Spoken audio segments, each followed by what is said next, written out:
Shuji had no family name. His name consisted of one word alone, and that single word was the only thing he truly possessed. Yet, no one had ever called him by it. As a child, others had mocked him and branded him with names such as trash. When he grew older, they replaced the insult with weed and later, bastard. By the time he reached adulthood, he was feared and given titles that reflected his deadly skill: venomous snake spear and spear demon. Eventually, after countless victories, he earned the grand title of Spear King.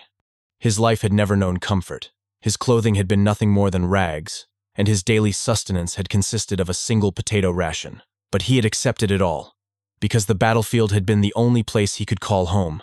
Now, as he stood before a new set of enemies, he listened to their frightened whispers. Some called him a monster. Others declared that he was not even human but a demon. One among them recognized him and stammered, wondering aloud if he was the rumored Spear King. Their fear mixed with desperation as they reminded one another that they had strength in numbers and that victory would be theirs the moment they killed him. At their cry, they charged as one. The instant their blades closed in, Shuji's figure vanished. In the next moment, he appeared above them, soaring through the air. His spear thrust downward, piercing through an opponent's head in a single strike. As the victim collapsed, another enemy cursed him and screamed for his death. Shuji's thoughts echoed within. He wondered whether his ability to kill had been something he was born with, or something he had learned over time. In the end, the truth mattered little. What remained was that he had taken countless lives with nothing but a single spear. Though he had always survived, the resentment of the dead had followed him endlessly. Shuji, once the boy who had been scorned as trash, had ultimately perished on the battlefield. That should have been the end of his story. But fate, or perhaps an error in the order of things, changed his path. Shuji, whose body should have decayed among the forgotten, was instead reincarnated. On a bright sunny day, Shuji found himself alive again. He sat beneath a tree, staring at his hands in silence. He realized with surprise that he had not been reborn as an infant but instead as a teenager. Catching sight of a discarded mirror on the ground, he studied his reflection and confirmed his appearance. He thought back to the days when he had still worked humbly as a hand helper. In the distance, shouts of conflict drew his attention. Shuji turned and saw a battle unfolding between the forest bandits and the Howling Tiger Escort Bureau. The clash was fierce. The escorts shouted to one another, vowing to protect the goods at all costs. Bandits cursed them and fought with equal determination. Shuji observed quietly from the shadows, his inner voice remarking that it was ironic for his first sight after reincarnation to be yet another battlefield. Suddenly, a voice called out from behind him. A bandit had noticed him and sneered, asking what a brat like him was doing there. He doubted Shuji was an escort master and assumed instead that he must be nothing more than a hand helper. Shuji turned his cold eyes upon him. He recognized the man instantly as one of the forest bandits, the type of scoundrel who lurked in forests to ambush and rob travelers. Yet, despite his bravado, the bandit's trembling eyes and rigid body betrayed his fear. Shuji thought to himself that most of these bandits were amateurs. The bandit shouted that it did not matter whether Shuji was a helper or a master, because he was part of the escort bureau regardless. Roaring his intent to kill, the man swung his spear wildly. Shuji, however, evaded the attack with effortless precision. Calmly, he observed that the enemy's movements were far too predictable. He seized the weapon, shifted his body swiftly, and drove the spear into the man's body. As the bandit fell in disbelief, Shuji spoke aloud. Although his former war feats had been erased with his rebirth, his martial arts remained intact. That much was enough for him. The truth, however, lay heavier on his mind.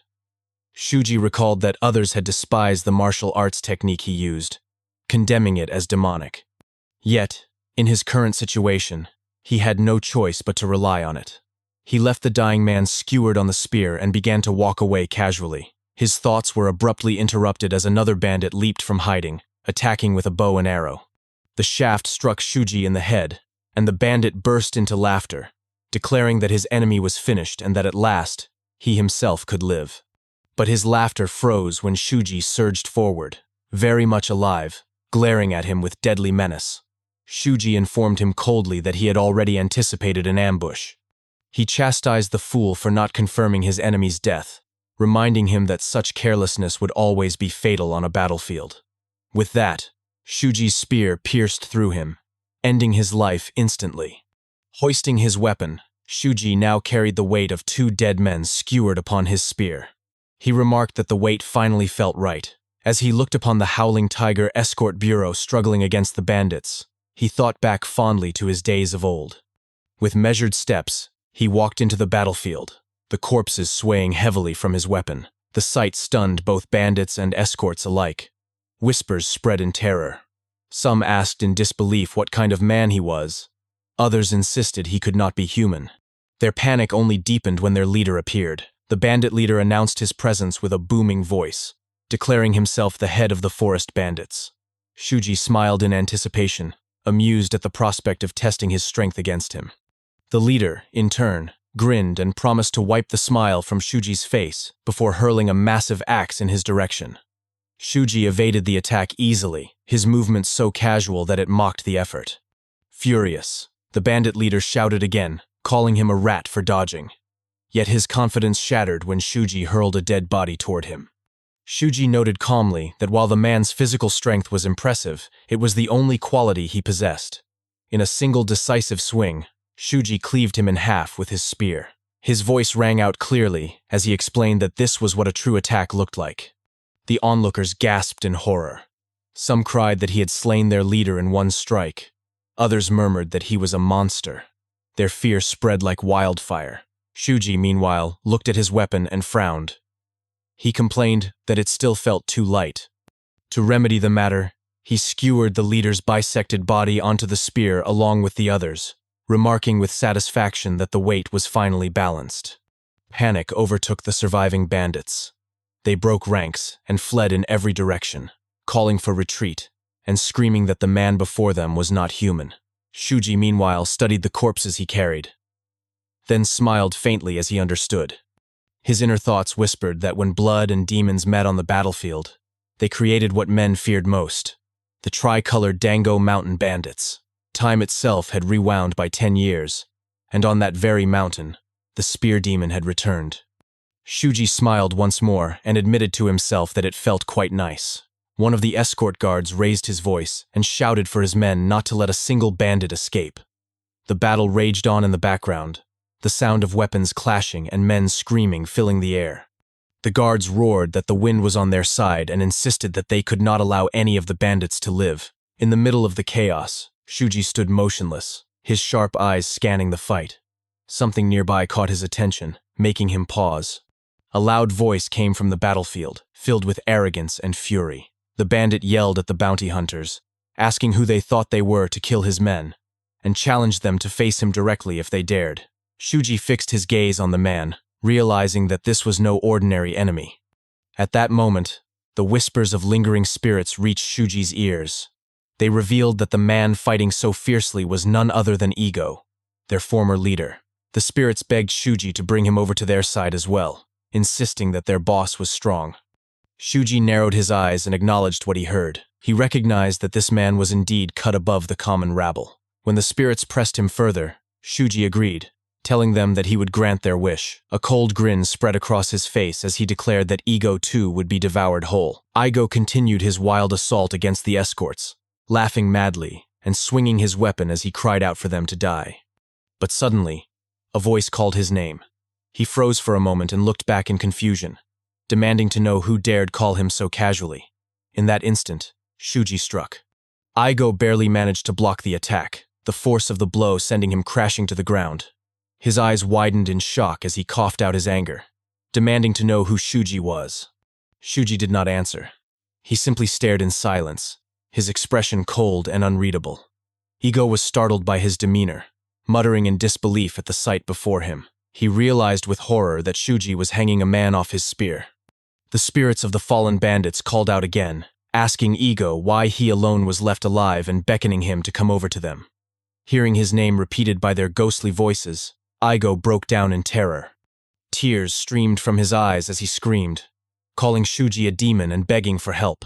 The spirits whispered once more, urging him to come together with them. Before Ego could escape his fate, Shuji moved in one swift motion and severed his head. The lifeless body fell, and Shuji looked down at him with cold detachment. Within his thoughts, Shuji reflected on the technique he had just used. He recalled that by calling a name 3 times, a soul could be sent to the underworld.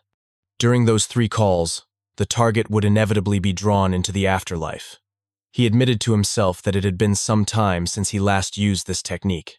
Memories of the past surged within him. It was deep into the night, among rocky mountains, when Shuji, as a young soldier, struggled to climb a steep cliff. His body was exhausted, his breath ragged as he cursed his misfortune. He shouted in frustration, complaining that as a rookie, he was forced to take on all the difficult scouting missions. When he finally pulled himself up onto a ledge, he sat down and panted heavily, muttering bitterly about the military. He remembered how they had promised him that if he joined, he would never starve. But the harsh reality was no different from his days as a slave. Then, something sinister crept up behind him. A menacing aura pressed down upon his back, and Shuji's eyes widened in alarm. His instincts screamed at him. His thoughts raced as he wondered what it could be. A tiger, perhaps, or a ghost. Whatever it was, he knew one thing for certain: he must not look back. He clenched his teeth, forcing himself not to turn, reminding himself over and over that to look would mean death. He swore he would not die in such a place for nothing. But then, the figure behind him spoke. Shuji froze, sweat pouring down his body as he listened.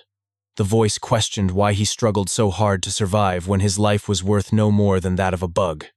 It asked why he did not gamble instead, suggesting that such a gamble might be the chance to change his miserable fate. Shuji's willpower faltered, and he finally turned to face the voice. He demanded to know why he should believe such words. Before him stood an old man, who laughed deeply at Shuji's defiance. The man asked for his name. Shuji hesitated, but after a moment, he answered, "Shuji." The old man leaned forward, asking what he had just said. Shuji raised his voice, repeating that his name was Shuji. The old man pressed further, asking one more time. Shuji nervously began to respond, but before he could finish, the old man moved with blinding speed. He lunged forward, crossing the distance in an instant, and seized Shuji by the throat. Shuji was slammed onto the ground, blood spilling from his mouth as he groaned in agony. His inner thoughts reeled in shock at the man's speed, realizing he could not even perceive the movement. The old man's voice was cold and commanding. He told Shuji that if there was someone he wanted to kill, he should ask their name 3 times. Regardless of their answer, this method would allow him to kill anyone. In that moment, Shuji understood. This man was the one who had bestowed him with demonic power, his master. He realized with dread that this man was none other than Kokufu, the blood demon, the embodiment of evil within the martial world. The memory faded, and Shuji returned to the present, his spear cutting down bandits without pause. Amid the carnage, he noted something strange. His mind felt clearer than ever before. He reflected that the demonic power Kokufu had given him was incomplete. The seed of demonic energy rooted in his dantian was meant to corrupt his bones and cloud his mind. Yet now he felt sharper than ever. He concentrated and ran his aura through his body. Then, he realized the truth. In his past life, he had forgotten all about it after joining the army. But as a child, he had once learned the Miao tribe's breathing technique. That technique now allowed him to preserve his consciousness and maintain his clarity, despite harboring demonic power. He thought to himself that it was a strange coincidence. His master's words echoed in his mind. Until he completely mastered the demonic power, he would never be able to hold on to his sanity. Shuji smirked faintly as he wondered what kind of expression Kokufu would make if he discovered this secret. Then, a voice called out from behind. Shuji turned and saw the escorts of the Howling Tiger Escort Bureau. They thanked him sincerely for saving them from such a dangerous situation. Standing in front of the group was a young woman. She looked at Shuji with caution and awe, her thoughts racing. She knew it. Even while standing still, the pressure radiating from him was overwhelming. He had cut down the bandits one after another with terrifying ease. She decided firmly that she could not let him slip away. Shuji asked bluntly what it was she wanted. The girl admitted that she did not know why someone like him was working as a mere convoy hand in their bureau, but she asked if he would be willing to continue lending them his strength. Shuji refused without hesitation. His quick rejection left the girl stammering in shock. She tried to stop him, but he turned away and told her that if she had no other business, he would be leaving. Inside, her resolve hardened. She thought that she could not simply let him walk away. If he would not join them willingly, then she would just have to secure him another way. She pulled something from her pocket and held it out. It was a golden token. She explained that it bore the seal of the Tiger Pit sect, a prestigious sect based in Anhui that oversaw their enforcement bureau.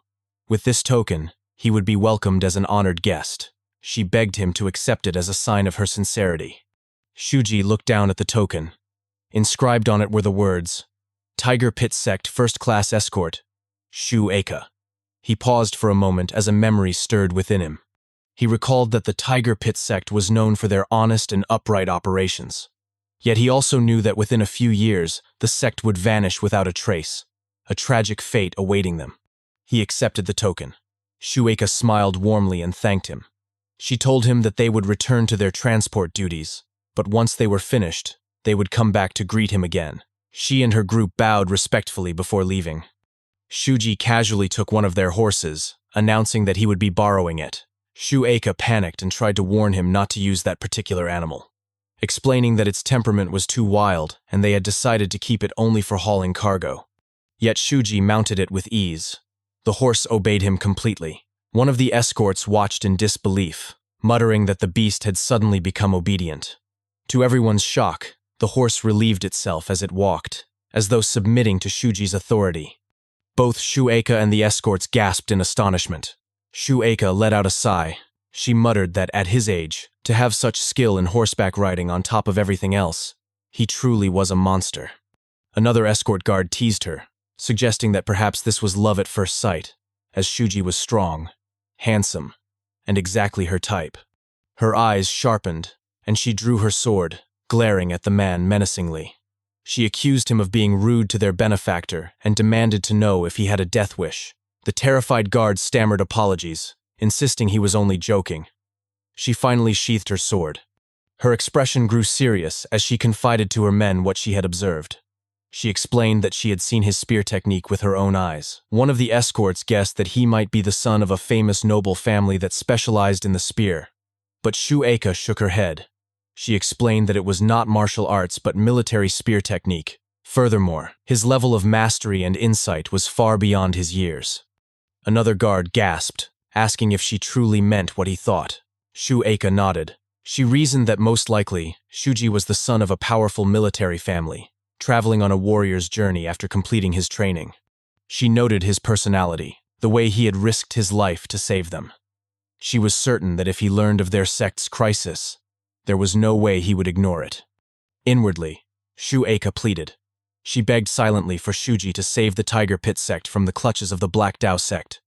Meanwhile, Shuji spoke to the horse in irritation, warning that if it dared to relieve itself again, he would cut it so badly it would never be able to do so again. His mind drifted back to the sect. He muttered to himself, wondering how the Tiger Pit sect was faring at this point in time.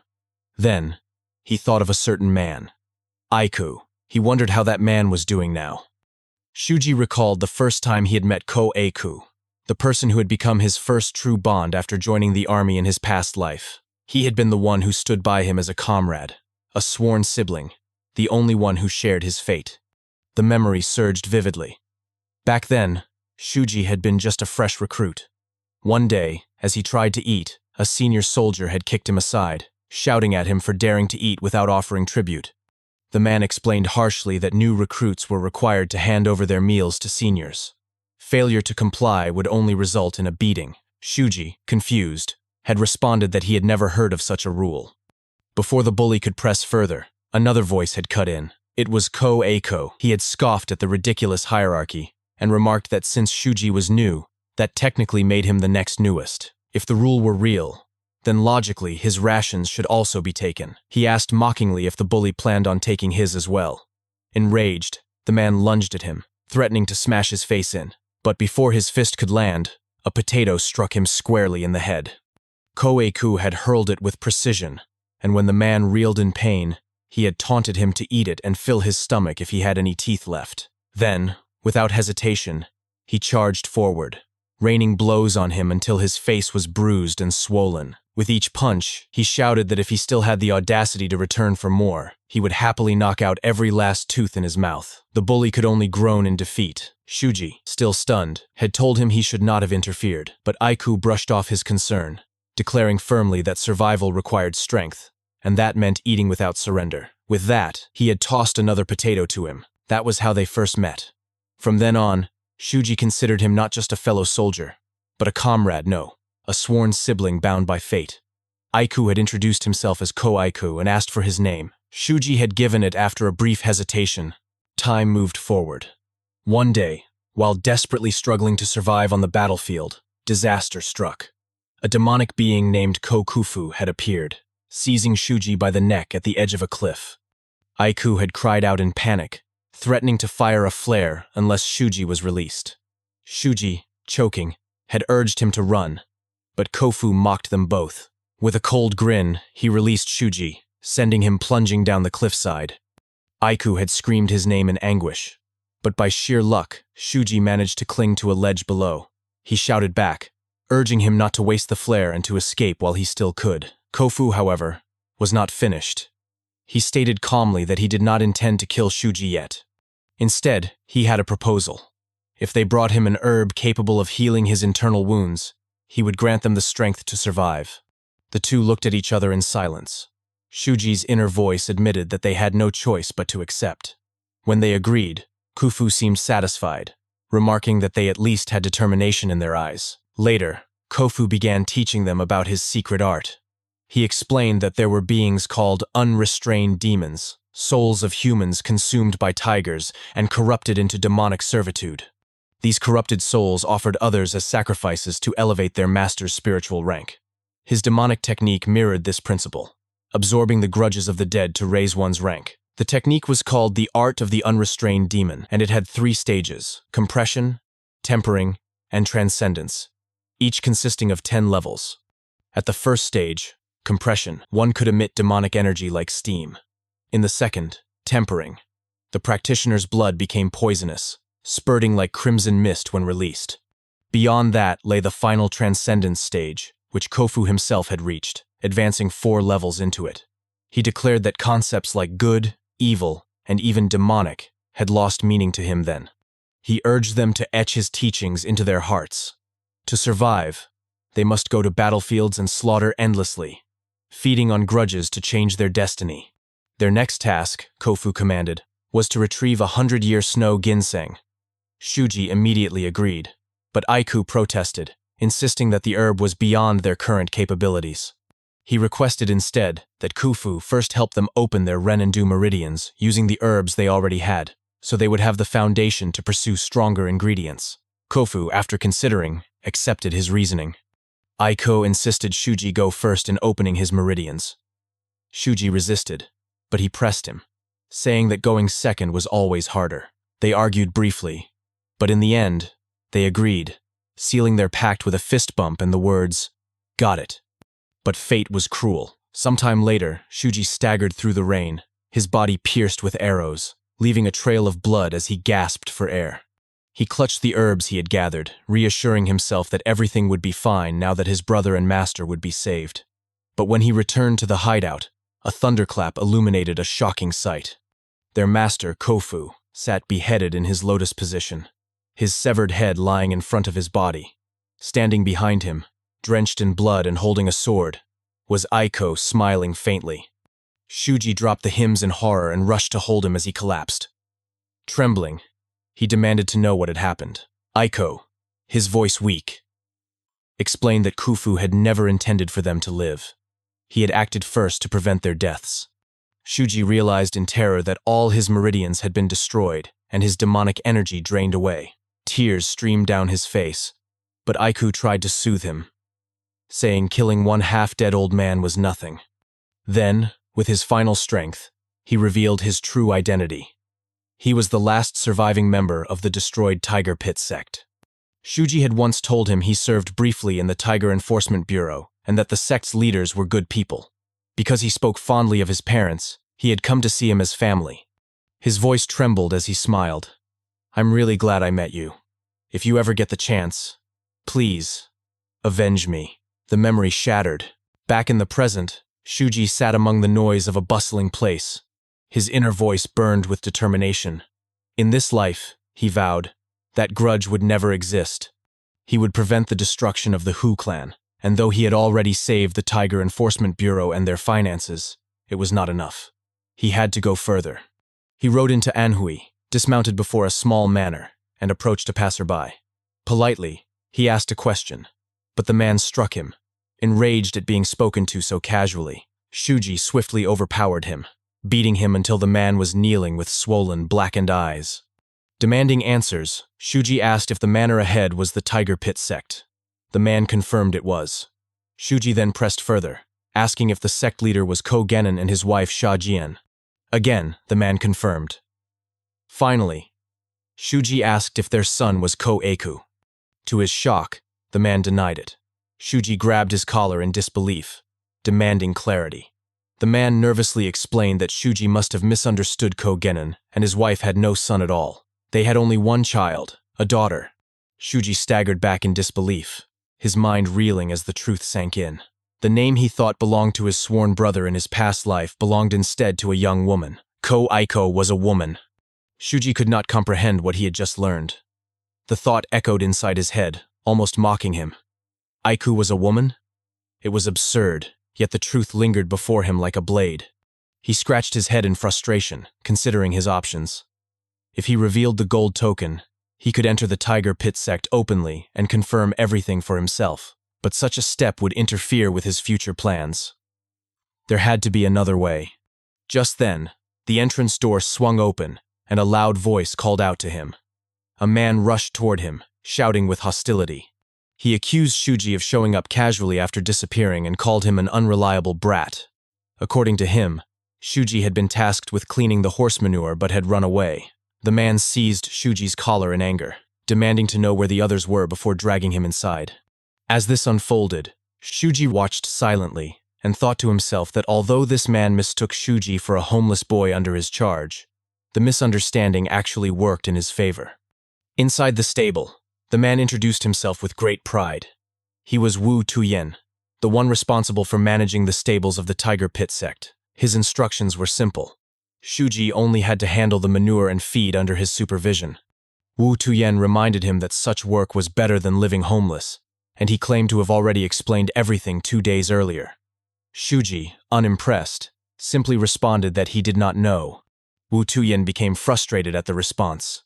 He looked Shuji over, questioning whether the boy was slow, since not only did he have poor memory, but he also dared to talk back to his elder. He reminded Shuji that he ate leftovers and slept in the stables, that none of them were needed by the sect, and that only out of pity had the sect leader taken him in as a homeless child. For that reason, he insisted Shuji should not run away simply because the work was hard, but rather do his job properly. Shuji, uninterested, averted his gaze.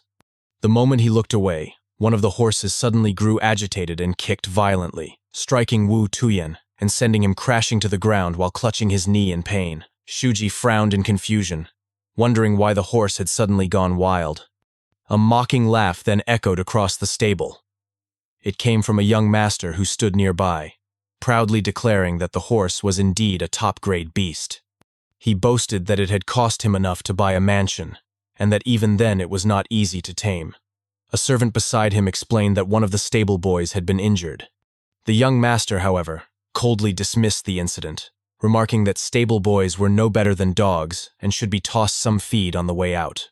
The other stable hands rushed to help Wu Tuyen, muttering bitterly that the visitor was none other than the perverted Zhao brat from the Zhao clan manor.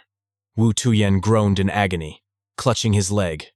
Shuji, standing in the back with arms crossed, observed the scene carefully. Inwardly, he recalled Aiku's words from his past life. The man before him, Zhao Taihan, was the very mastermind behind the downfall of the Tiger Pit sect. The stench of horse dung hung heavy in the air. But what unsettled Shuji more was the presence of the Zhao clan.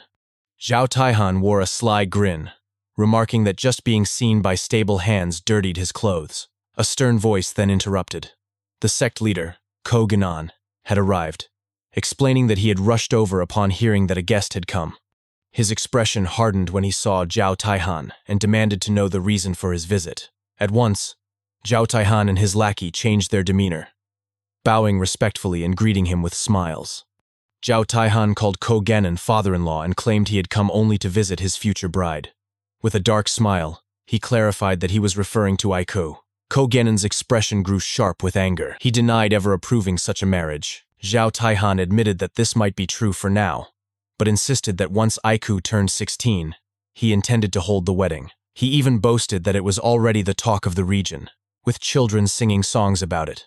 Ko Genin accused him of spreading such rumors to ruin his daughter's future. But Zhao Taihan only laughed nervously and pretended it was a joke, claiming his clan was far inferior to the Ko clan and would never go to such lengths. Ko Genin's rage flared, his eyes widening as he prepared to strike the insolent brat. But before the situation could escalate, a calm voice rang out. A girl approached gracefully, and both Zhao Taihan and his lackey froze, their mouths falling open at her beauty. It was Ko Aiku herself. With a steady tone, she declared that there would be no engagement between their families. She told Zhao Taihan to stop concerning himself with her and to seek another woman instead. Zhao Taihan stammered in desperation, warning her about the dangers of rumors. But Aiku met him with a cold gaze, insisting that there was no point in further discussion. She had no intention of marrying him or anyone from Zhao clan manor. Without another glance, she turned and walked away with her father. Zhao Taihan watched them leave with bitterness. He scoffed, calling her arrogant despite her sect's near-bankrupt state. His lackey asked what they should do, but Zhao Taihan replied that they had only stopped by on the way to the brothel anyway. Still, he muttered, the rumors had not lied. His servant agreed that she was even more beautiful than they had claimed. Zhao Taihan's expression turned sinister as he spoke of his obsession. People said she was a woman whose beauty could topple nations, and he believed it. A woman with such beauty, he said, was doomed to tragedy if she had no power or wealth. She was far too beautiful to belong to the Tiger Pit sect. She should curse the misfortune of being born there. But it was too late for her, because a wicked man like him had already set his eyes upon her. His lackey could only sigh that she was a poor girl. Zhao Taihan laughed wickedly and ordered his horse, declaring that they should head to the brothel. He climbed onto his horse, only to frown when the beast refused to move. His lackey asked what was wrong, wondering if the horse was sick. Suddenly, foam gathered at the horse's mouth, and it collapsed, throwing Zhao Taihan violently to the ground. At a distance, Shuji stood hidden, holding the animal's liver in his hand. He thought coldly of the fox claw technique, the art of the vixen. It was perfect. He had taken the liver without leaving a single mark, and no one would ever know why the horse had died. All of it, he thought, was because of that man. Zhao Taihan had been the true cause of everything. Shuji remembered how Aiku had once explained that the downfall of the Tiger Pit sect had been due to a power struggle with Zhao clan manor, but now he realized it was Zhao Taihan pulling the strings all along. Aiku must have known this, which was why she saw her beauty as a curse. That was why she had burned her own face with fire. Clenching the liver in his fist, Shuji crushed it and finally understood why she had done it. There was no need to hesitate in avenging his sworn brother any longer. He leapt over the wall with swift precision. From this moment forward, he would take action. That night, in Naimatsu prefecture of Anhui province, Shuji walked along the dimly lit street until he arrived at a farm tools shop. He paused at the entrance and whispered to himself that it had been a long time since he last came there. Then he stepped inside. An old man without a right arm or right leg sat on the floor, drinking heavily. He looked at Shuji with suspicion and asked who he was. Shuji introduced himself simply. The man dismissed him, saying he knew no one by that name, that he was retired, and that Shuji should go elsewhere. Ignoring him, Shuji sat down on a wooden block and requested that the old man make him a hammer. The man scoffed, doubting his seriousness. But Shuji gave precise instructions. It should be 17 sun long, 4 sun in circumference, weighing less than 10 jin, with a spherical head. The old man froze, shocked, and then grew serious. He warned that such a hammer could not even drive a nail. Shuji met his gaze and replied gravely that he was not using it to drive nails. The old man asked if there was anything else. Shuji ordered 2 weapons of 18.5 sun in length, bound with crocodile leather, and insisted on a properly forged heavy weapon. When asked whether he wanted a sword, axe, or spear, Shuji answered that he wanted a spear. The old man grabbed a stick and swung it toward the wall. He explained that it was the best weapon he had and that sharpening the blade would take a day. Shuji accepted this. He also asked for small, sharp weapons. The old man slammed the stick into the wooden block on which Shuji was seated, revealing hidden compartments filled with iron thorn spikes. Shuji examined them, pleased, and said he would take them all. When asked where they should be delivered, Shuji replied that he would come to pick them up. The old man noted that such an order would cost dearly. Shuji told him to name his price. The old man fell silent for a moment before speaking again. He said that his daughter had died 3 days earlier. Then he leaned forward creepily, gripping Shuji's shoulder and asking if there was any way to bring her back. Shuji did not flinch, did not respond. He only stared back in silence. The old man eventually pulled away with a sigh. He admitted that Shuji reeked so much of blood that he had mistaken him for a ghost. But since he was not, there was only one thing he could ask: to kill the men who had killed his daughter. Shuji rose to his feet and asked who they were. The old man told him it was the Black Tao sect. Shuji acknowledged it simply. As he turned to leave, the old man shouted after him that there were 4 of them, all from the Black Tao sect. At that moment, an aura of killing intent radiated from Shuji's body as he coldly replied that there was no need to even hear the enemy's names. Either way, he would kill them all. Before leaving the shop, Shuji paused and added one more request. He asked if the old blacksmith also had work clothes and poison. The old man scoffed, mocking the idea. He demanded to know if Shuji thought a blacksmith would sell such things. Yet, instead of dismissing him completely, the blacksmith pulled something from his pocket and threw it across the floor toward Shuji. The old man explained with a crooked smile that the bear hide had once belonged to a beast that killed 74 people. Alongside it, he tossed down a small jar. That jar, he said, contained a deadly poison, supposedly from the Miao tribe. He admitted, however, that he had never checked whether it was authentic. Shuji crouched, picked up the jar, and opened it. After a brief inspection, he calmly declared that the blacksmith had been conned. The old man scoffed again and said that he had figured as much. Still, Shuji kept the jar, remarking that although it was not genuine Miao poison, it might still be useful. He told the old man he would return the following day to collect the weapons he had ordered. As he approached the door, something by the wall caught his eye. A pile of bones lay stacked haphazardly. He stopped and asked the blacksmith what they were. The old man explained that he used to employ them when putting down livestock. He asked if there was something wrong with them. Shuji stepped closer, picked up one of the bones, and weighed it in his hand. He muttered to himself that it was not bad and declared that he would borrow it until his order was ready. Without waiting for permission, he carried it out with him. The blacksmith watched him leave, muttering that the boy was a strange one. For a moment, he wondered if Shuji might truly be a ghost. But then he shook his head and cursed under his breath. Ghost or not, it no longer mattered. As long as his daughter's killers were punished, he did not care what kind of being Shuji was. His own life, he thought bitterly, was a cheap price to pay for revenge. That night, Shuji appeared at the main gate of the Black Tao sect. 3 guards stood in front of the gate under the dim moonlight. One of them noticed a shadow approaching in the dark and shouted to the figure. He demanded to know who it was, warning that no entry was permitted past this point during an important meeting. The guard wrinkled his nose, complaining about the foul smell coming from whatever Shuji was carrying. He waved him off and told him to go somewhere else. When there was no response, the guard repeated himself angrily, assuming the boy could not hear. In the next instant, Shuji swung the bone upward and smashed the guard's chin, killing him instantly. The other 2 guards froze in disbelief. One of them muttered that the weapon in Shuji's hand was nothing but a horse's bone. Before they could react further, Shuji struck both of them down in the same ruthless fashion. He studied the bone for a moment and thought to himself that it might prove useful enough after all. His gaze turned toward the sect compound with cold determination. He remembered vividly. In the fight before his regression, more than half of the Black Tao sect had escaped. Their counterattack afterward had cost his side dearly. But because of that bitter experience, he knew exactly how their leader fled when things went wrong. This time, he swore, not a single one of them would escape. He would kill every last one.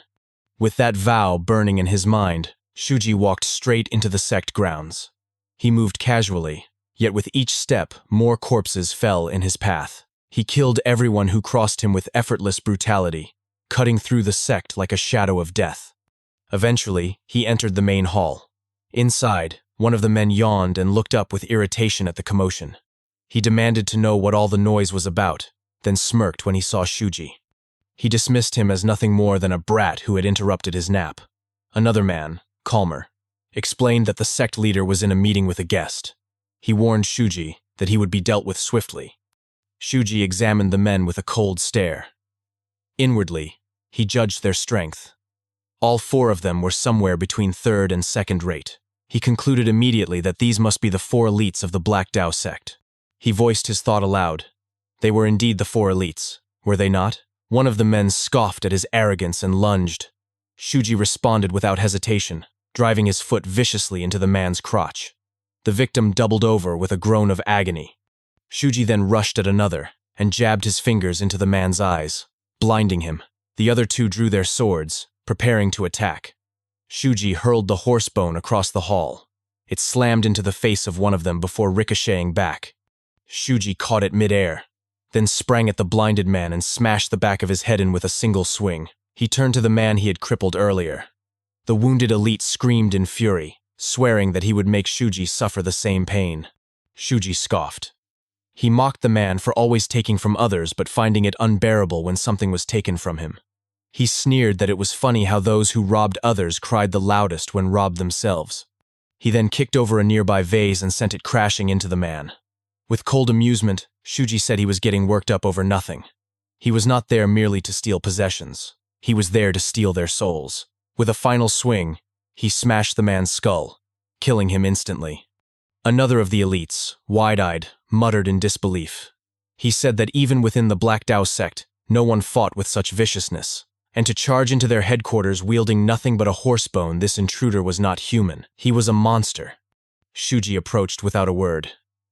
After a brief pause, he swung the bone with devastating force, sending the man flying across the hall and crashing through the wall. The survivor, trembling, tried to crawl back. He stammered in terror, demanding to know who Shuji was and who had sent him. Shuji's answer came cold and merciless. He told him it was the blacksmith.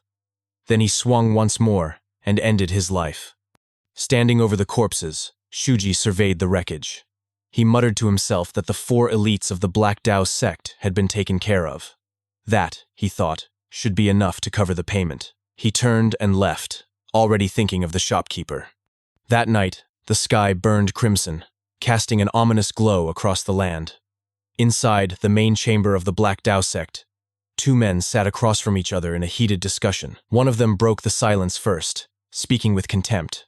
He remarked that the mission had failed and that both the master and the young master were furious. He scolded his counterpart, saying that if they had only succeeded in disguising the Black Tao sect as mere forest bandits and carried out the attack on the Tiger Enforcement Bureau agency, they could have secured both the stolen cargo and the Zhao clan's reward money. But instead, he spat. Their incompetence had ruined everything. Gu Yuhao, the sect leader of the Black Tao, trembled with rage as he listened. He clenched his fists and admitted that the ambush had failed and that they had lost too many men. He worried aloud that without the stolen goods, they would not even be able to pay their tribute to the evil alliance. His voice grew heavier as he muttered about the terrifying possibility of the money-collecting demon appearing. Unable to contain himself, Gu Yuhao slammed his fist on the table, his thoughts racing. He had sent more than enough men to crush the Tiger Enforcement Bureau. Never in his worst calculations did he expect his forces to be wiped out completely.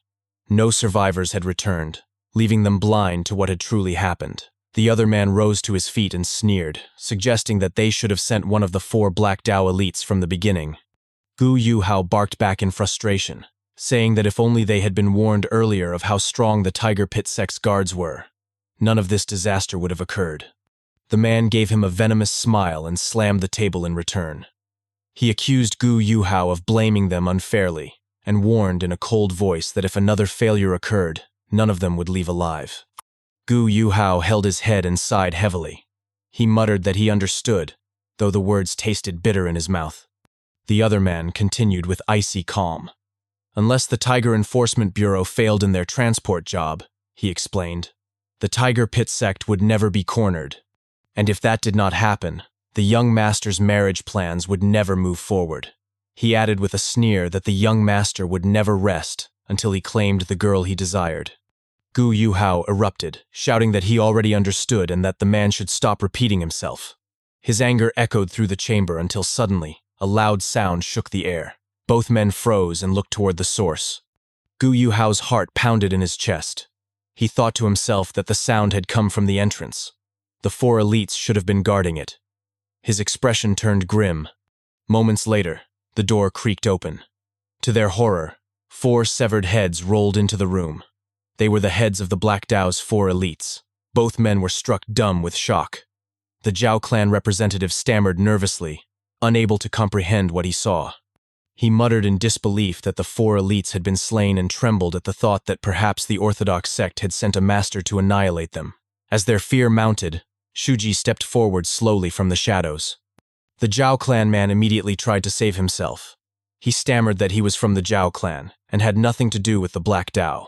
He insisted he had only come to negotiate and begged Shuji to believe him. Shuji's expression hardened, his lips pressed tightly together as he clenched his teeth.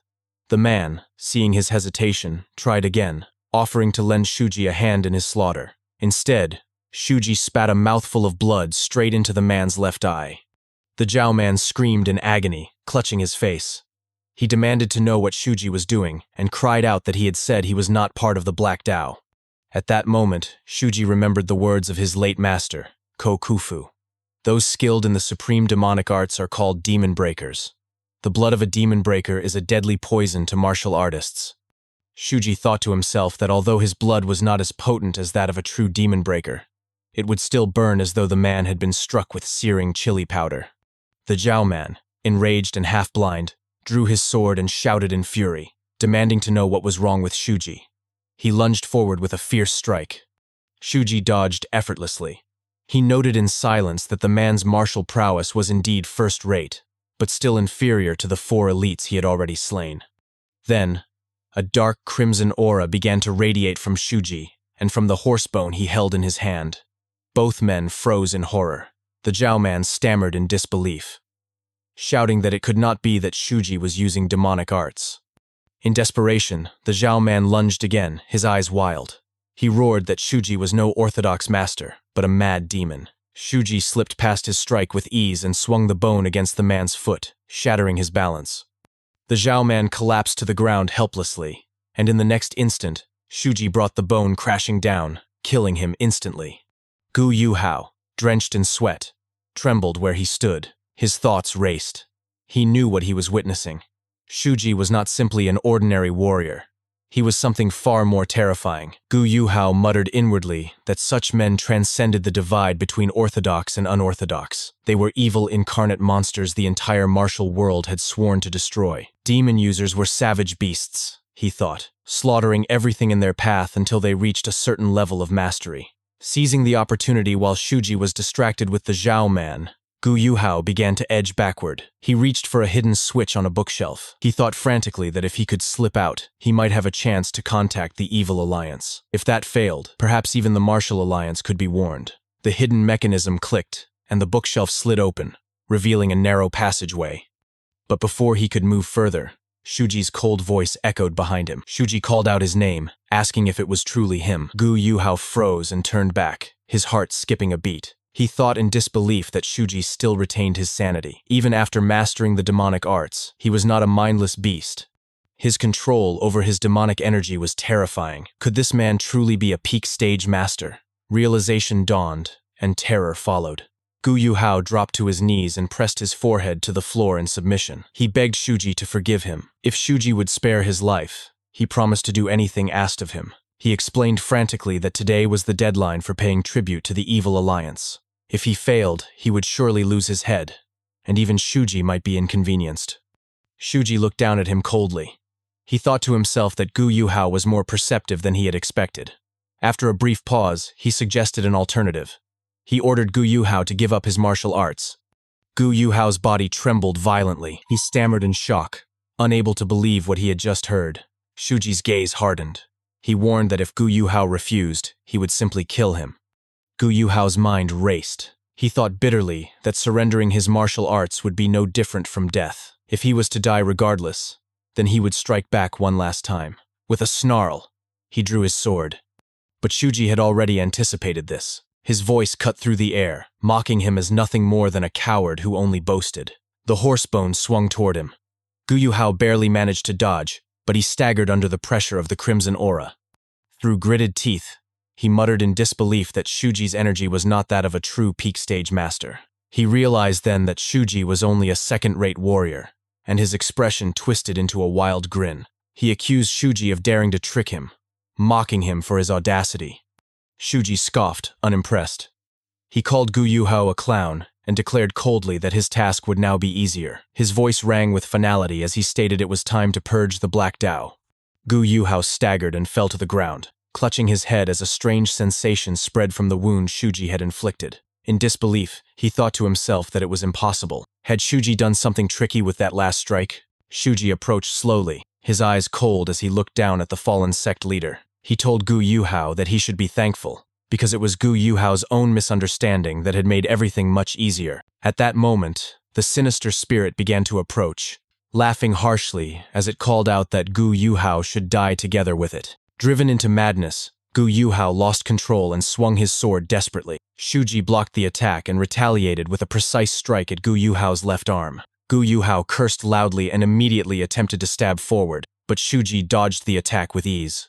In shock, Gu Yuhao demanded to know what kind of movement this was. In his thoughts, he compared Shuji's style to that of an assassin, wild yet disciplined, unpredictable yet deliberate, as though each motion was designed solely to kill regardless of the situation. To him, Shuji moved like a demon on the battlefield. Before he could recover, Shuji landed a brutal blow to his face, sending him collapsing to the ground, gasping for breath. As Gu Yuhao lay there, Shuji caught a piece of paper that drifted down from the air. He looked at it with disdain and muttered about the crimes detailed within. He read aloud that Gu Yuhao had kidnapped common women, sold them into brothels, and then extorted money from them to build the Black Tao sect into its current size. Furthermore, Gu Yuhao had borrowed heavily from the Tiger Enforcement Bureau. Hearing his crimes recited, Gu Yuhao broke down in tears and begged for his life. He cried out to Shuji, calling him a mighty warrior, and swore that he had been wrong. He promised that if spared, he would never again repeat such sins.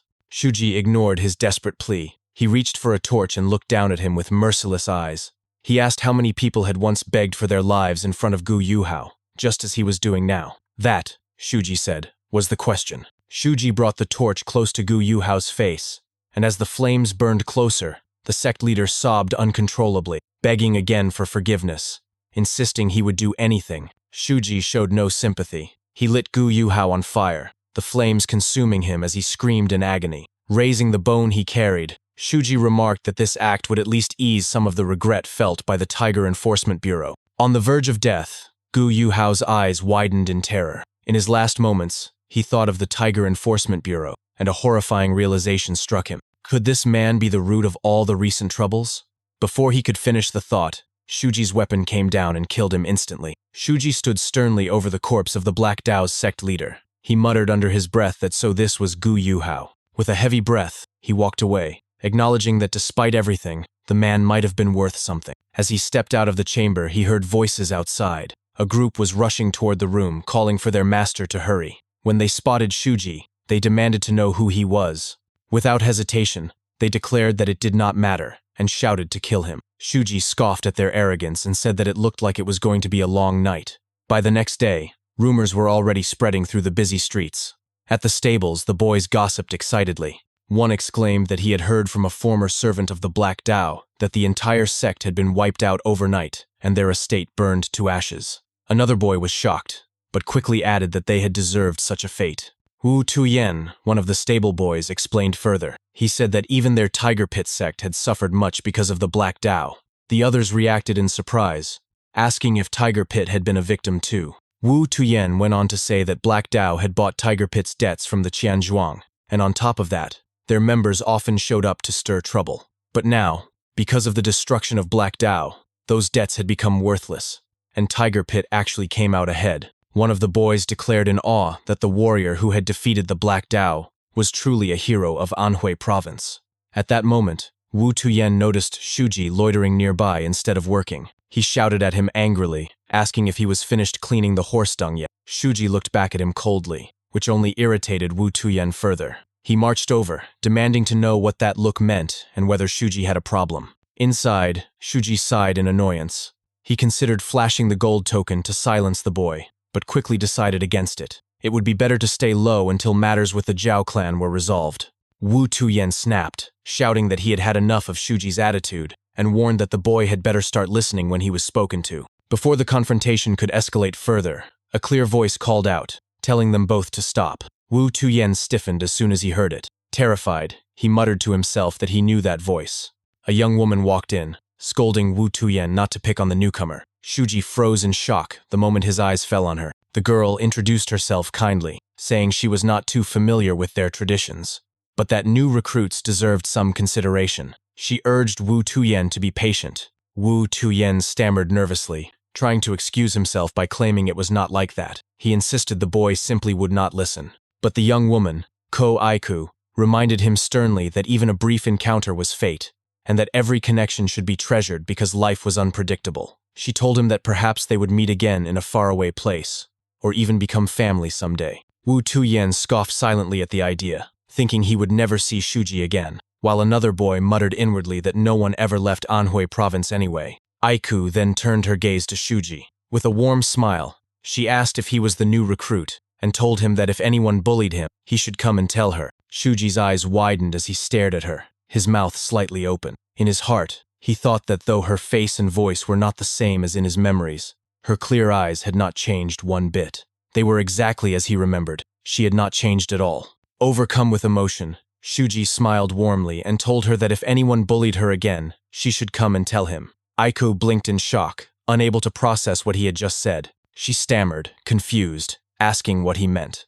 Wu Tuyen exploded from behind, calling Shuji an idiot for daring to speak to the young lady like that. But Aiku only smiled even more brightly, her expression soft and warm. She nodded and said gently that she understood, and that she would. Later that night, Shuji retrieved the weapons he had hidden beneath the hay. Looking down at them, he whispered to himself that he had avenged both the escort warriors and the shopkeeper. From here on, he declared, it was time to go after the killer of his sworn brother. In Anhui province, Shuji moved swiftly through the night, his figure gliding like a shadow toward the Zhao clan manor. With practiced agility, he leapt over the walls, his body cutting through the air like the wind, and slipped into the grounds unnoticed. One of the guards patrolling the area paused suddenly, tilting his head as if he had heard something. Before the man could raise an alarm, Shuji appeared behind him. With a single precise strike, he ended the guard's life in an instant, then dragged the limp body to a darkened corner and concealed it from sight. Not far away, two young attendants walked together, their hushed voices carrying through the quiet night. One of them remarked nervously that the security seemed unusually strict tonight. The other replied that it was only natural after the Black Dao sect had been wiped out overnight. Still, she added, the matter had nothing to do with them. Her companion agreed softly, though there was unease in her tone. Shuji, crouched in the shadows, listened as he surveyed the grounds. He flicked a single iron thorn across the ground in front of another guard. The man stepped forward and immediately hissed in pain as the sharp caltrop pierced his boot. Shock spread across his face as he muttered in disbelief that these were iron caltrops. Before he could react further, Shuji descended upon him. With one fluid motion, the assassin struck him down, then retreated silently to the rooftop above. The man's body slumped into a seated position, lifeless. Another guard nearby noticed the unusual sight. He barked at his companion, asking why he was just sitting around when they had not even had a proper meal. As he spoke, Shuji moved unseen, pouring a dark liquid from a small jar over the food that had been left out for the men. The irritated guard sat down and began eating, grumbling under his breath. When he approached the guard who seemed to be ignoring him, he cursed again, demanding that the man answer. But before the words could fully leave his mouth, blood began to trickle from his eyes, his nose, and his lips. Panic filled his expression as he staggered, whispering in horror about what was happening to him, before he collapsed on the ground in convulsions. The other guards were immediately thrown into alarm. One shouted in disbelief that poison had been used and ordered the kitchen staff to be rounded up. Another commanded that the gates be shut at once, so that no one could escape. From his vantage on the roof, Shuji watched with cold eyes.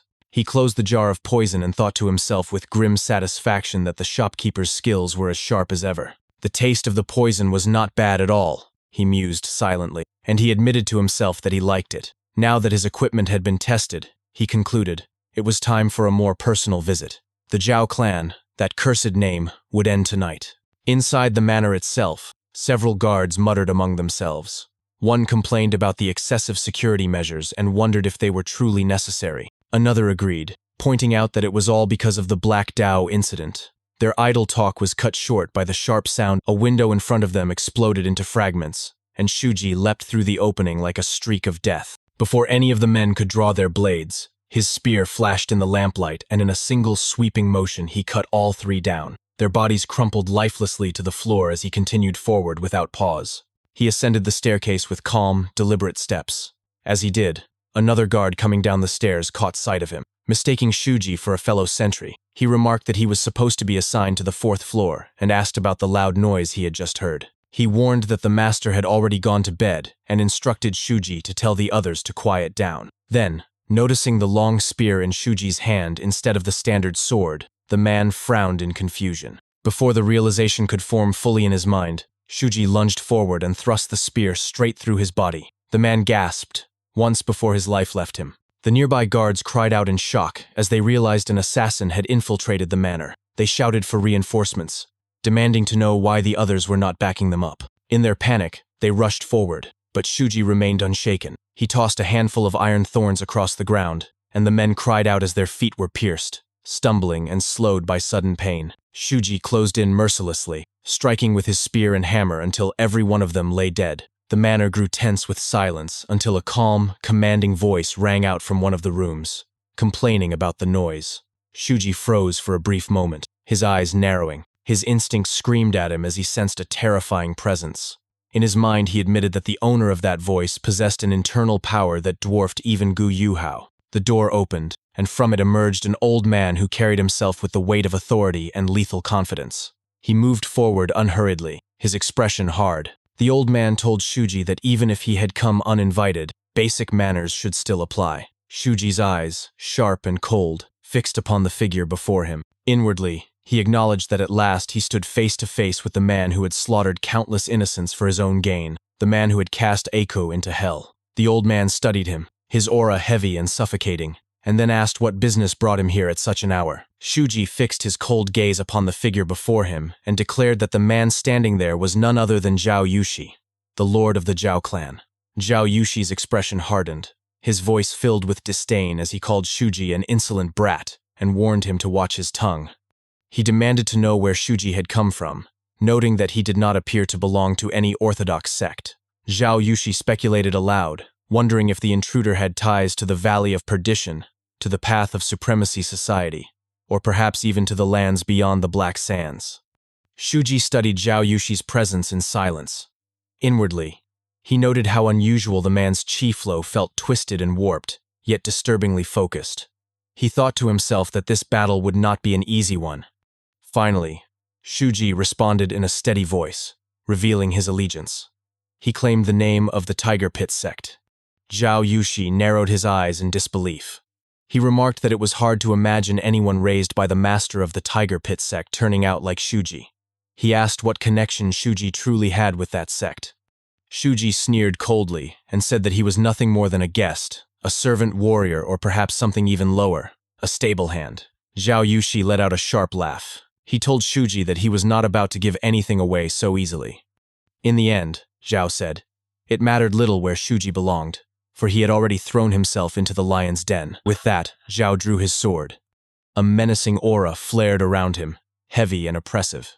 He remarked that the proper way of handling this was to kill without hesitation, and he asked if Shuji agreed.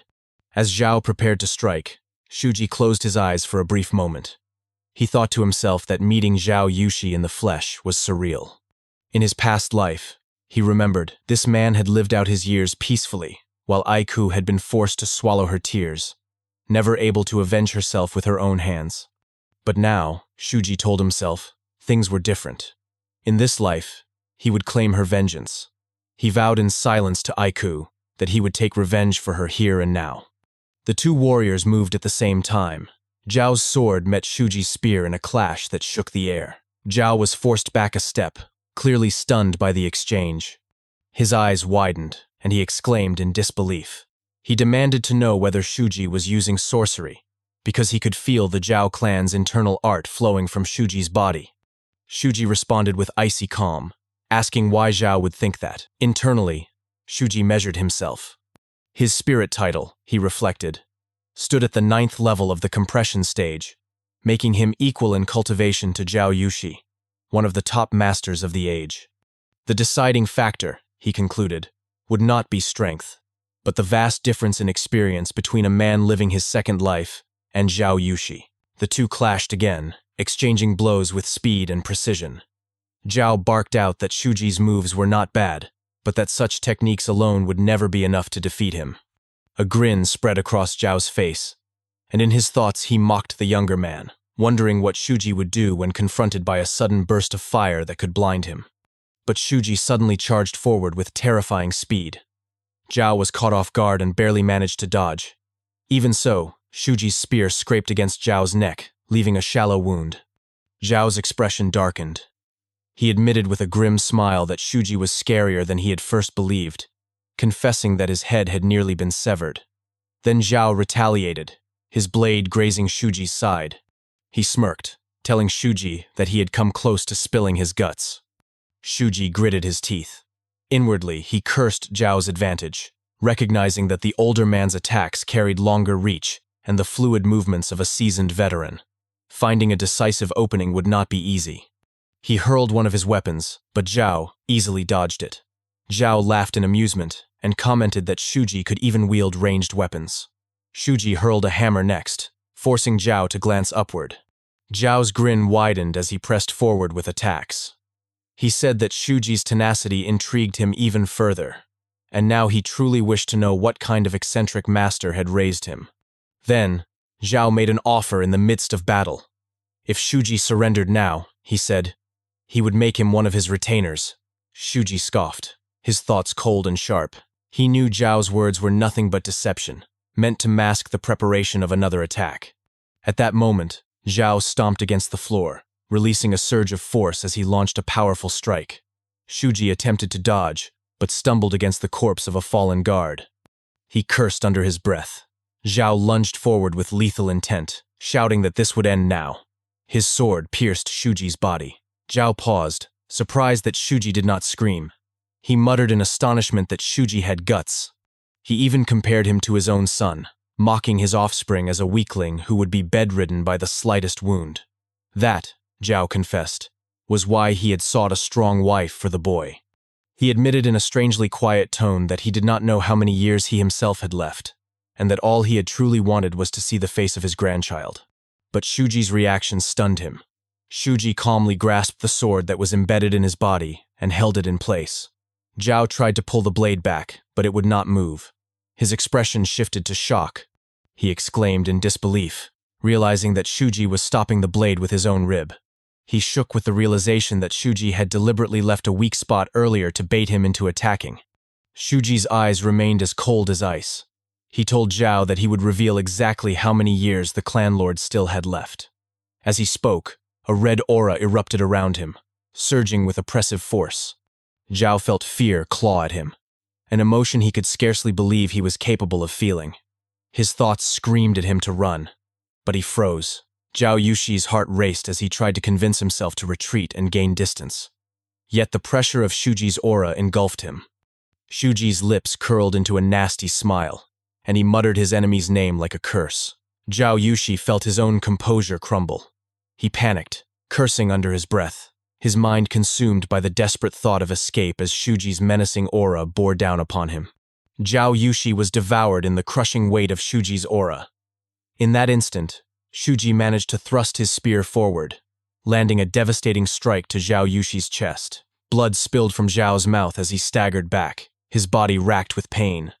With trembling disbelief, Zhao Yushi gasped out the words, demanding to know what that aura had been. He muttered that it felt like an illusion, like pure killing intent, and wondered aloud how a mere brat could possibly possess such a terrifying presence.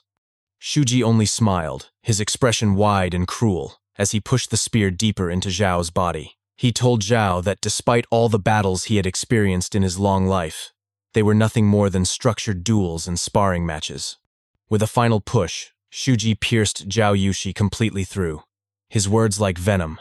He explained that he had once been dragged into a war where battles were fought between foot soldiers, where the only choice was brutal slaughter or death, and that compared to those years of survival, this fight was nothing more than child's play. Zhao Yushi collapsed to the ground, his body failing him. Shuji released the spear and reached for his hammer lying nearby.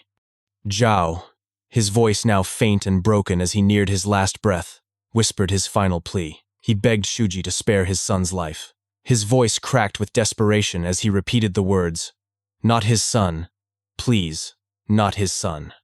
Shuji looked down coldly and raised his hammer. He said that such a request was impossible. Then, without hesitation, he brought the weapon down and smashed Zhao Yushi's head.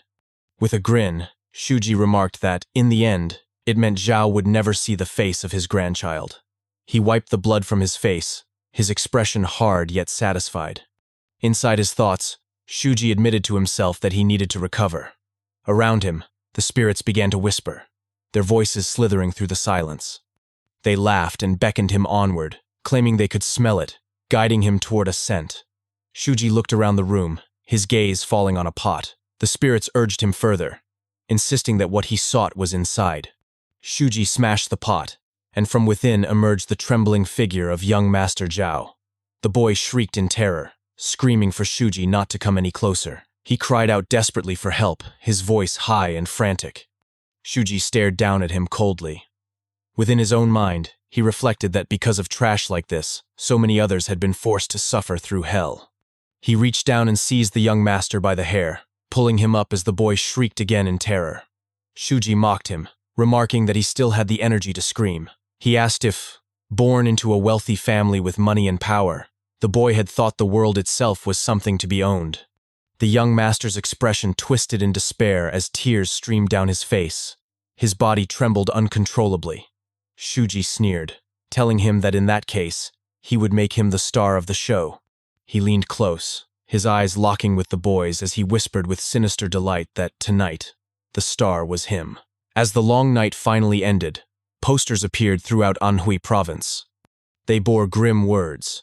Because the Orthodox sect had joined hands with the Black Dao sect to gain unjust profit, someone had enacted punishment upon them in the name of their victims. The people began to chatter restlessly when they saw the notices. Some asked aloud what was going on, marveling that both the Black Dao sect and the Zhao clan manor had been wiped out one after another. Whispers spread of a mysterious vigilante who had killed everyone except the servants. Many agreed it was a good thing, for the monsters who had conspired against the Tiger Pit sect had finally been dealt with. Others wondered who the vigilante could be, pointing out that neither Gu Yuhao nor Zhao Yushi had been ordinary opponents. At the same time, chatter stirred among the stable boys. Wu Tuyen told them he had heard something from a woman who once worked at the Zhao clan manor. His companions leaned forward in anticipation. They teased him, asking why he always seemed to know stories like this, and laughed that a man with a face like his certainly seemed to attract many female fans. Wu Tuyen silenced them with irritation and told them to listen. He explained that the woman had said the vigilante called Zhao Yushi's name 3 times before killing him. The stable boys exchanged nervous looks. One asked why a name would be called like that. Another shivered and suggested that it was as though the vigilante dragged his victims to the underworld by summoning their names 3 times. Someone muttered that if that were true, the man was terrifying. Another asked whether such a monster would ever join the Tiger Pit sect. At that moment, the stable door burst open, and someone shouted that he was here. The stable boys flinched violently and shivered in fear. Elsewhere, Koaiku rode her horse at an easy pace, her thoughts drifting. Within her mind, she reflected on what people were calling the vigilante of 3 calls to the underworld. This mysterious figure had destroyed both the Black Dao sect and the Zhao clan manor. She admitted to herself that even if those groups had been wicked, it felt wrong to rejoice at the misfortune of others. Still, she could not help but wonder who the vigilante truly was. She even asked herself if it could be a ghost, for the thought was frightening but also filled her with curiosity. Most of all, she asked herself why the vigilante's actions always seemed to benefit the Tiger Pit sect. Her thoughts drifted to a memory of her sister's letter. In it, Eika had written that thanks to a certain vigilante, they had been able to protect the escorts and supplies from a bandit attack in the forest. She had given that man her gold medallion and told him to visit the Tiger Pit sect, asking Ko-Eiku to welcome him warmly if he ever arrived. Yet Ko-Eiku thought to herself that no guest bearing a gold medallion had come to them so far. She was deep in thought when the horseman pulled briefly at the reins, snapping her out of her reverie. She blinked and asked aloud where they were, before gasping in wonder at the sight before her. she exclaimed in awe at the view of the lake. Turning to the man guiding her horse, she asked brightly how he had known she liked lakes, and wondered aloud if she had ever told him such a thing. The horseman, who was Shuji, replied that she had. Koeku looked at him in confusion, muttering that she did not remember ever saying that. Within Shuji's heart, a silent thought stirred. He remembered that in their past life, whenever she was frustrated or her mind was in turmoil, she would always sit by the lake. Shuji then reached into his pocket, preparing something, and set it onto a small plate. Koiku leaned closer and asked what it was. Smoke began to spread softly into the surrounding air. She recognized it at once and exclaimed that it was insect-repellent incense. She admitted that she loved the lake, but the bugs always ruined it for her. She smiled warmly and told Shuji that he was very considerate for a newcomer, and asked if he had been this way at his last job too. Shuji paused for a moment before answering. He told her that a warrior died for one who recognized his worth. To those who treated him like family, he simply treated them as family in return. Ko-Aiko was left silent, confused, and shocked by the weight of his words. After a moment, she said gently that she would not pry into his circumstances, but as long as he was at Tiger Pit, they were his family. She reached out her hand toward him. In that instant, Shuji's mind returned to the memory of his last moment with her before he had regressed. He remembered her voice asking if he knew why she had saved him. She had explained that as the heiress of the Tiger Pit sect, she had trusted his words that the master and his wife were good people, and from that moment on, she had begun to think of him as family. Now, in the present, Shuji reached slowly for her hand, but before he could touch it, Wu Tuyen burst onto the scene, shouting that the escorts had returned. Ko-Aku's face lit up with joy. She turned her horse away, her eyes bright with excitement. Shuji was left with his hand hanging in the air, staring blankly at it. Ko-Aku turned back briefly and apologized, telling him that she was going ahead. She added that there would be a banquet that night, and reminded him to save room. With that, she urged her horse forward. Shuji scoffed softly to himself, but then allowed a small smile to form on his face. He murmured that this was not so bad either. Later that night, the grand banquet began inside the Tiger Pit sect. The hall was lively, filled with laughter, the clinking of cups, and the rich aroma of roasted meat and fragrant sake. At the head of the hall, Ko-Genin rose to his feet, lifting his cup high. With a commanding voice, he declared a toast to head escort Shuji, praising him as the hero of their long and perilous journey. The crowd erupted in cheers and responded with cries of, "Cheers! Drink to your heart's content today. Long live the Tiger Pit sect." While the atmosphere was joyous at the central tables, a different mood lingered among the stable boys who were seated further back. Shuji sat quietly, drinking without expression. It was then that Wu Tuyen, one of the stable boys, strode up behind him and laid a hand heavily on his shoulder. In a mocking tone, he demanded to know who Shuji thought he was, daring to accompany the young miss. The other stable boys jeered, saying only the old guards were permitted to escort her. Wu Tuyen pulled away the food that was set in front of Shuji and sneered, telling him that if he behaved arrogantly, he would not be allowed to eat. The others joined in, shouting that there was no food for someone like him and cursing him as an arrogant brat. Shuji, however, remained completely unfazed, his calm demeanor only irritating them further. At that moment, Ko-Aiko approached. Her sharp voice cut through the mockery as she asked the boys what they thought they were doing. All of them flinched under her gaze.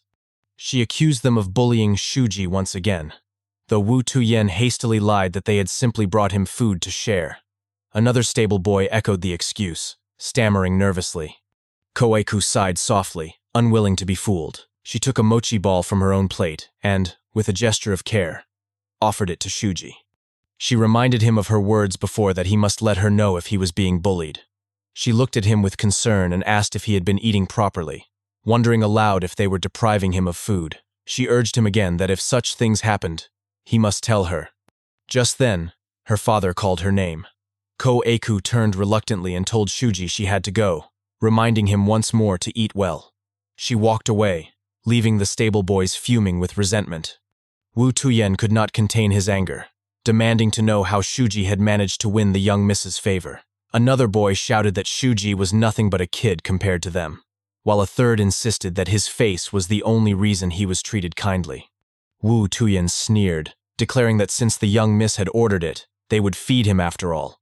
But with twisted spite, he picked up food and hurled it at Shuji, shouting for him to eat. Shuji leaned casually aside, letting the food miss him entirely. The stable boys grew even angrier, demanding that he stop dodging. They began flinging more food at him in succession. Yet Shuji continued to move with effortless grace, evading every piece except for the bits of meat, which he caught in his mouth and ate without hesitation. The boys were enraged. They shouted that he was mocking them, that his expression was infuriating, and that they would beat the arrogance out of him. Meanwhile, at the head of the banquet, Koganen once again addressed the hall. He praised Shuji for ensuring the safe return of their caravan, saying that now at last, everyone could breathe in relief. His wife reassured the families of the escorts who had died, swearing on her honor that she would take full responsibility for them until the end. Shu Eika, seated in a place of respect, bowed and said solemnly that no one needed to worry about the families of the fallen escorts, for she had only done her duty. Ko Eiku appeared at her side with a teapot and gently poured her a drink, thanking her for her service. Shu Eika expressed her gratitude. Ko Eiku then mentioned the guest with the gold plaque referenced in a letter. Shu Eika admitted she had been hoping to ask about that person as well. She said she had not seen them and wondered if they had truly come to the Tiger Pit sect. Ko Eiku shook her head and explained that they had not. If they had, she assured, they would have been welcomed as an honored guest. Shu Eika sighed with regret. She explained that the guest was a spear-wielding vigilante who, despite his youth, had demonstrated overwhelming power and destroyed the Green Forest Bandits, who were in truth members of the Black Dao sect. She lamented that she could not thank him again. In her heart, she thought that if she could recruit such a master as a retainer, the strength of her sect would increase, and no more of her subordinates would have to die. Ko Eiku placed a hand gently over Shu Eika's and told her to wash away her worries and regrets with a drink. She reminded her that thanks to her hard work, countless people were smiling that very night. Shu Eika was moved, her thoughts shaken as she looked around the hall at the cheerful faces of those gathered. She realized that she and her subordinates had fought for the sake of this peaceful, everyday life. Her gaze, however, drifted toward the table of the stable boys. She froze when her eyes fell upon Shuji. Her cup slipped from her hands as her body trembled. In disbelief, she thought that the brat she had seen before was sitting right there. Shuji noticed her staring. As he continued dodging the food hurled at him, he casually raised a finger to his lips, signaling her to stay quiet. Shu Eika's heart pounded, her body drenched in sweat. She wanted to cry out, but Shuji's cold inner voice reached her. It was not time yet, he warned. It was too early to use her gold plaque, and until then, she was to remain silent about him. The stable boys, now exhausted from their efforts, were gasping for breath. Wu Tuyen cursed between heavy pants, insisting that Shuji stop moving. Gathering themselves for a final attempt, the group lunged forward together to attack him, but just as they charged, a strange sound echoed through the banquet hall. It came from right beside their table, where a mysterious man had struck a wooden bell with a piece of bone. His calm voice cut through the noise, telling them to be quiet while he was eating. Wu Tuyen scowled, protesting furiously. He shouted that the man should be grateful to the sect master for allowing a beggar like him to attend the feast. He insulted him, saying he stank and should eat quickly and leave. The mysterious man responded with amusement, calling him feisty. He reached out his hand and muttered that perhaps he would have to teach the boy a lesson. Wu Tuyen demanded to know what he was mumbling about. But before the stranger could grab him, Shuji swiftly pulled him back. The man's eyes widened with surprise. He acknowledged Shuji's quick reaction, remarking that with such sharp instincts, the boy had a bright future ahead. The man then rose to his feet, glaring at Wu Tuyen. He told him he should spend the rest of his life grateful to the boy who had just saved him. The stable boys watched in confusion as the stranger walked away. Wu Tuyen muttered that the man must be insane. The mysterious figure moved to the center of the banquet hall and raised his voice so that all could hear. He thanked the sect for inviting him to such a fine banquet, though he lamented that the sake was cold. With a smile, he declared that he would pour them all a cup of hot sake himself. He leapt forward onto the table where the sect leader sat. Placing his finger gently upon the wooden surface, he released a surge of internal energy. The sake on the table began to heat, then to boil, and finally evaporated entirely. The man chuckled, feigning regret that he had made it too hot and caused the fine sake to vanish. Shueika sat frozen, her mind reeling in shock. She realized at once that with just his internal energy, this man displayed a mastery that marked him as someone who had reached the very pinnacle of power. Koganon rose to his feet, demanding to know who this monk was. The man smirked and replied that he was no monk, though he had picked up the wooden fish on his way there. He then introduced himself boldly. He said he was known as the money-collecting demon, affiliated with the Unorthodox Alliance. Once, he had been called the Staff Demon. His name, he declared to all present, was Gu Goryu. The man known as the Staff Demon, Gu Goryu, had once been infamous as one of the twin demons who rampaged freely across the martial world. After clashing with the evil alliance, he fought their leader and was ultimately defeated. From that day on, he was forced to serve under the alliance. His main task became the collection of tribute payments from organizations that failed to pay on time, and if any of them dared to resist, the result was complete sect annihilation. When Koganon looked upon him, he muttered in suspicion whether this man could be the one Shueika had given the golden plaque to. Shueika immediately denied it. She explained firmly that this was not the man, and that she had never seen him before either. Gu Goryu sat at the head of the banquet table, his large frame looming over the gathering. With deliberate slowness, he poured wine into a cup and then addressed the hall. He remarked that it had been a long time since he had last come to Anhui province, and that during his absence he had heard rumors of both the Black Dao sect and the Zhao clan manor being crushed. As he spoke, an overwhelming pressure filled the banquet area, suffocating those around him. He sneered that, under such circumstances, if they were celebrating with a loud banquet, it was only natural that they would fall under suspicion. Shueika froze in shock at his oppressive aura, but Koganon quickly responded, insisting that it was a mere coincidence, and that their sect had nothing to do with those events. Gu Goryu gave a chilling smile and told them that if that were truly the case, then they could simply continue their banquet as if nothing had happened. Suddenly, his sharp eyes turned toward the back of the hall. He murmured that he had heard the rumors before, but was now seeing with his own eyes that the woman there was even more formidable than the stories claimed. His gaze fell directly upon Ko-Eiko. Startled, Ko-Eiko demanded to know what he was talking about. Gu Goryu laughed loudly and declared that he had heard the Zhao clan had been so dazzled by her beauty that it had led to their downfall. Now that he was seeing her himself, he said, he could understand why. He jeered that with such a face, it was no surprise that a sect or two might have fallen because of her beauty. With a booming laugh, he suddenly moved and appeared directly in front of her, leaning close to her face. He asked what she thought would happen when someone powerless was born with such beauty. Before she could answer, he spat directly on her face. Ko-Aiku froze in horror, her body trembling in both fear and humiliation, while Gu Goryu grinned wickedly.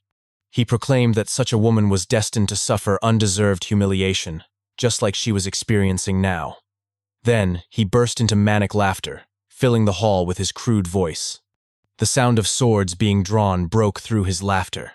Both Koganon and Shueika raised their weapons and leveled them against Gu Goryu. Koganon shouted furiously, demanding to know the meaning of his behavior. He warned that if Gu Goryu had come here only to provoke a fight, then he should not expect them to sit idly by. Gu Goryu, unbothered, casually picked up a piece of meat and chewed it, mocking them as he asked if they truly believed they could defeat him. Koganon glared coldly and answered in a strong voice that this was not about whether he could win or lose. He explained that his daughter had been insulted right before his eyes, and that for that alone, he could not allow the matter to rest. He demanded that Gu Goryu follow him outside, so they would not involve the innocent people around them. Gu Goryu scoffed and declared that there was no need to go elsewhere. He insisted that they settle the matter immediately, right there and then. Just as the clash seemed inevitable, Ko-Aiku intervened. She begged her father to sheath his sword. After wiping the spit from her face with calm composure, she addressed Gu Goryu directly. She thanked him for teaching them an important lesson and politely poured him a cup of wine. Gu Goryu looked at her in confusion and remarked that even after being spat on, she was offering him a drink. He mocked her, calling her pathetic for the daughter of a warrior clan. Ko-Eiko replied steadily that she was not enduring humiliation in order to grovel. She explained that Gu Goryu had reached the pinnacle of mastery, a true senior of the martial world, and that she was simply showing respect as a junior warrior toward his efforts. For a moment, Gu Goryu's expression darkened. He gritted his teeth and laughed mockingly, saying that despite being such a great warrior, all he had done was spit on a girl. He asked whether she found that ironic. Ko Aiku calmly answered that perhaps her words had been lacking and sounded that way, but she had only spoken her true feelings. With sincerity, she bowed and offered him another cup, asking him to accept it. There was silence before Gugoryu suddenly burst into booming laughter. After laughing heartily, he accepted the cup and drank it in one gulp. To everyone's surprise, he then apologized for his rudeness earlier and asked the sect leader to sheath his sword. With a sly smile, he said that he was doing this to save Ko Genin's face and that they should wrap the matter up there. Ko Genin scoffed but obeyed, lowering his blade. As Gugoryu walked past him, he sneered that if he had been 50 years younger, he would have claimed Ko Aiku for himself. Just as he was about to leave, he stopped and turned back, saying he had nearly forgotten the most important matter. He explained that since the Black Dao sect had been destroyed, he had not received the tribute they owed him. Returning empty-handed would damage his reputation. Ko Genin narrowed his eyes and asked what exactly he was implying. Gugoryu leaned forward with a nasty grin and explained that he did not care who destroyed the Black Dao sect or the Zhao clan manor. All that mattered was that he brought back the required sum of money. He reminded them that just a moment ago he had done Ko Genin a favor by saving his face, so now it was Ko Genin's turn to save his. Maintaining composure, Ko Genin asked whether Gugoryu was truly trying to collect tribute from clans belonging to the orthodox sects. Gugoryu mocked him, saying that it was ugly to call it tribute. He preferred to call it a consolation fee. Ko Genin pressed further, asking whether Gugoryu had demanded such a fee from the Namgung clan as well. Gugoryu scoffed at the very suggestion, declaring that if he had tried that, he would already be dead at the hands of the Namgung patriarch. He then turned back to Ko Genin, reminding him that the Tiger Pit sect had profited handsomely from its last trip. He ordered them to think of it as condolence money for the poor souls of the fallen Black Dao sect, and asked whether that sounded more acceptable now.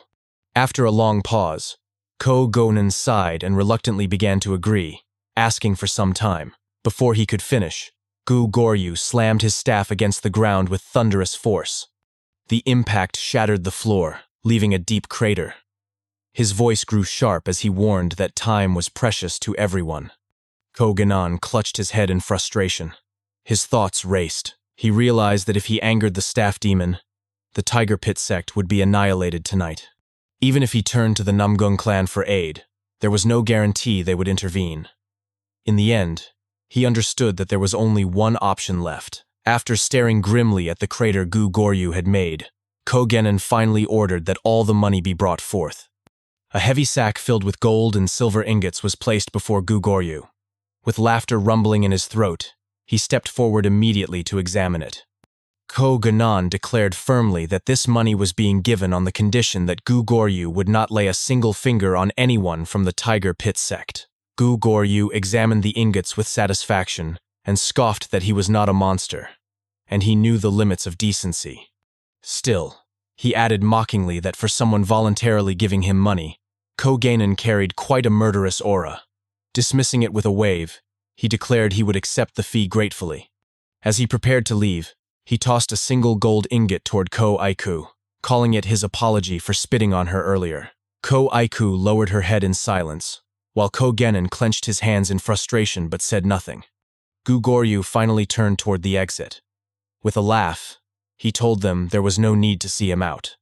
The moon was bright enough that he could find his way perfectly well on his own. Later that night, at the stables, two stable boys were chatting quietly. One mentioned that he had heard the escorts whispering that Gugoryu was strong enough to kill every single person at the banquet by himself. The other replied that it was a good thing the situation had been solved with money, because once someone was dead, it was all over. Both agreed that the thought of such a man was truly terrifying. At that moment, Wu Toyen rushed into the stables, drenched in sweat and struggling to catch his breath. He carried a food bundle in his hands. The boys greeted him with surprise, asking what he was holding. They assumed that since the banquet had been ruined, there would be no food left.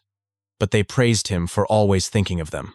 Wu Tuyen ignored their questions and demanded to know where Shuji was. The stable boys admitted that they had not seen him in some time. Wu Tuyen fell silent for a moment, then whispered Shuji's name. His mind drifted back to the moment when Gugoryu had almost struck him down. and Shuji had stepped in to save him. Something stirred within his heart, and with sudden emotion, he shouted into the night, declaring his longing. His voice carried through the stables as he cried out, "Shuji, my beloved Shuji, where are you?" Elsewhere, under the moonlight, Goryu strolled happily after leaving the banquet. His steps carried him toward a wooden bridge, but as he approached, he noticed someone standing on the other side. He stopped and narrowed his eyes, recognizing the figure. It was Shuji, and a menacing aura radiated from him. Goryu scoffed at the sight, and remarked that for a moment he had thought it was some kind of monster, but it turned out to be a man after all. He identified him as the stable hand from earlier that evening, and asked why he had followed him. With mocking disdain, he suggested that perhaps Shuji was here because of the insult he had directed at his lover. If it was revenge for her sake, then it was misguided. He admitted that he had spat in her face, but she had not reacted, which meant that his insult had been wasted. In his view, there was no revenge to be had. At last, Shuji spoke, his voice carrying a chilling tone. He told Goryu that perhaps it was because he was half-heartedly imitating a monk that he spoke such nonsense. He declared that there had been enough chatter. Shuji stepped forward slowly and then, in an instant, leapt at Goryu with his spear, shouting for him to hand over the money. The spear cut through the air toward him, but Goryu burst into loud laughter. He easily dodged the flurry of strikes, his booming voice echoing across the bridge as he shouted that it had been 40 years since anyone had said such words to him. The last man who had dared to demand that of him was the rogue Night King, and now Shuji was the latest. He found the moment so amusing that he could not stop laughing. He swung his staff, meeting Shuji's weapon with a heavy clash. Shuji staggered back from the impact and looked at his trembling spear. Goryu grinned and remarked that it was a fine spear, then asked what its name was. Shuji replied coldly that it had none. Goryu mused that it was a shame, for it was a small heirloom but a fine weapon nonetheless. He spun his staff with a flourish, then abruptly stopped and pointed it out. He explained that it had once been a spear, but after the blade had broken he had used it as a club. Forged of black iron, it was still durable, though heavy, and that was its only flaw. If the blade had remained intact, people would have called him the spear demon instead of the club demon. He said it was truly regrettable. Before he could finish, Shuji shook the wooden bridge violently and declared that no matter how sturdy it was, in the end it was still only a spear without a blade. Lunging forward again, Shuji added that it was like a wolf of the rogue style whose fangs had been removed, just like Goryu himself. Goryu's balance wavered and he roared in rage, calling Shuji a filthy creature. He narrowly avoided the attack, though the spear grazed his face and his straw hat. Groaning in pain, he steadied himself and spun his staff furiously. He shouted that striking treacherously in a duel between men was the act of a coward. Suddenly, he shifted his spin into a stabbing thrust toward Shuji. Shuji noticed his intent and dodged sideways.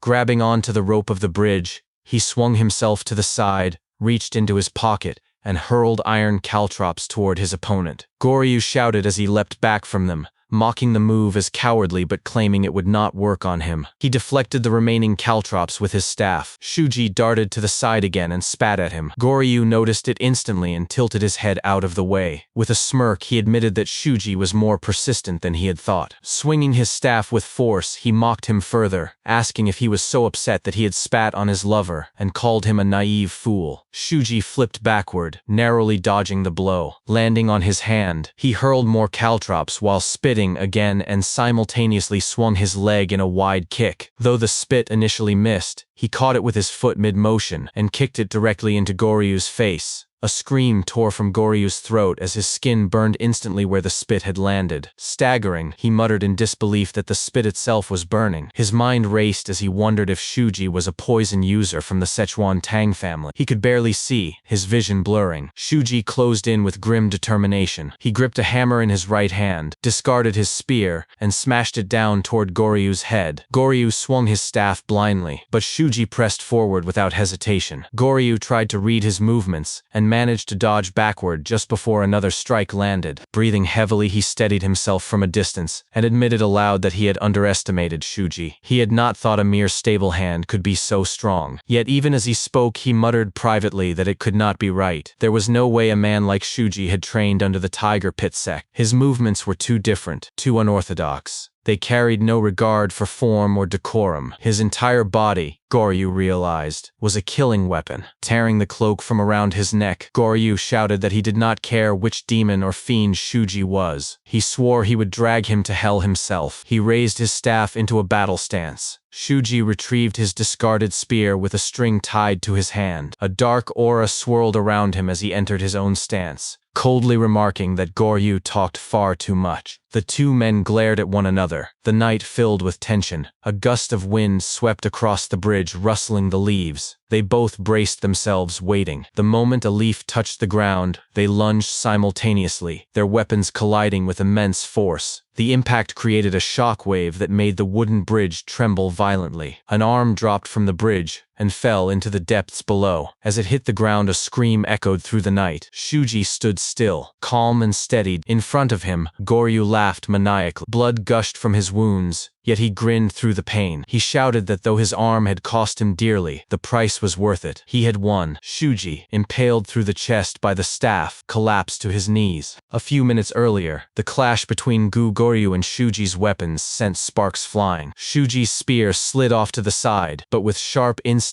he redirected it and swung toward Goryu's head. As the blade closed in, Goryu muttered with a grin that it was not bad. He shifted his body sideways and declared that Shuji could have his left arm, but in return he would take his heart. In the same moment, his staff pierced straight into Shuji's chest. Blood sprayed against his face, and Goryu bared his teeth in a wide smile as he growled that the boy's heart was his. After a pause, Goryu pulled his staff free, and blood gushed from Shuji's body. Looking down coldly at his fallen opponent, he admitted aloud that though he had won, it came at a steep price. He could hardly believe it. For a brat like Shuji to pose such a threat to him was unthinkable. He wondered if Shuji had been raised along the demonic path. Suddenly he coughed violently and vomited blood, realizing with dread that the internal damage he had sustained was far worse than he thought. He lifted his staff again, raising it toward Shuji's body, determined to finish him. His thoughts raced. This brat was too dangerous. He could not afford to leave him alive. He had to end it here and now. But before he could strike, his entire body froze in horror. Spirits began to emerge from behind Shuji, writhing in the darkness as Shuji's body slowly pushed itself upright. Goryu staggered back, his eyes wide as he shouted in disbelief. He demanded to know what was still driving Shuji to stand. Was it money, pride, fighting spirit, or love? What could possibly keep him moving after such wounds? Shuji struggled forward, his body trembling. He lifted his head with effort, opened his mouth slowly, and whispered a single word: fear. Goryu flinched at the sound, his expression twisting with unease. He demanded to know what Shuji meant. Shuji glared back at him with a menacing stare, and asked if he knew where people went when they died. He lowered his eyes toward the ground beneath the bridge, where a deep pit had opened. From within, spirits screamed in agony, clawing desperately to climb upward. Shuji's voice was cold as he explained that when one believed such a fate awaited after death, one could never allow oneself to die. Goryu smirked nervously and scoffed that Shuji must be seeing illusions. Yet inside, his thoughts betrayed his fear. Was Shuji truly standing from sheer terror of death? What had he seen that gave him such strength? Goryu admitted to himself that he was dying to know, but he also resolved that he had no intention of dying himself. He stepped back, raised his weapon again, and shouted that he would not die here on a bridge. He would die peacefully in his bed as a frail old man. With a roar, he swung his staff once more. Shuji blocked the strike with his spear. Clenching his teeth, he pushed forward and swung with fierce determination. Goryu met him head-on, and their weapons clashed again and again. In the heated exchange, Shuji managed to slice off two of Goryu's fingers, though Goryu retaliated with a blow that tore into Shuji's left side. Blood and sweat mixed on the wooden planks as they continued their brutal dance. Goryu clicked his tongue at the sight of his severed fingers and growled that Shuji had taken two from him. But with a wicked glare, he spat that Shuji was finished. Before Shuji could react, a shard of metal embedded itself into Goryu's eye. He screamed in agony, staggering backward. Through clenched teeth, he demanded to know what Shuji had just spat out. Shuji calmly chewed through the pieces of iron caltrops in his mouth and declared that Goryu would die here today. Terror began to seep into Goryu's movements. He swung his staff wildly, shouting for Shuji to stay back. Blow after blow landed on Shuji, But the younger man refused to fall. Horror filled Gu Goryu's mind as he thought frantically. Shuji should have been fatally wounded. Why was he still advancing? What kind of creature was he? With desperation, Gu Goryu screamed that Shuji was a demon and hurled his staff with all his might. The heavy weapon struck Shuji's head, obliterating half of it. Gu Goryu froze for a moment, then erupted into laughter. He threw his head back and cackled, convinced that he had won. In his mind, he shouted in triumph that this was his victory. He gathered Chi into his palm, lunged forward with a wide grin, and yelled that he would end Shuji's misery in a single blow. But before he could strike, Shuji shifted to the side with unexpected speed. Gu Goryu's eyes widened in disbelief as he saw Shuji slice through the rope of the bridge. Fear swallowed him whole. He was certain he had crushed Shuji's head. How could he still move? When had he cut the rope? The bridge began to collapse. Shuji remained standing on the falling planks, while Gu Goryu sprinted desperately to the other side. He made it across, gasping, but his heart pounded erratically as a suffocating presence pressed down on him. Spirits appeared behind him, their whispers echoing in his mind. Panic overtook him. Could Shuji still be alive? It was impossible. With wounds that severe, there was no way. Perhaps it was just a futile struggle before death. Yet Gu Goryu could not dismiss the truth he felt in his gut. Shuji was not a man bound by common sense. He turned his head, and to his horror, saw Shuji in midair. The stable hand pulled his spear back with the string tied to his hand and hurled it forward. The weapon flew with deadly precision and pierced straight through Gu Goryu's skull. As blood poured down his face, Gu Goryu laughed one final time. His thoughts echoed back to his first impression. He had thought Shuji was human, then mistaken him for a monster. With his last breath, he whispered the truth. Shuji was neither man nor monster. He was a god of death. After Shuji drove his spear through Gu Goryu and watched the staff demon's body collapse against the cliff wall, he began to fall with it. As he dropped, he reached instinctively for the string attached to the spear and managed to catch it, leaving himself dangling in midair. He hung there with his body shaking, gritting his teeth as pain tore through him, and he thought that he was a wreck.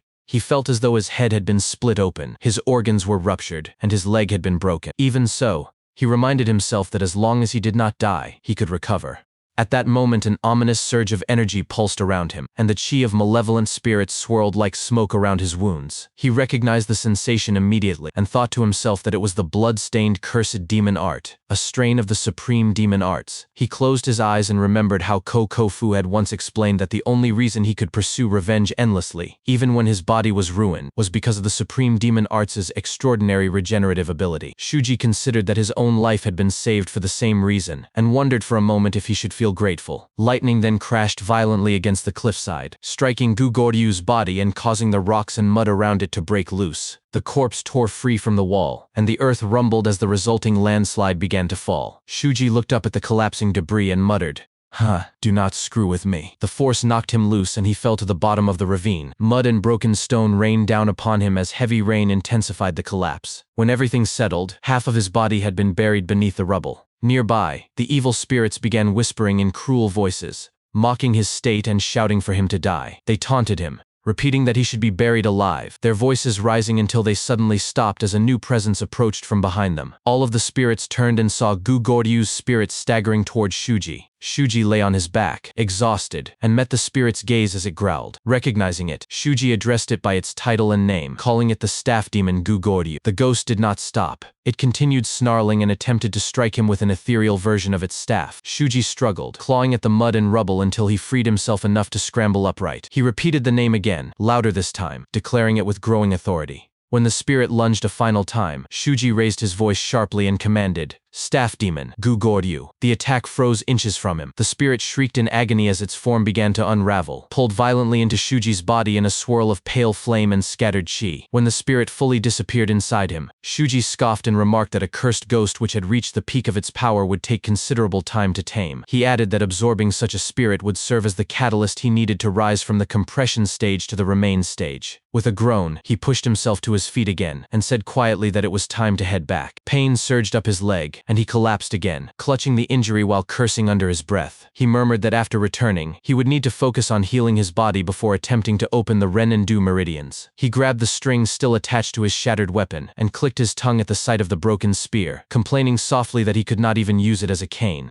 He turned his head and saw Gu Gordyu's lifeless body lying nearby, where the rain dripped heavily over mangled flesh. Beside it rested the staff that had earned the demon its name. Shuji murmured in surprise and limped over to pick it up. After lifting it and feeling its weight, he commented that if Gu Goryu had carried a complete spear instead of a staff, he would have been the one to die. He looked at the broken weapon still in his hand, and thought grimly that he would need to give his spear a sharp tip, otherwise he would become as defanged as the fallen demon. Sometime later, Shuji limped into town under a pounding midnight rain. Blood trailed behind him in a thin line as it dripped steadily from his injured leg, and he used the heavy staff as support. The wind screamed through the streets, and his soaked clothes clung to his skin. After a few steps, his balance faltered, and he slammed shoulder first into a wet stone wall. He clicked his tongue in frustration and thought that even with the strength he had absorbed from the supreme demons, his body refused to recover quickly. He reflected that this was the first time since returning to the past that he had poured everything into a fight, and admitted to himself that the aftermath was rough. Every raindrop felt like a needle piercing his skin. His staff felt like iron, and the bag slung over his shoulder felt unbearably heavy. He thought that he would close his eyes and rest for a moment. His vision blurred, and he stumbled forward. As he drifted in that haze, he recalled Ko-Eiko's gentle voice telling him that although Shuji might have his own reasons and secrets, as long as he stayed at the Tiger Pit sect they were his family. The memory flashed through his mind like a spark, and his eyes widened slightly in realization. He muttered softly, family, a home where I can rest easy. He smirked at the thought, pushed himself upright again, and continued trudging through the storm. After a few more pained steps, he whispered under his breath that a place like that did not suit him. Earlier at the Tiger Pit sect, Ko-Eiko sat alone in her room, seated in front of her desk. A slow sigh escaped her lips as she thought about how the world of martial arts had always been a harsh place defined by survival of the fittest. She reflected that goodness could not afford to be weak, and only the strong could carry their beliefs to the end without compromise. She reminded herself that her father had lived by that principle and passed it down to her. She reached for a scroll resting near her arm and opened it carefully. As she stared at the writing, she admitted quietly in her thoughts that she too had chosen to follow the same path. The scroll revealed a letter of acceptance from the Muram Alliance's Deungcheon Academy. She considered how the academy was directly operated by the Muram Alliance, and accepted candidates from ages 16 to 18, training them into the promising talents who would eventually lead the Kangho. Ko-Eiko let out another long breath and pressed her palms against her face. She admitted to herself that she had taken the entrance exam in secret, and still could not quite believe she had been accepted. Her plan had been to graduate from the academy, gain valuable experience, and use that foundation to help raise her family's standing. However, she clenched her fist tightly and worried about the enormous tuition fee. She thought that if only she had the money, things would be easier. A memory surfaced in her mind of Gu Goryu requesting money back at the banquet. She shook her head firmly and reminded herself that saving the people of the Tiger Pit sect had been more important than anything else. She promised that she would not regret choosing their lives over wealth. She stood up from her chair and opened the window beside her, allowing the cold wind to wash across her face. She exhaled again, and mentioned aloud that she should go out to get some fresh air, hoping it would help her feel better. In the present, Ko-Eiko found herself walking through the streets in the middle of a heavy rainstorm, leading her horse by the reins. She muttered that she did not feel better at all, and then shouted in frustration, asking why the weather was tormenting her as well. The horse beside her began hopping and shaking its head, which caused her temper to rise further. Clenching her teeth, she asked if her horse, Bong, was the only one having a good time while she was at her wit's end. A loud thud echoed nearby, cutting through the rain. Ko-Eiko drew her brows together, and asked what that sound was. She told Bong that they should go and check. When they turned the corner, she instantly spotted the dark pool of blood on the ground. Her voice quivered as she whispered to herself in shock, unable to comprehend the amount she was seeing. She wondered who could possibly lose so much blood. From the deep shadows ahead, Shuji began approaching slowly. The faint outline of his form only became visible when a streak of lightning illuminated the street. Ko-Eiko stepped back in fear and demanded to know if the figure was a person or a ghost. Shuji's voice replied quietly from within the darkness, saying only that he appeared exactly as he was. Ko-Eiko assumed that meant he was a ghost, and stated the conclusion aloud. Shuji looked down at himself in brief confusion, but without offering clarification, he turned around to walk away. Ko-Eiko realized from his reaction that he was a living person. She called out, shouting for him to wait. She reached into her belongings and threw a small pouch near his feet. She explained that it was a wound salve, cheap but useful, and if he needed it, he should use it. She admitted that she did not know what happened to him, and although she could not carelessly involve herself in martial conflicts, she could not ignore someone suffering right in front of her. She added that if he truly did not want it, he could throw it away. For a brief moment, Shuji smirked. He bent down to collect the pouch and examined it quietly. After a moment of silence, he pulled the bag tied to the staff he carried and swung it lightly. Ko became alarmed by his sudden movement and shouted nervously, asking why he was doing that. Shuji tossed the sack at her feet and instructed her flatly to put it on the horse. When he turned and began walking away again, she called after him repeatedly, begging him to stop and explain. She stared at the sack for several seconds, her thoughts racing. From its size and the faint metallic scent mixed with rainwater, she began to fear what might be inside. She wondered anxiously if it contained a severed head. She reasoned that if it truly did, she would have a responsibility to report it to the authorities. She slowly crouched down, reaching out hesitantly while closing her eyes. She carefully opened the sack, bracing herself for something horrific. When she finally looked, she gasped in disbelief. Inside were the Tiger Pit Sec's stolen funds taken by the staff demon. Her breath stalled as realization struck. She whipped her head toward the direction Shuji had gone and spotted him just turning around the next corner. Ko hurried after him, shouting that he should wait and demanding to know how he had recovered that stolen money. She turned the corner, expecting to confront him face to face, but her eyes widened as she found nothing there. Only the puddle of blood remained along with the sack at her feet. Another flash of lightning lit up the street, and Ko stood alone in the rain. She whispered into the storm, her voice unsteady, and asked, "You, what on earth? Who are you?" Shuji deliberately leaped off the roof, landing hard on the ground below. The impact forced a pained groan from his lips. For a few moments, he remained still, gathering his strength before attempting to stand. As he did, he sensed a presence nearby. Instinctively, he grabbed his weapon and threw it into a nearby haystack, narrowing his eyes as he thought to himself that someone, or something, was out there. He wondered who would be wandering around at such an hour. Just as he prepared to leave, a startled voice echoed through the quiet night. Wu Tuyen appeared, eyes wide in confusion before shouting in recognition. His tone shifted immediately when he realized who stood before him. He cried out Shuji's name with genuine relief. Shuji turned his head slightly, recognizing the voice. He sighed inwardly, irritated, thinking that it was that man again. He muttered in his mind that he wasn't in the mood for Wu Tuyen's antics tonight. But Wu Tuyen rushed toward him with excitement, calling out and asking where Shuji had been all this time. Shuji clenched his hand in frustration, muttering to himself that this man was insufferable. Before he could continue the thought, Wu Tuyen reached him and spoke loudly, his voice filled with concern. He called Shuji his lifesaver and said he had been looking for him everywhere, complaining that the meat and rice cakes he had prepared had already gone cold. Shuji clicked his tongue in annoyance, thinking that Wu Tuyen had found a new way to be irritating. Wu Tuyen then noticed the injuries covering Shuji's body and quickly began examining him. His voice rose in alarm as he demanded to know what had happened. Who could have dared harm their youngest comrade? His tone turned fierce, declaring that it was war, no matter who the culprits were. Shuji brushed him off, shoving his hand away and ordering him to stop making noise. He told Wu Tuyen to go to their master and fetch the herbs he had mentioned before. Wu Tuyen blinked in confusion, stammering his agreement before Shuji began listing the ingredients he needed. Poria, dragon's blood, persimmon calyx, fenugreek, flaxseed, piper longum, and longan fruit. Wu Tuyen hurriedly wrote them down, exclaiming that there were far too many to gather at once. He asked in frustration where he was supposed to find all of those ingredients at this hour. Shuji simply replied that he should go to Shu Eika to fetch them. When Wu Tuyen realized who he meant, his eyes widened in disbelief. He repeated the name, Master Shu Eika, the leader of the Howling Tiger Escort Bureau, and immediately panicked. He shouted at Shuji, asking if he had lost his mind. How could he possibly approach someone of that status for herbs? Shuji's response was calm and firm. He said that if Wu Tuyen mentioned it was his request, they would provide what was needed. Wu Tuyen clenched his fists in frustration, muttering that it made no sense. He grumbled that he couldn't even bring himself to hit this stubborn man. As he turned away to leave, he sighed and said he would go anyway, calling it a favor for his lifesaver. He muttered to himself, wondering what exactly he was supposed to say when he arrived. Shuji told him simply to say it was from Shuji, assuring him that they would understand. Wu Tuyen looked back at Shuji for a moment, studying his expression. After a few seconds, he muttered that he might as well claim the stable master sent him instead. As he disappeared around the corner, Shuji began circulating his chi. The air around him grew heavy as the energy flared to life. He evaluated his current strength, noting that his staff demon ranking stood at the 10th step of the bone carapace. Before him, a massive red door began to materialize. He gazed at it solemnly and murmured that in order to open it, he would need to pierce his immune meridian and drain his blood, replacing it with spiritual elixir. The process was dangerous, but he recalled that his acupoints had already been fully opened during his battle with the staff demon. He wondered quietly if he had perhaps lost too much blood. Then, looking toward a lingering spirit nearby, he decided the remaining elixir would be replaced by the soul of the staff demon itself. His gaze hardened as he fixed his eyes on the spirit.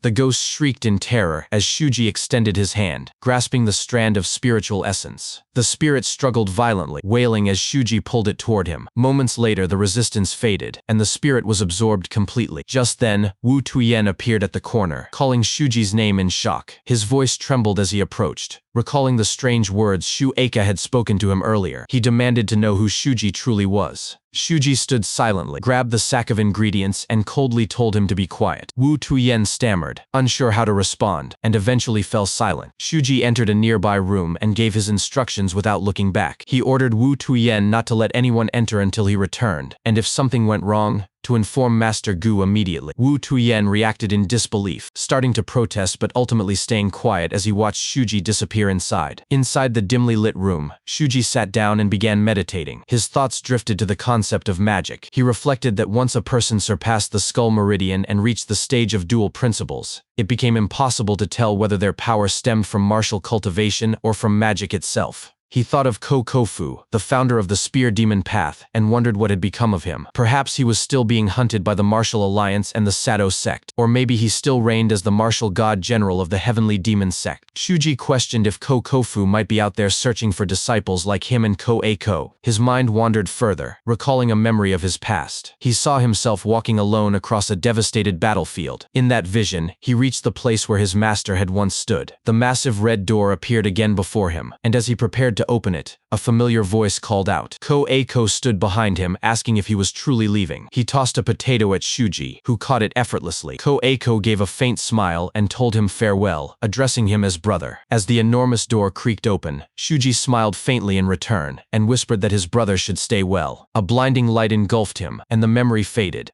Shuji awoke suddenly on the hay where he had been resting. Exhaling deeply, he muttered to himself, wondering if his attempt had succeeded. He sat upright, glancing toward the doorway, and commented that the lazy fool must have kept watch outside. When he opened the door, he found Wu Tuyen asleep on the ground. The door nudged his head, waking him abruptly. The stench of impurities clung heavily to Shuji's body. Wu Tuyen recoiled and shouted in concern, asking if Shuji was all right before gagging at the foul odor that seeped from the room. As Shuji walked away, the sound of falling leaves filled the silent night. His thoughts turned inward once again. He reflected that he had reached the top tier of Li Yun's steps, the ultimate perfected stage recognized by all martial families. Preparation was complete, and now his next target awaited. He leapt upward, stepping lightly on the drifting leaves as he ascended into the air.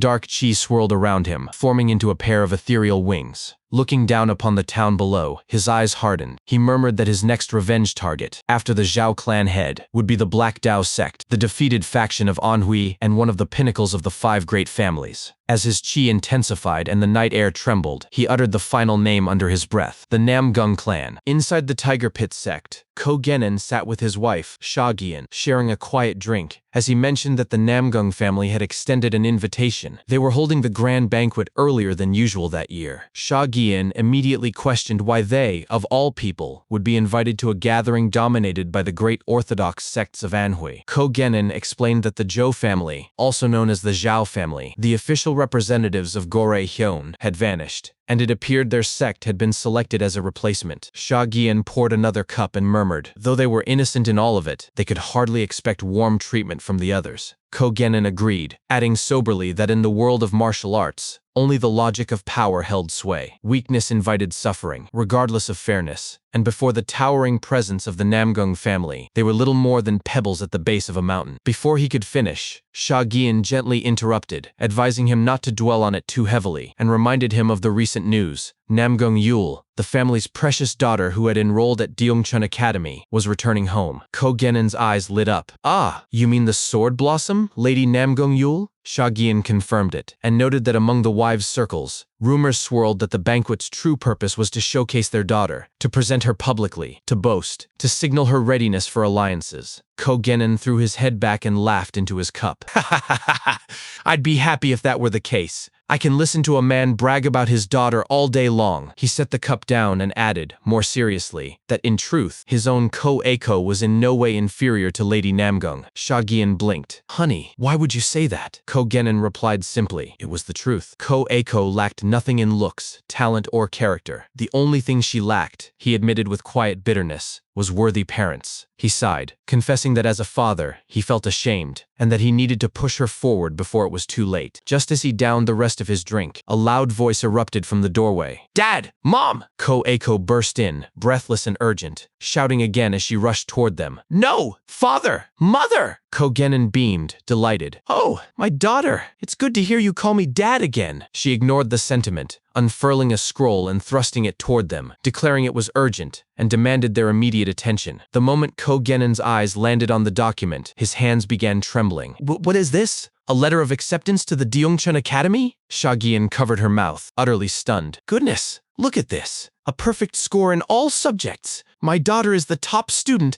The top student! Ko-Genin leapt up, flung open the window, and bellowed outward. This calls for a celebration. We should hold a grand banquet too. But Ko-Eiko cut him off sharply. There was the matter of tuition. Her parents erupted in unison, insisting she needn't worry at all. Her father vowed he would raise the money, even if it meant selling the very pillars of their sect. Shagian added fervently that Ko-Eiko should focus solely on her studies. Ko-Eiko shook her head, turned, and dragged forward a heavy sack. She dropped and let it spill open. Her father gasped in disbelief. "No way! This is—" She stood tall and declared that they no longer needed to worry. She had brought back every coin required. Several days later, beside a quiet riverside, Shuji and Ko-Eiko found themselves together once more. She stood beneath the shade of a tree while he burned mosquito repellent nearby. She watched him for a long moment, reflecting inwardly that something felt different. Strangely, impossibly, things had begun improving the day Shuji arrived. She walked over, her voice soft but teasing. "My little lucky charm." Leaning in, she added, "I haven't seen you much lately. Where have you been wandering off to? Huh?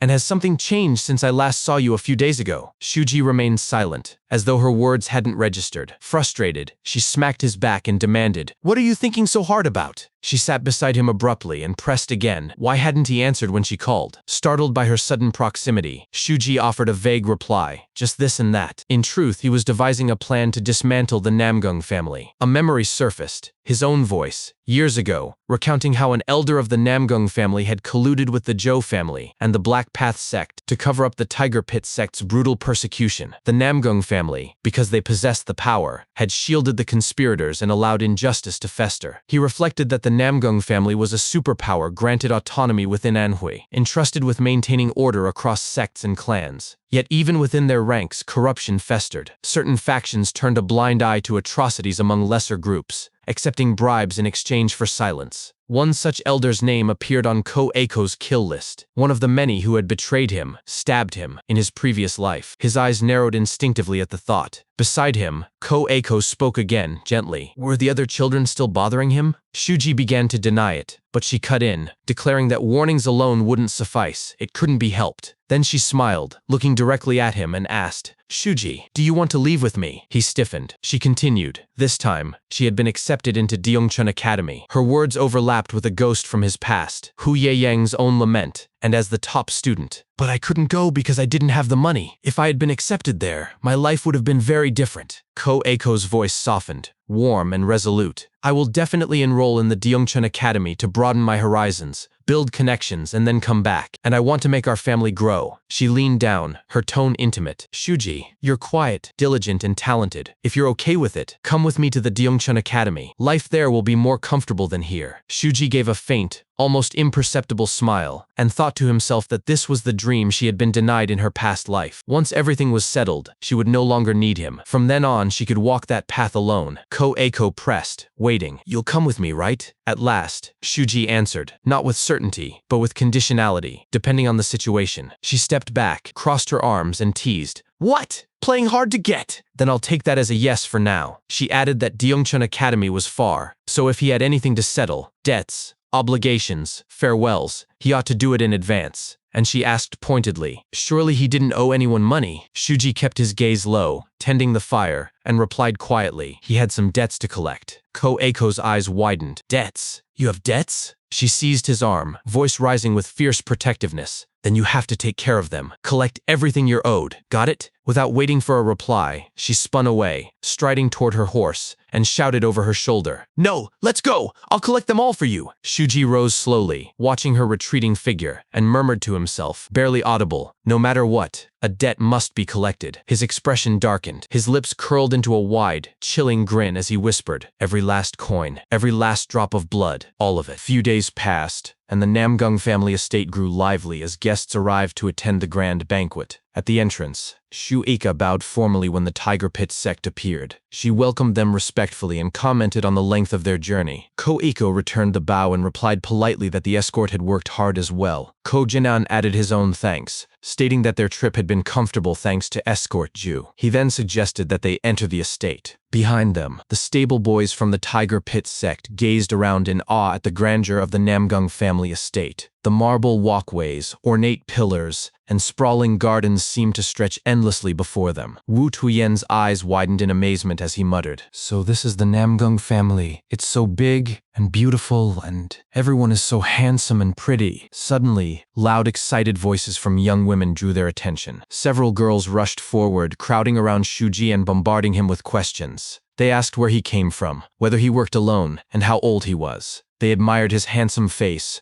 remarked on his strong arms, and even offered to wipe the sweat off his body. Shuji thought to himself that their behavior was annoying. Watching enviously from a distance, the stable boys felt bitterness rising. They whispered that he was mean and called him a jerk. One reminded the others that they had agreed to be nice to Shuji, causing Wu Tuyen to groan and admit that he simply could not help himself. As Shuji finally noticed them staring, one of the boys panicked and pointed out that he had seen them. Instantly, Shuji vanished from the crowd of girls and reappeared right in front of the stable boys. He placed his hand firmly on Wu Tuyen's shoulder and spoke quietly, telling him that he would leave the rest to him. Wu Tuyen blinked in confusion and called after him, but Shuji had already vanished again. The disappointed girls glared and demanded to know where the handsome boy had gone. Attempting to salvage the situation, Wu Tuyen rizzed them up and pointed awkwardly to himself and tried to sound charming, but his voice cracked. The girls looked down at him with disgust and walked away while insulting the encounter. After they left, Wu Tuyen stood silently staring at the ground. A tear rolled down his cheek as he muttered Shuji's name and called him a jerk. Later that afternoon at the stables, Shuji watched from atop a carriage roof while a harsh overseer shouted commands. The man scolded the stable boys and reminded them that the banquet would begin soon, calling them lazy bums. He swung a stick violently and struck one of them repeated times while sarcastically questioning whether the boy had lost his mind. He lectured him about the price of the meat he was transporting and insulted him as worthless. The boy curled up and screamed for help. After spitting on him, the overseer complained about being busy and then kicked Stable Boy in the head. He ordered the boy to prepare the sacrifice for the blood oath ceremony and asked whether it had been handled properly. The new stable boy bowed and explained that he had brought the sacrifice in without draining its blood, just as instructed. However, he hesitantly admitted there was a problem. The overseer's face twisted in fury as he demanded to know what problem could possibly exist. The stable boy explained that the wolf they captured was so large that they struggled to move it. The overseer swung his stick again and shouted that they should have grabbed anyone available to help. Terrified, the boy ran off to call the others. The overseer clicked his tongue and muttered that they were useless. Just then, he noticed movement inside one of the carriages when the fabric cover shifted. Assuming the sacrifice was still alive, he reached for his sword and grumbled that the stable boys failed to check if the animal was dead. He threatened that he would cut off one of their legs when they returned. He climbed into the carriage, complaining that he could not even enjoy the banquet because of such bothersome tasks. Inside, he began searching and spoke aloud, asking where the wolf was hiding. He eventually found it and knelt beside it, patting its head. He initially mocked the creature, believing it was merely a wolf cub and wondering why it caused such commotion. Suddenly, the wolf stirred. The overseer stumbled back in shock. He gasped and shouted in disbelief as he realized its true, enormous size. Then he began laughing hysterically, thrilled by the discovery. He exclaimed that a wolf of this magnitude would make the blood oath ceremony a tremendous success and proudly declared that, for once, the incompetent workers had accidentally achieved something valuable. He imagined how pleased the family head would be. Unbeknownst to him, a rope quietly slid around his neck from behind. Shuji, who had been hiding in the shadows, pulled the rope tight and hoisted the man upward. The overseer struggled desperately and tried to beg for help. Shuji spoke calmly from behind a hanging slab of meat, explaining that he was curious about the internal structure of the Namgung family manor. The man tried to resist, gritting his teeth and attempting to speak through the pressure on his throat, but Shuji smirked into the darkness and pulled harder. Shuji told him that he did not actually need him to talk. The man eventually went limp, and his body collapsed. A moment later, the man's spirit emerged beside the corpse. Shuji released the rope, grabbed the spirit by the head, and stared coldly at the fallen body. He remarked that a dead man was more honest than a living one. Outside the carriage, loud voices echoed. Several Namgung stable boys dragged the Tiger Pit stable hands across the yard, demanding their help. Wu Tuyen struggled against the hold and shouted insistently that they were not members of the Namgung family. He identified their group loudly as the Tiger Pit. The Namgung stable boy apologized profusely and promised that he would give them meat and food later if they helped him move a single wolf. Wu Tuyen pushed him away, annoyed by the demand, while the Namgung boy looked around and wondered aloud where a certain warrior had gone. He bumped into another Namgung stable boy who immediately scolded him for standing around. The boy panicked and agreed quickly. After a short pause, several of them worked together and managed to lift the enormous wolf, which hung upside down on a thick pole. They counted loudly in unison before staggering forward. Wu Tuyen complained loudly, questioning why he was even being forced to participate. The Namgung stable boy thanked him again and promised a reward for his help. Wu Tuyen demanded that he keep his word without hesitation and asked why the wolf was so heavy, wondering if it had given birth. The Namgung boy nervously offered 4 servings of meat as compensation. Wu Tuyen shouted his agreement. As the grand banquet began, servants moved swiftly between tables, serving steaming delicacies to the assembled guests.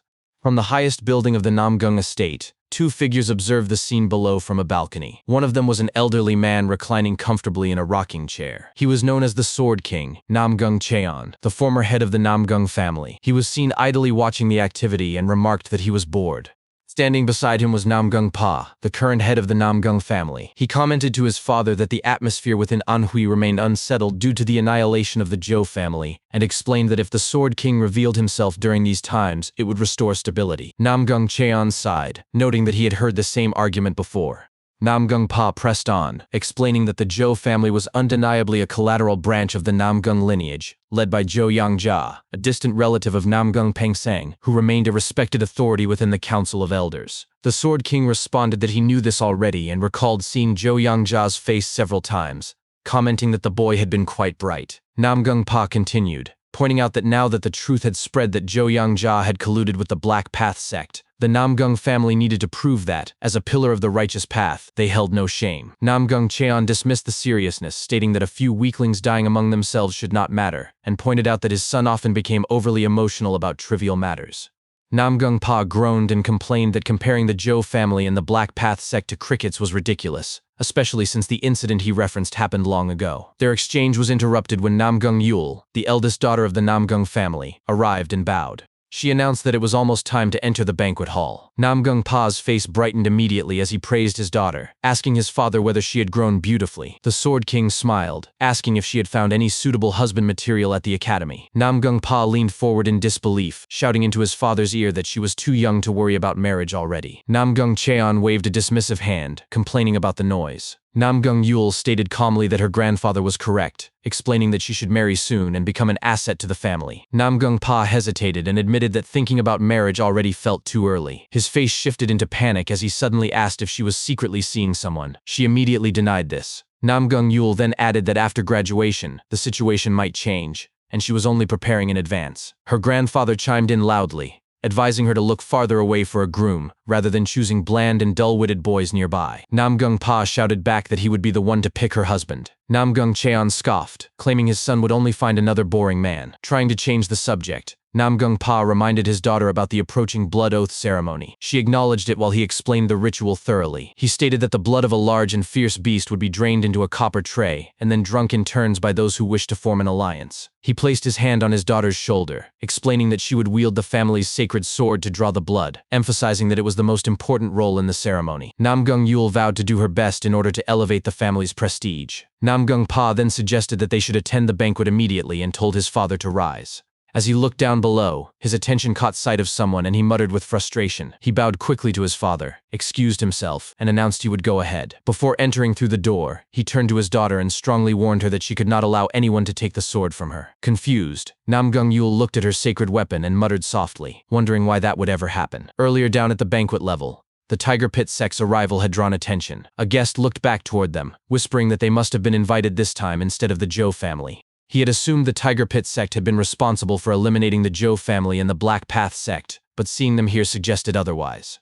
Another man sitting nearby berated him, insisting he say something sensible, adding that the Tiger Pit sect possessed neither money nor power and could not possibly have destroyed the Zhou family or Black Path sect. The two then burst into laughter. Ko Genan clenched his fists tightly when he overheard their mockery, his anger visible on his face. Ko Eiko noticed her father's expression and silently whispered concern under her breath. Suddenly, a jovial voice echoed from behind them, asking why everyone appeared so grim. Both Ko Genan and Ko Eiko turned to find an elderly man stroking his long beard with amusement. He asked rhetorically whether they were unhappy with the terms of the pledge, claiming he had worked hard on them. Guests around the hall looked at him with forced smiles. They start glazing him and expressing relief under Namgung protection. This man was Namgung Pangsang, the elder of the fire palace of the Namgung family. The terms of the pledge he authored stated that all righteous organizations gathered would come under the Namgung family, that the Namgung family would share portions of their secret arts with them, and that each organization would pay protection fees every quarter. Though the guests publicly smiled, internally they cursed him as a clever and greedy old fox.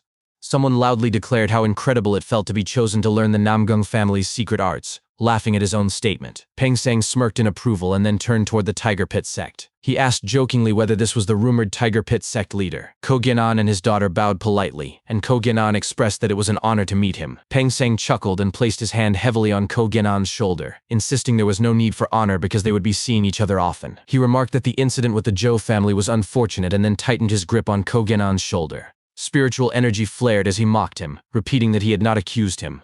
He explained that he invited them precisely because he trusted them. He grinned wickedly and pointed out that the blood oath would be a beneficial opportunity for the Tiger Pit sect. With an even firmer grip, he added that once they learned the Namgung family's secret sword arts, their sect would grow and easily pay protection fees with profit remaining. His gaze slowly shifted to Ko Eiko, and he cruelly mentioned that since her previous arranged marriage had collapsed, she might be better off becoming a concubine of a powerful older man. He suggested that such an arrangement was popular among young people lately, adding that it was better than becoming the official wife of an incompetent boy. He lifted his hand toward her chest, reaching toward her boobies. Before he could touch her, a stern voice cut sharply through the air. What are you doing over there? Namgung Pa appeared and flared his own spiritual energy, instantly dispersing Pangsang's suppressed energy. Pangsang staggered back in surprise and addressed him formally. Internally, he clicked his tongue and growled that the family head was an annoying spoilsport. He claimed aloud that it was nothing important, simply having exchanged a few words after noticing a familiar face.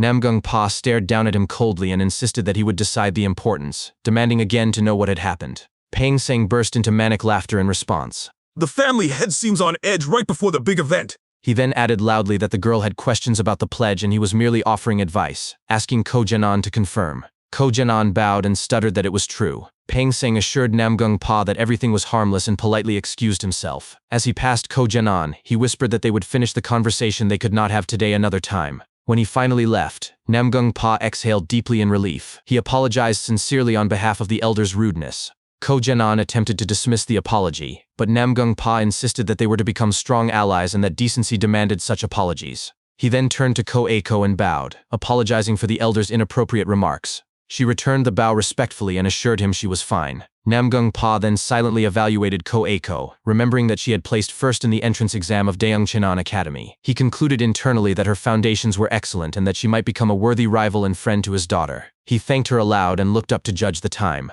Right on cue, Namgung Yul appeared behind him and announced her presence. Namgung Pa introduced her to Ko Eiko, asking them to greet one another. Both bowed and exchanged names respectfully. Namgung Yul observed internally that this was the girl who had ranked first in the exam. Ko Eiko narrowed her eyes slightly as she recognized Namgung Yul as the sword flower. Namgung Pa asked his daughter whether preparations were complete, and she confirmed that they were. He glanced at the massive wolf tied above and stated that at last, the moment had arrived. He declared aloud, "Now, at last, it is time for the blood oath." Later that night, as darkness fell over the estate, Namgung Pa began to climb the stairs leading to the platform where the wolf was tied. He stopped halfway up, turned around, and addressed the gathered guests with a booming voice that carried across the entire courtyard. He offered his sincere thanks to all the heroic comrades within Anhui province who had assembled for this occasion. Some of the guests were shocked into awed silence by the display of his powerful chi. Namgung Pa continued his speech, reminding everyone present that they had all taken up their swords for the beliefs of justice and balance. He spoke of harsh realities. In the north, the apostles wreaked havoc. In the east, barbarians threatened. And in the west, the demonic cult ran rampant. Meanwhile, the power of the Marim Alliance, which should be stopping these threats, grew weaker by the day. Therefore, he declared, starting with this oath, they would become one and protect the justice and balance they had defended for generations. Following this powerful declaration, the guests erupted into thunderous cheers, chanting the Namgung clan name repeatedly. The Namgung warriors struck the taiko drums, signaling the beginning of the blood oath ceremony. Namgung Yul slowly ascended the stairs as the drum beats echoed throughout the area. When she reached the halfway point, she met her father, who simply told her to proceed. She nodded, then suddenly leapt forward to the top platform. There, she grasped her sword, closed her eyes,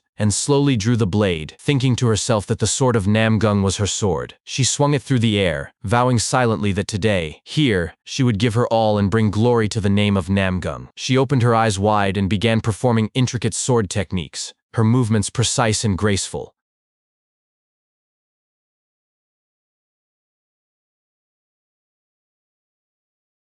After completing her forms, she paused and stood still, thinking that now came the final part of the ceremony. She pointed her sword toward the wolf tied in the middle of the platform, determined to put her all into this final act. She jumped forward, performing the peerless sword of the vast sky technique, the heavenly dance, single line. But as the tip of her sword was about to reach the wolf's neck, the supposedly dead creature moved. A man covered in blood grinned from within, and suddenly a hand emerged from inside the wolf. As Namgung Yul's sword was about to strike the neck, a topless, bloodied man wearing a wolf headdress reached toward her. As his hand was about to make contact, her gaze turned toward him, and she suddenly recalled her father's words from earlier. Yul, the sword, you can't let anyone take it. The man grabbed her neck and lifted her up into the air. Namgung Yul was visibly shocked and confused, her mind racing. What had just happened? A person emerging from inside a wolf's stomach? No way. Was this a dream? She began to cry as she tried to process the impossible situation, then realized the choking sensation was real. More importantly, where was the holy sword? She looked ahead and saw the sword hanging in midair about to fall. The man grabbed it and placed it right next to her neck. She groaned as she stared at the blade pressed against her skin. The man, who was Shuji, spoke coldly. I'm going to press your pressure points now. If you struggle, I'll cut off your ear first. Everything sank into Yul's mind, and she began screaming loudly. Her father, who had been descending the stairs, immediately turned his head back at the sound. The warriors below began asking what had happened, with some insisting they had seen a person emerge from the wolf, while others dismissed it as guts spilling out. But Namgung Pa flared his chi and rushed upward, sensing that Yul's energy was scattered and wondering what on earth had happened up there. Suddenly, the sheath of his daughter's sword fell down onto the stairs, and he immediately recognized it as the sheath of the holy sword. Then a loud voice echoed from the platform above. Listen up, you bastards of the Namgung clan. As Namgung Pa looked up, he saw his daughter being held hostage and shouted her name in horror. He called Shuji a murderous bastard and demanded he release his daughter immediately. Shuji began to speak, saying he had two demands, but Namgung Pa cut him off, shouting that the fiend should let go of his daughter first. Suddenly, someone appeared right next to Namgung Pa and told him to be quiet for a moment because he couldn't hear what Shuji was saying. It was Namgung Cheon. Namgung Pa shouted at his father, but Namgung Cheon spoke calmly, advising his son not to act rashly. He pointed out that even after inheriting the position of family head, he still hadn't fixed that habit. If Shuji had intended to kill her, he would have done it right away. He must want something, which was why he was up there. Shuji smirked and complimented the old man's cleverness.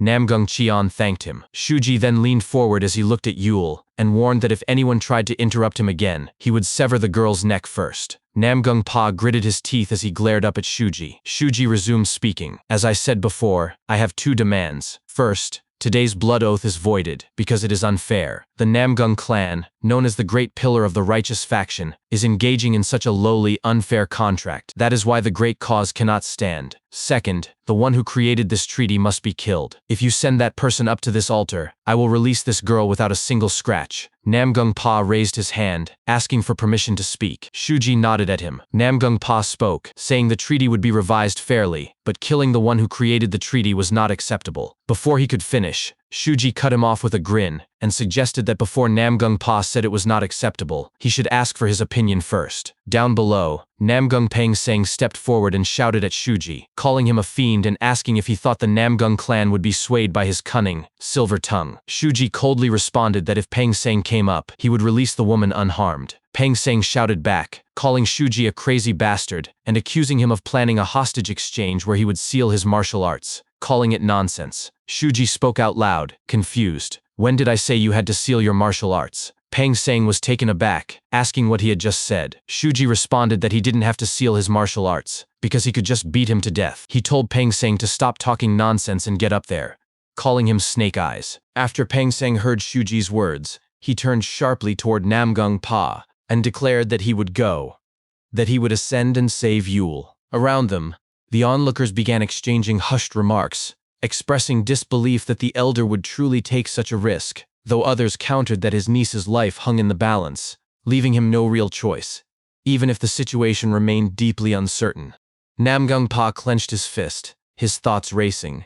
He told himself he could not fall for the fiend's trick, yet Yule's peril pressed upon him relentlessly, and besides, if Peng Sang, the lifelong elder, were to intervene, perhaps the odds would shift. Resolving himself, he turned to Peng Sang and gave a single, measured command. "All right, go up." Peng Sang stood stunned, stammering in response before his mind erupted in alarm. He cursed inwardly, incredulous that the clan head had agreed so readily. Surely Shuji had devised a scheme, and marching up unprepared felt like walking into a trap. As the crowd murmured admiration for the clan's devotion, and pity for the man who would face a Namlung elder, Peng Sang seethed silently, thinking that none of them grasped the dread tightening in his chest. Then a booming voice cut through the air.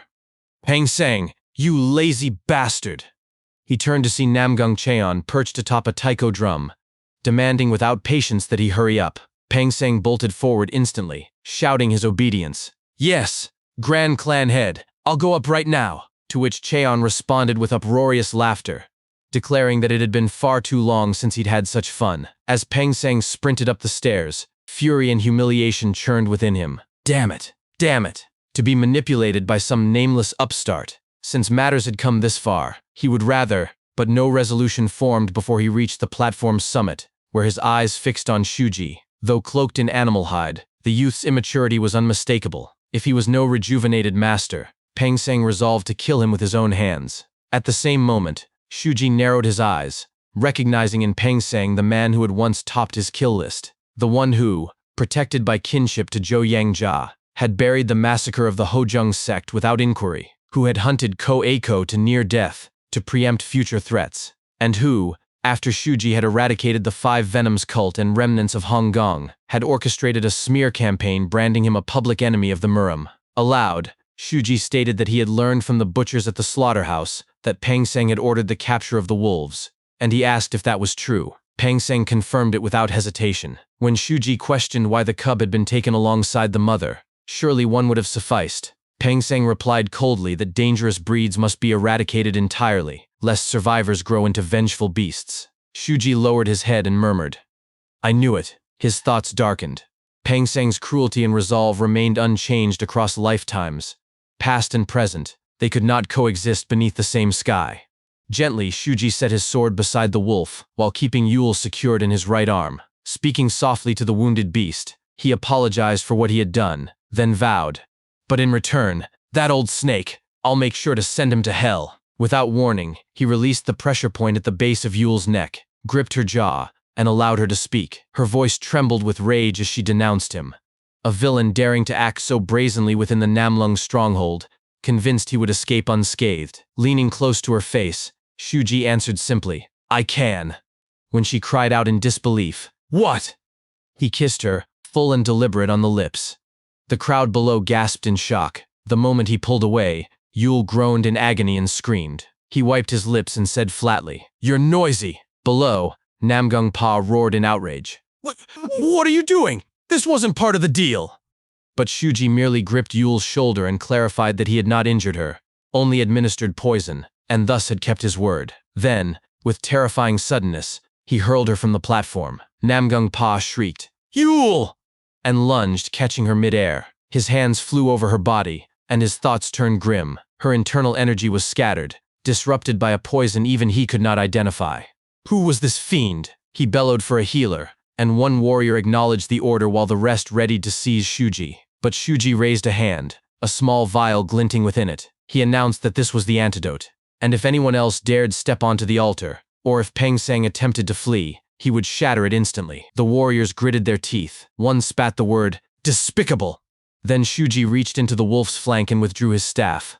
Peng Sang's eyes widened. He recognized it immediately, and demanded to know what connection Shuji bore to the Unorthodox Alliance's money-collecting demon. Swinging the staff high overhead, Shuji replied, "You don't need to know." Peng Sang braced himself, thinking, without any warning, "This madman." As the staff descended, he leapt back just in time, and realization struck. to destroy the altar in one blow. That's it. Now I get it.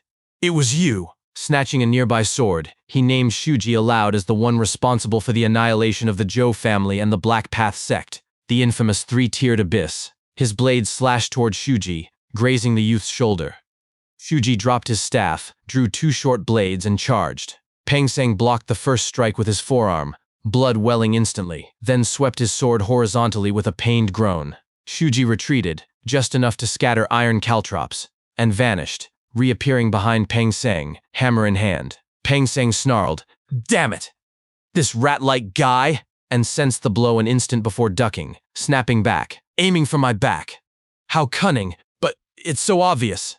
Yet in that split second of arrogance, his foot landed squarely among the caltrops. His face twisted, pain flared white-hot through his legs. As he screamed, Shuji reeled his staff back with a cord tied to his wrist, and called out, "Do it properly! Don't you need the antidote?" Peng Seng looked up, fury overriding agony, and shouted, "You coward! Using such cheap tricks instead of fighting fair!" Shuji caught his staff, hoisted it across his shoulders, and paused. "Cowardly! Not fighting fair!" Then, with indifferent calm, he offered two final words. "So what?" As the altar gave way beneath them, one warrior shouted a warning that the structure was collapsing and commanded all warriors of the Namlung noble family to shield the clan head and his household. Another approached Namgung Cheon to intervene, but the Grand Clan head dismissed him with a wave, his gaze fixed on the chaos above as he mused aloud, "Ho ho, to think a brat so young possesses such martial arts. Three-tiered abyss, was it?" A fierce grin spread across his face as he thought to himself, "This bastard. This is so much fun." Back on the crumbling platform, Peng Seng wrenched the caltrops from his feet and struggled upright, scoffing at what he called such petty tricks. He gripped his sword tightly and accused Shuji of looking down on him, a lifelong elder, before pointing the blade and labeling him, with seething contempt, "This arrogant brat." A surge of chi exploded toward Shuji, who stood unmoved and replied simply, "I told you," before flinging more iron caltrops into the air and adding, "that I'm more than enough to beat you down." With a swift swing of his staff, he sent the projectiles flying at Peng Seng, who parried frantically while his mind reeled. "This is driving me crazy! His martial arts are profound, yet his combat methods are unrefined." As Shuji released his own chi, Peng Seng strained against the onslaught, his thoughts spiraling. Just where did a man like this come from? Why does he bear such hatred for me?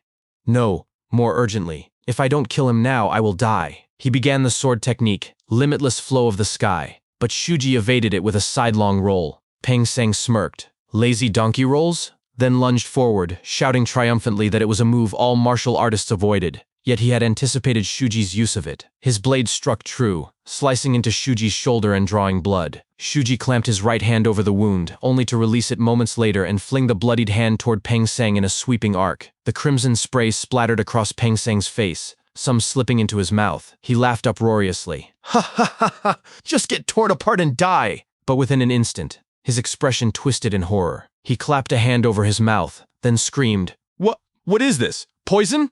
before collapsing, writhing and howling in agony. "Kwa!" Below, a warrior tensed and asked aloud whether that had been the elder's voice, adding that the smoke obscured his view. Meanwhile, Namgung Pa poured his own internal energy into his daughter's faltering meridians, and silently urged her, "Just hold on a little longer." As the smoke cleared, another warrior called out in relief and concern, "The smoke is clearing. Is the elder safe?" Above, Shuji exhaled deeply, his thoughts measured. He may be rotten, but as expected of a Namlung, huh? That was dangerous. Yet his gaze remained fixed on Peng Seng, writhing on the ground, and his mind drifted to Ko Kofu's words. "A person who has mastered the art of the unrestrained demon is called the unrestrained one. The blood of such a one is poison to most martial artists, burning and desiccating their internal energy, which is not its own. Since his cultivation realm was still low, the effect would be brief, but the shock, he knew, would be profound." He tossed a small vial toward Peng Seng, the antidote, and spoke clearly. "Make your choice. Will you give this to your niece, or drink it yourself?" Without hesitation, Peng Seng snatched the vial and swallowed its contents in one gulp. Shuji's eyes widened. Below, warriors and Namgung Pa stood stunned. One cried out in disbelief. "The elder took the antidote? How could he?" Namgung Pa's face darkened with fury. "Peng Seng! How dare this bastard!" Above, Peng Seng coughed violently, then gasped in relief. "It worked! If it wasn't poison, he could still escape, somehow." But Shuji's voice cut through his hope. ice cold. How foolish. What you drank is the poison of the river tribe. Peng Seng reeled. What? I can't see? Shuji's tone remained unflinching. Die slowly, within the evil deeds you have committed. Blind, disoriented, Peng Seng screamed. What did you do to me? You monster! Ah! As he staggered and fell. Nearby, a spectral figure materialized. Shuji's likeness, yet distorted, grinning with cruel amusement. You got what you deserved, Elder Peng Seng, the spirit taunted. Peng Seng recoiled. What? Who are you, you bastard? The spirit leaned in. How could you have forgotten me? Accepting bribes, burying concubines you abused to death, hunting down those who stood in your path to elderhood? Wasn't all that me? Recognition struck like lightning. You're… Zhou Yangjia? You're dead!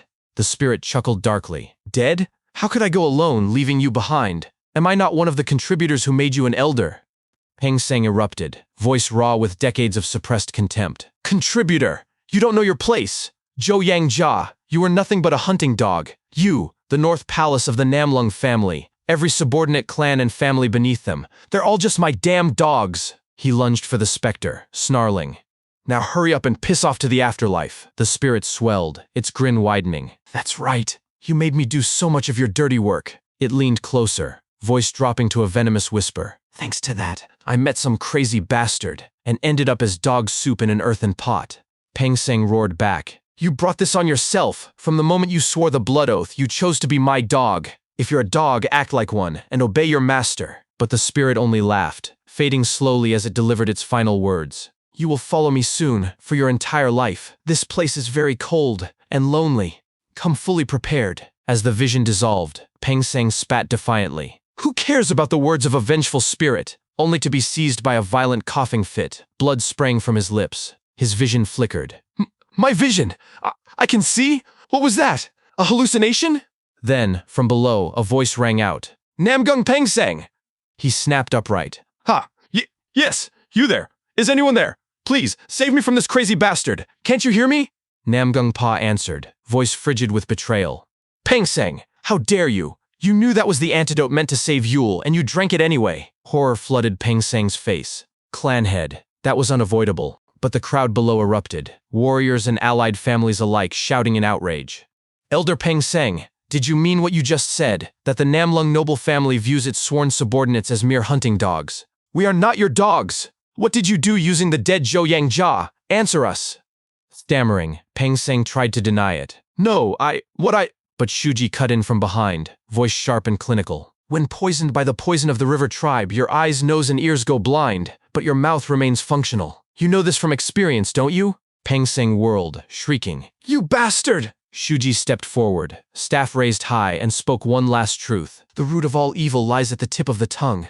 Then he struck, driving the staff straight into Peng Seng's mouth, and finished, cold and final. A perfect saying for trash like you! Shuji then picked up a pointed weapon from the ground as he approached Peng Seng. He declared that Peng Seng's tongue had made him a public enemy of the Miram and had forced his sworn brother to live on the run. He added an emphatic, "Ah," before accusing Peng Seng of even stabbing both him and his sworn brother with a sword. Peng Seng, covering his mouth and looking confused, responded by asking what kind of nonsense that was, vehemently denying that he had ever done such a thing. As Shuji stood right in front of him, he lifted his pointed weapon and confirmed, "You did." He added that Peng Seng probably did not remember. Without hesitation, Shuji proceeded to stab Peng Seng multiple times in the body. Screaming out of pain, Peng Seng shouted that he did not know who Shuji was or who his sworn brother was. Shuji then aimed his staff directly towards Peng Seng and replied that he did not need to know in this life.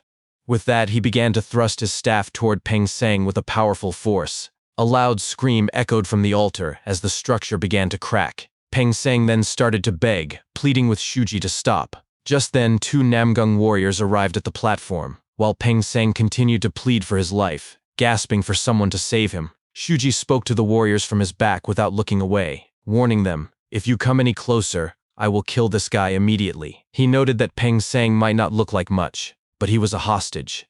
The warriors paused. Shuji then looked down at Peng Seng, who tried to speak, asking if Shuji was sparing him. Shuji grabbed his collar, aimed his staff right at him, and retorted, "As if." The warriors down below watched in horror as Shuji struck Peng Seng. Shuji then grabbed Peng Seng's beard and threw him off the altar. As Peng Seng crashed down below, one of the warriors yelled out, calling for the elder. Nearby families also expressed shock, saying, "Heavens," and reflecting on how an elder of the Namgung sect had been defeated like that, questioning if the three-tiered abyss was truly that strong. Ko looked up at Shuji on the altar and thought to herself about the repeated mention of the three-tiered abyss, wondering if it was really a coincidence. Shuji looked back at Ko down below and thought that with this, the revenge for his brother was over. He mentally wished for her to live the life she desired, addressing her as Ko. Down below, one of the warriors checked Peng Seng's pulse, then looked toward the head clan and simply shook his head. Another warrior spoke, stating that Elder Peng Seng was dead.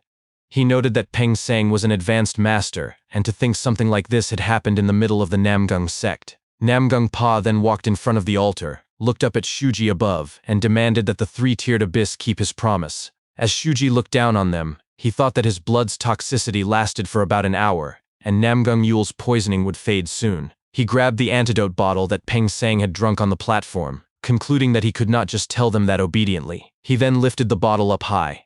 Below, Namgung Pa spoke again, asking what he was doing and pointing out that everyone there saw that it was poison. He questioned if Shuji intended to break his promise. Shuji spoke out loud, explaining that it was medicine if one adhered to the dosage.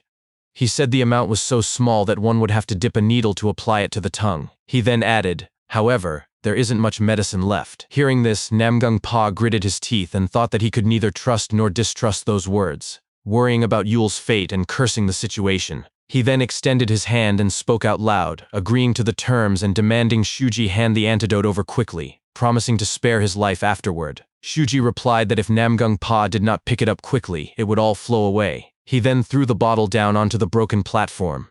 Seeing this, the expression of Namgung Pa and the warriors behind him turned to horror. Namgung Pa gave a command to the warriors, shouting, "The antidote, find it!" He stressed that they must save Yule. The warriors immediately rushed forward, responding in the affirmative. Then, one of the warriors gave a command saying the special unit should get the antidote and the rest should capture the three-tiered abyss. Above, Shuji crouched down as he flared up his demonic chi. He thought to himself about the Namgung clan's full encirclement, acknowledging that it was certainly threatening. However, he concluded, if I was going to get caught, I wouldn't have started this in the first place. He instantly went down, stepping on the faces of the warriors who were running up the stairs. As he got close to Namgung Pa activated his chi and shouted, calling Shuji a bastard and the three-tiered abyss.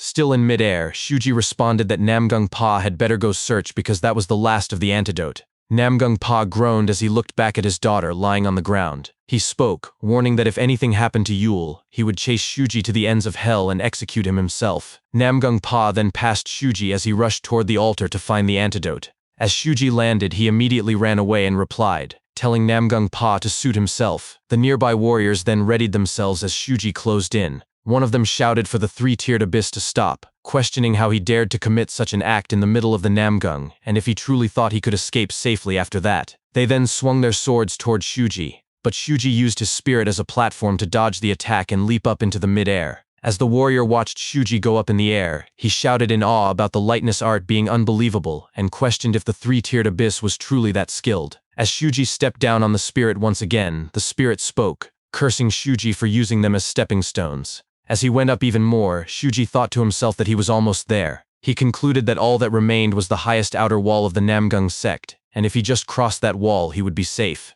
As he landed on the tip of the roof, he suddenly foresaw the future. His head was instantly cut off. He thought to himself that this was crazy, and that if he took a single step there, he would die.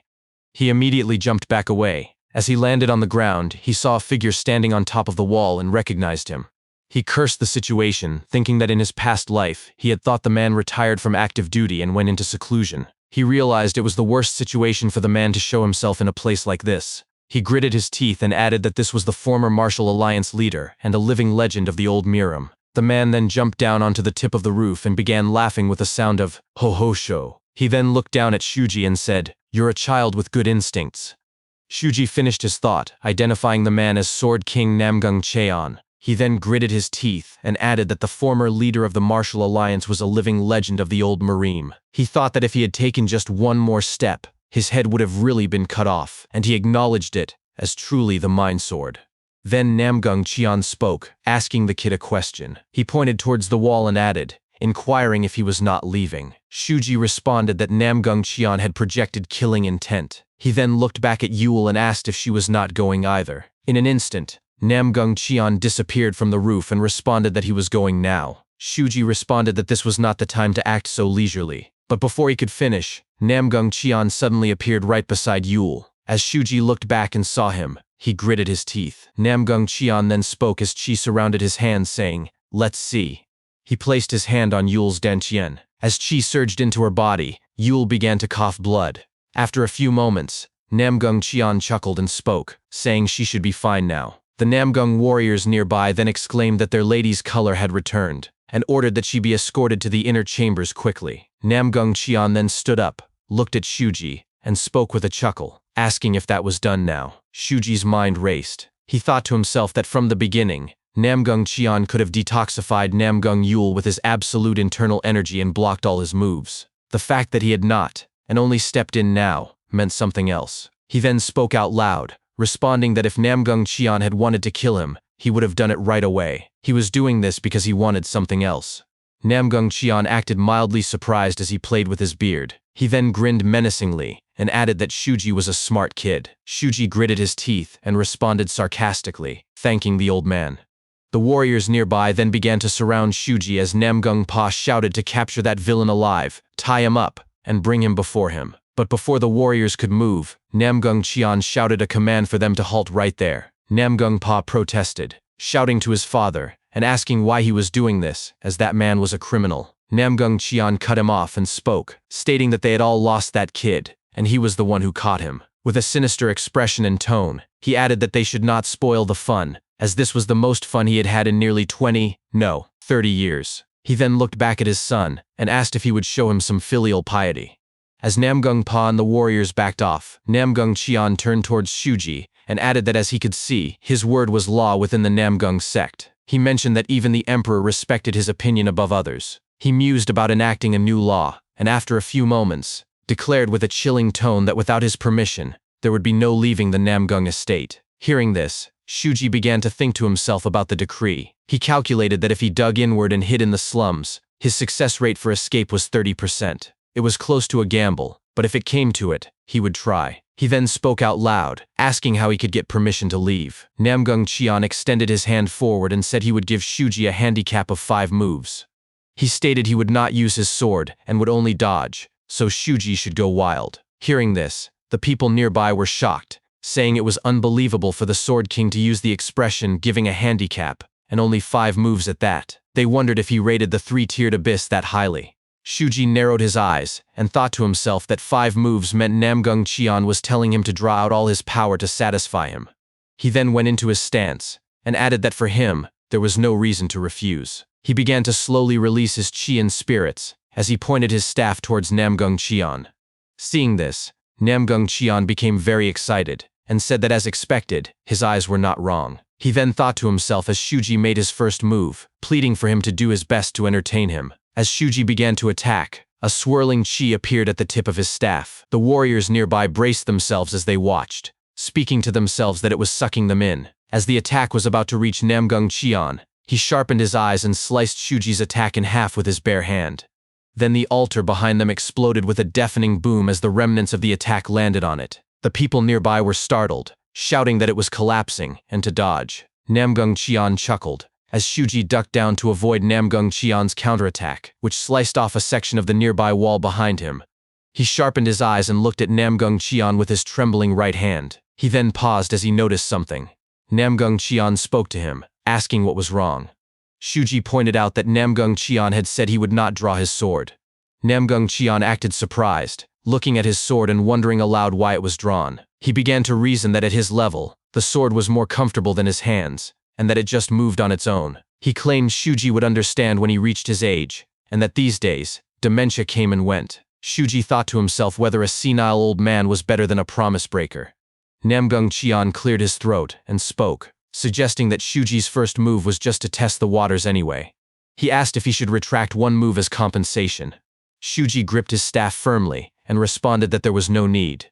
Namgung Cheon grinned widely, chuckled, and responded, "Ho ho ho, I knew you would say that." He then stated that for the remaining 4 moves, He was truly looking forward to them. Shuji looked at Namgung Cheon and thought to himself that this was Sword King Namgung Cheon, a colossal wall against which petty tricks like hammers, awls, or caltrops were utterly useless. He then focused dense chi at the tip of his staff, resolving to pour all his power into that single strike. His feet dug into the ground as he declared inwardly that he would surpass the 10th level of the compression stage, the power of the unrestrained one. He launched himself forward toward Namgung Cheon. Watching Shuji's movement, Namgung Cheon let out a soft ho ho and remarked that if he had known something like this would come flying at him, he shouldn't have promised to go easy on him. He sidestepped the attack, pivoted, and with his right hand grabbed and shoved Shuji's staff, sending the younger man stumbling backward. Namgung Cheon then snapped his arm into place and chuckled.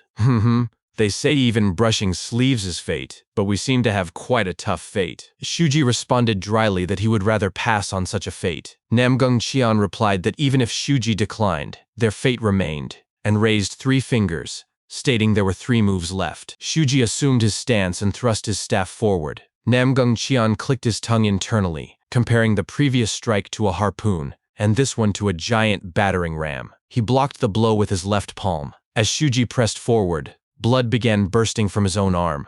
After a tense clash, Shuji retreated. Namgung Cheon rotated his left hand in a circular motion and called out, "That stings. My joints will be aching on rainy days in the future." Shuji remained silent, staring at his right arm as blood dripped from it. Namgung Cheon observed that Shuji must have served in the military. Perhaps he had learned spear techniques on the battlefield against barbarians. He noted it was military spearman's art, not an officer's refined style, but that of a foot soldier, polished only in its most basic, practical form to an extreme degree. He added that such mastery was impossible for someone of Shuji's age. Shuji clicked his tongue inwardly, thinking what a terrifying old man, to see through everything so completely. Namgung Cheon then signaled with 2 fingers and said 2 moves remained, adding that he could still take back his initial offer. Shuji spun his staff and replied, "No need." As wind began to gather around them, Namgung Cheon grinned and murmured, "It is getting more interesting as we go." Red chi swirled around Shuji's staff as he continued spinning it. He planted his feet firmly, halted the rotation, and swung the staff toward Namgung Cheon with full force. Namgung Cheon smirked, crossed his arms in an X to block, but faltered slightly upon impact. Shuji groaned as blood erupted anew from his arms, driving his attack further. After the clash, he slid backward. Namgung Cheon clutched his right arm and exclaimed aloud, "A fine sweeping 1,000 armies. My bones are rattling." Shuji thought to himself, barely half a step. Nearby, the Namgung warriors murmured in disbelief. Unbelievable. The Sword King, one of the Supremes closest to being #1 under heaven, to push him back even half a step. Does this make any sense? Who on earth is that young man? Namgung Cheon raised his right arm and announced, "Now then, all that remains is..." He lifted a single finger and shouted, "1 move left." Internally, he urged Shuji to show him everything he had. As Shuji prepared his final strike, a spirit materialized at the tip of his staff. He looked at it and realized inwardly that Namgung Pangsang had finally been tamed. With this, he would now enter the 2nd stage of the unrestrained one. Namgung Cheon's eyes widened in shock as he sensed Shuji's sudden surge in power. He thought to himself, His internal energy has deepened even more. As expected, was that not all he had to show? Shuji crouched low, then leapt high into the air. The spirit at the staff's tip coalesced into a blade. Seeing this, Namgung Cheon thought in disbelief. Besides,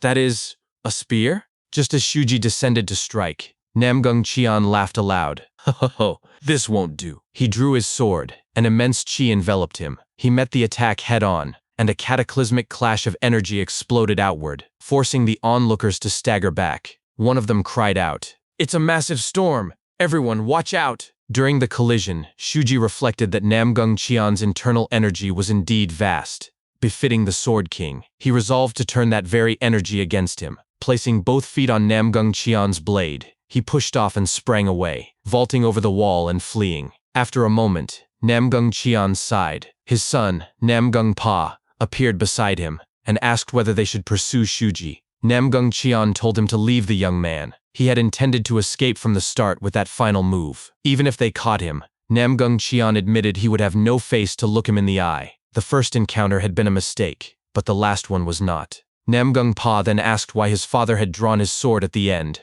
unlike the first time, which seemed unconscious. This draw had been deliberate. Before Namgung Cheon could fully answer, the upper half of his sword broke off and fell to the ground. He looked at it and said simply, "Well, because I might die. If I wanted to live, did I have a choice?"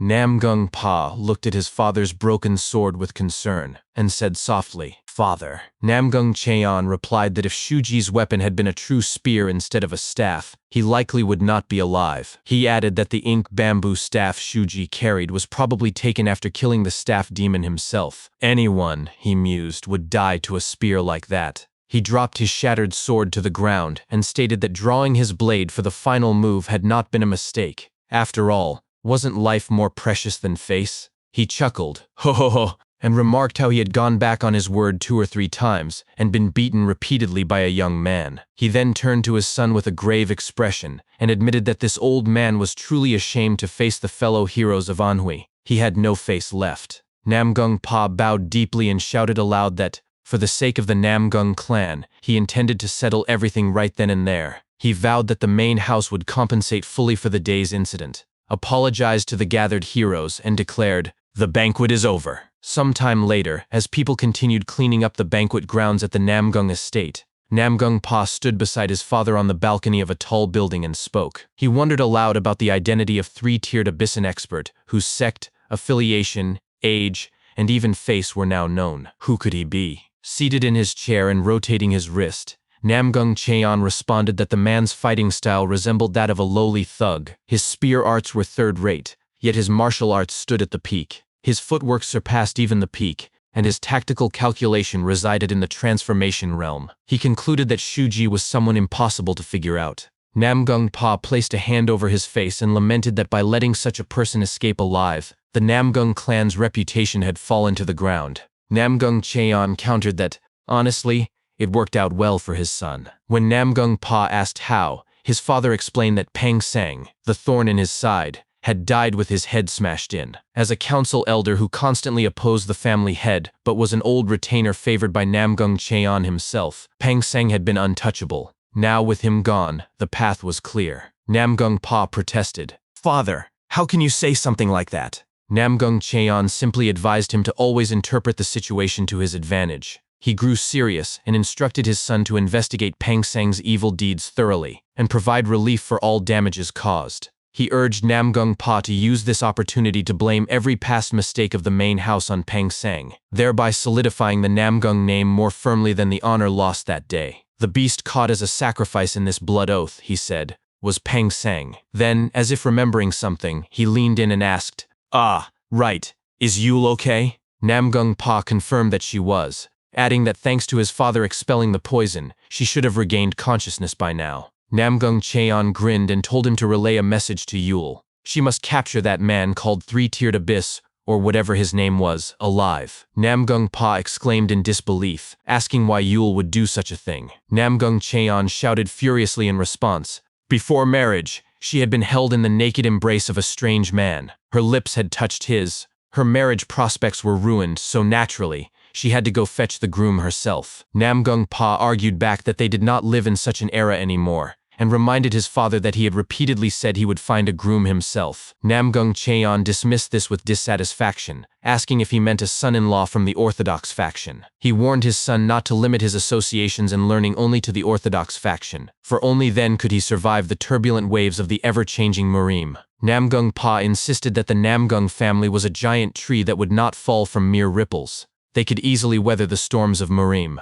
Namgung Cheon narrowed his eyes and asked if he truly believed that. Namgung Pa fell silent. His father sighed deeply and compared Murim to the sea, calm enough for fishing and drinking when peaceful, but terrifyingly turbulent once a storm arose. A surge of qi suddenly radiated from him as he declared, "Xinjiang is moving." Namgung Pa's eyes widened in alarm. "Xinjiang," he gasped inwardly, recognizing it as the main base of the demonic cult. Namgung Cheon gazed into the distance and said, "Prepare for change. A huge wave is coming soon." Elsewhere, at the Hojung sect, Shuji entered Ko Aiko's room and placed a plaque on her table. He addressed her as Brother Ho and said that her revenge was now fully complete. For the sake of the Hojung sect, he added, he His thoughts drifted to a memory from his past life. He saw himself lying on the ground, complaining that the floor was mud and too harsh to sleep on. Brother Ho had smacked him with a bundle of hay and said he'd known Shuji would complain, so he'd brought bedding. Here. Shuji groaned and turned to him exasperated.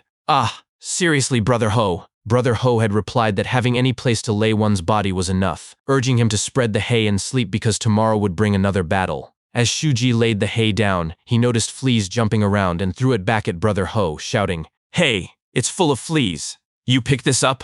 Brother Ho had laughed and said, "As long as it's warm, it's fine." Watching the memory, present-day Shuji smiled faintly. After a moment, he lit an incense stick and said softly, "In this life, without knowing hardship, live well." With that, he left through the window. Later, he arrived at the stables to collect his belongings. As he stepped inside, a voice called out from behind, "Stop right there." He turned and saw several men. The voice continued, "How ridiculous! Did you think you could escape safely?" Shuji gritted his teeth, recognizing the figure behind him, and muttered under his breath, "Damn it." This became troublesome. One of the men said that Shuji dared not leave without a word, and another added that he truly was an unlucky bastard. The group consisted of stable boys. Wu Tuyen stepped forward with a sorrowful expression and told Shuji to go on. He would not see him off. Shuji reached into a nearby bush to retrieve his belongings and simply replied, "Right." Wu Tuyen, tears in his eyes, asked where he was going. Shuji placed a hat on his head, slung his staff over his shoulder and answered, "West." Wu Tuyen fell silent, still crying. As Shuji turned to walk away, Wu Tuyen shouted after him, "Hey, fine, go then,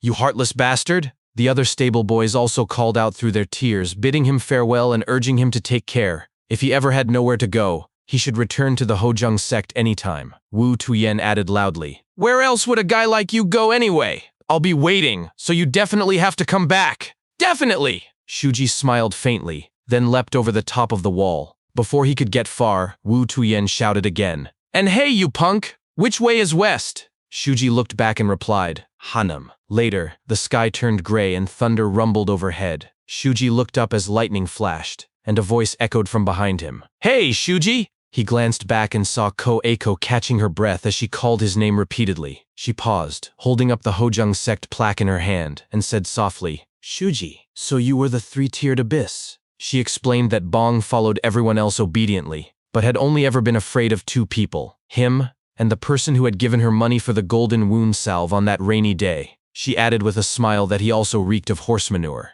Shuji began to sniff himself, but she quickly said, "I'm kidding." A silence fell between them as rain began to pour. After a moment, Ko-Eiko spoke again, thanking him for lighting the mugwort fire, for driving the carriage, for listening to her worries. She also thanked him for everything involving the Zhou family, the Black Path sect, the staff demon incident, and even the recent events at the Namgung sect. Wiping her tears through the rain, she said she now understood that he had been involved in all of it. She expressed her gratitude, and admitted she was curious why he kept helping, but if he had wanted to tell her, he wouldn't have hidden it, would he? Shuji turned to leave, but Ko-Eiko grabbed his clothes and pleaded through tears, "Don't go, we're family." He did not look back. He remained silent, then gently pressed forward until she let go. As thunder cracked across the sky, she asked, "Are you leaving?" He stayed quiet. "So you're going," she said softly. "Goodbye." At last, Shuji responded, "Stay well." But before he could take another step, Ko-Eiko ran toward him,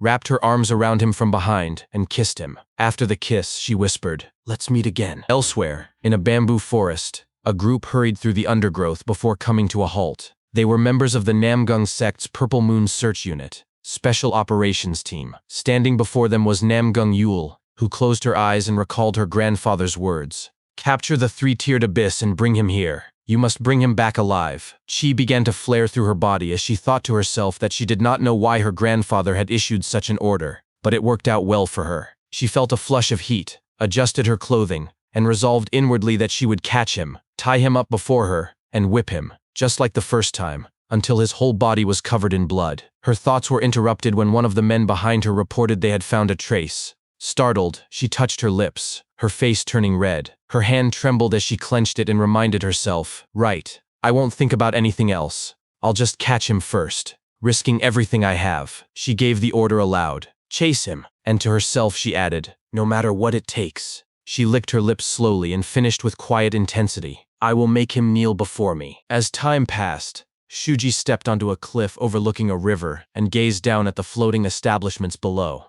He exhaled slowly and remarked that it had been a long time since he'd been here. This was the water market. He walked toward the bustling market, where merchants shouted from their boats to sell their wares. One cried out that he had a 6-foot catfish, surely a high-ranking official from the Dragon Palace. Another announced his red snapper catch was full and urged buyers to take them quickly. A third called out cheerfully, offering a bowl of rice soup for only 3 coins. That caught Shuji's attention. He hopped onto a boat, sat at a table, and ordered a bowl of rice soup. He placed an animal fur on the table as payment. The owner looked at it and asked if it was marten fur, adding that he only accepted money. He glared down at Shuji and said flatly that if he didn't have money, he shouldn't eat. Suddenly, a young girl slammed 2 coins onto the table and shouted, "Here, the money for the soup?" She turned to the owner and asked if that was enough. The owner grunted and replied that he would only give her 2 coins worth, just so she knew. The girl stuck out her tongue, pulled down the skin beneath one eye, and made a mocking face.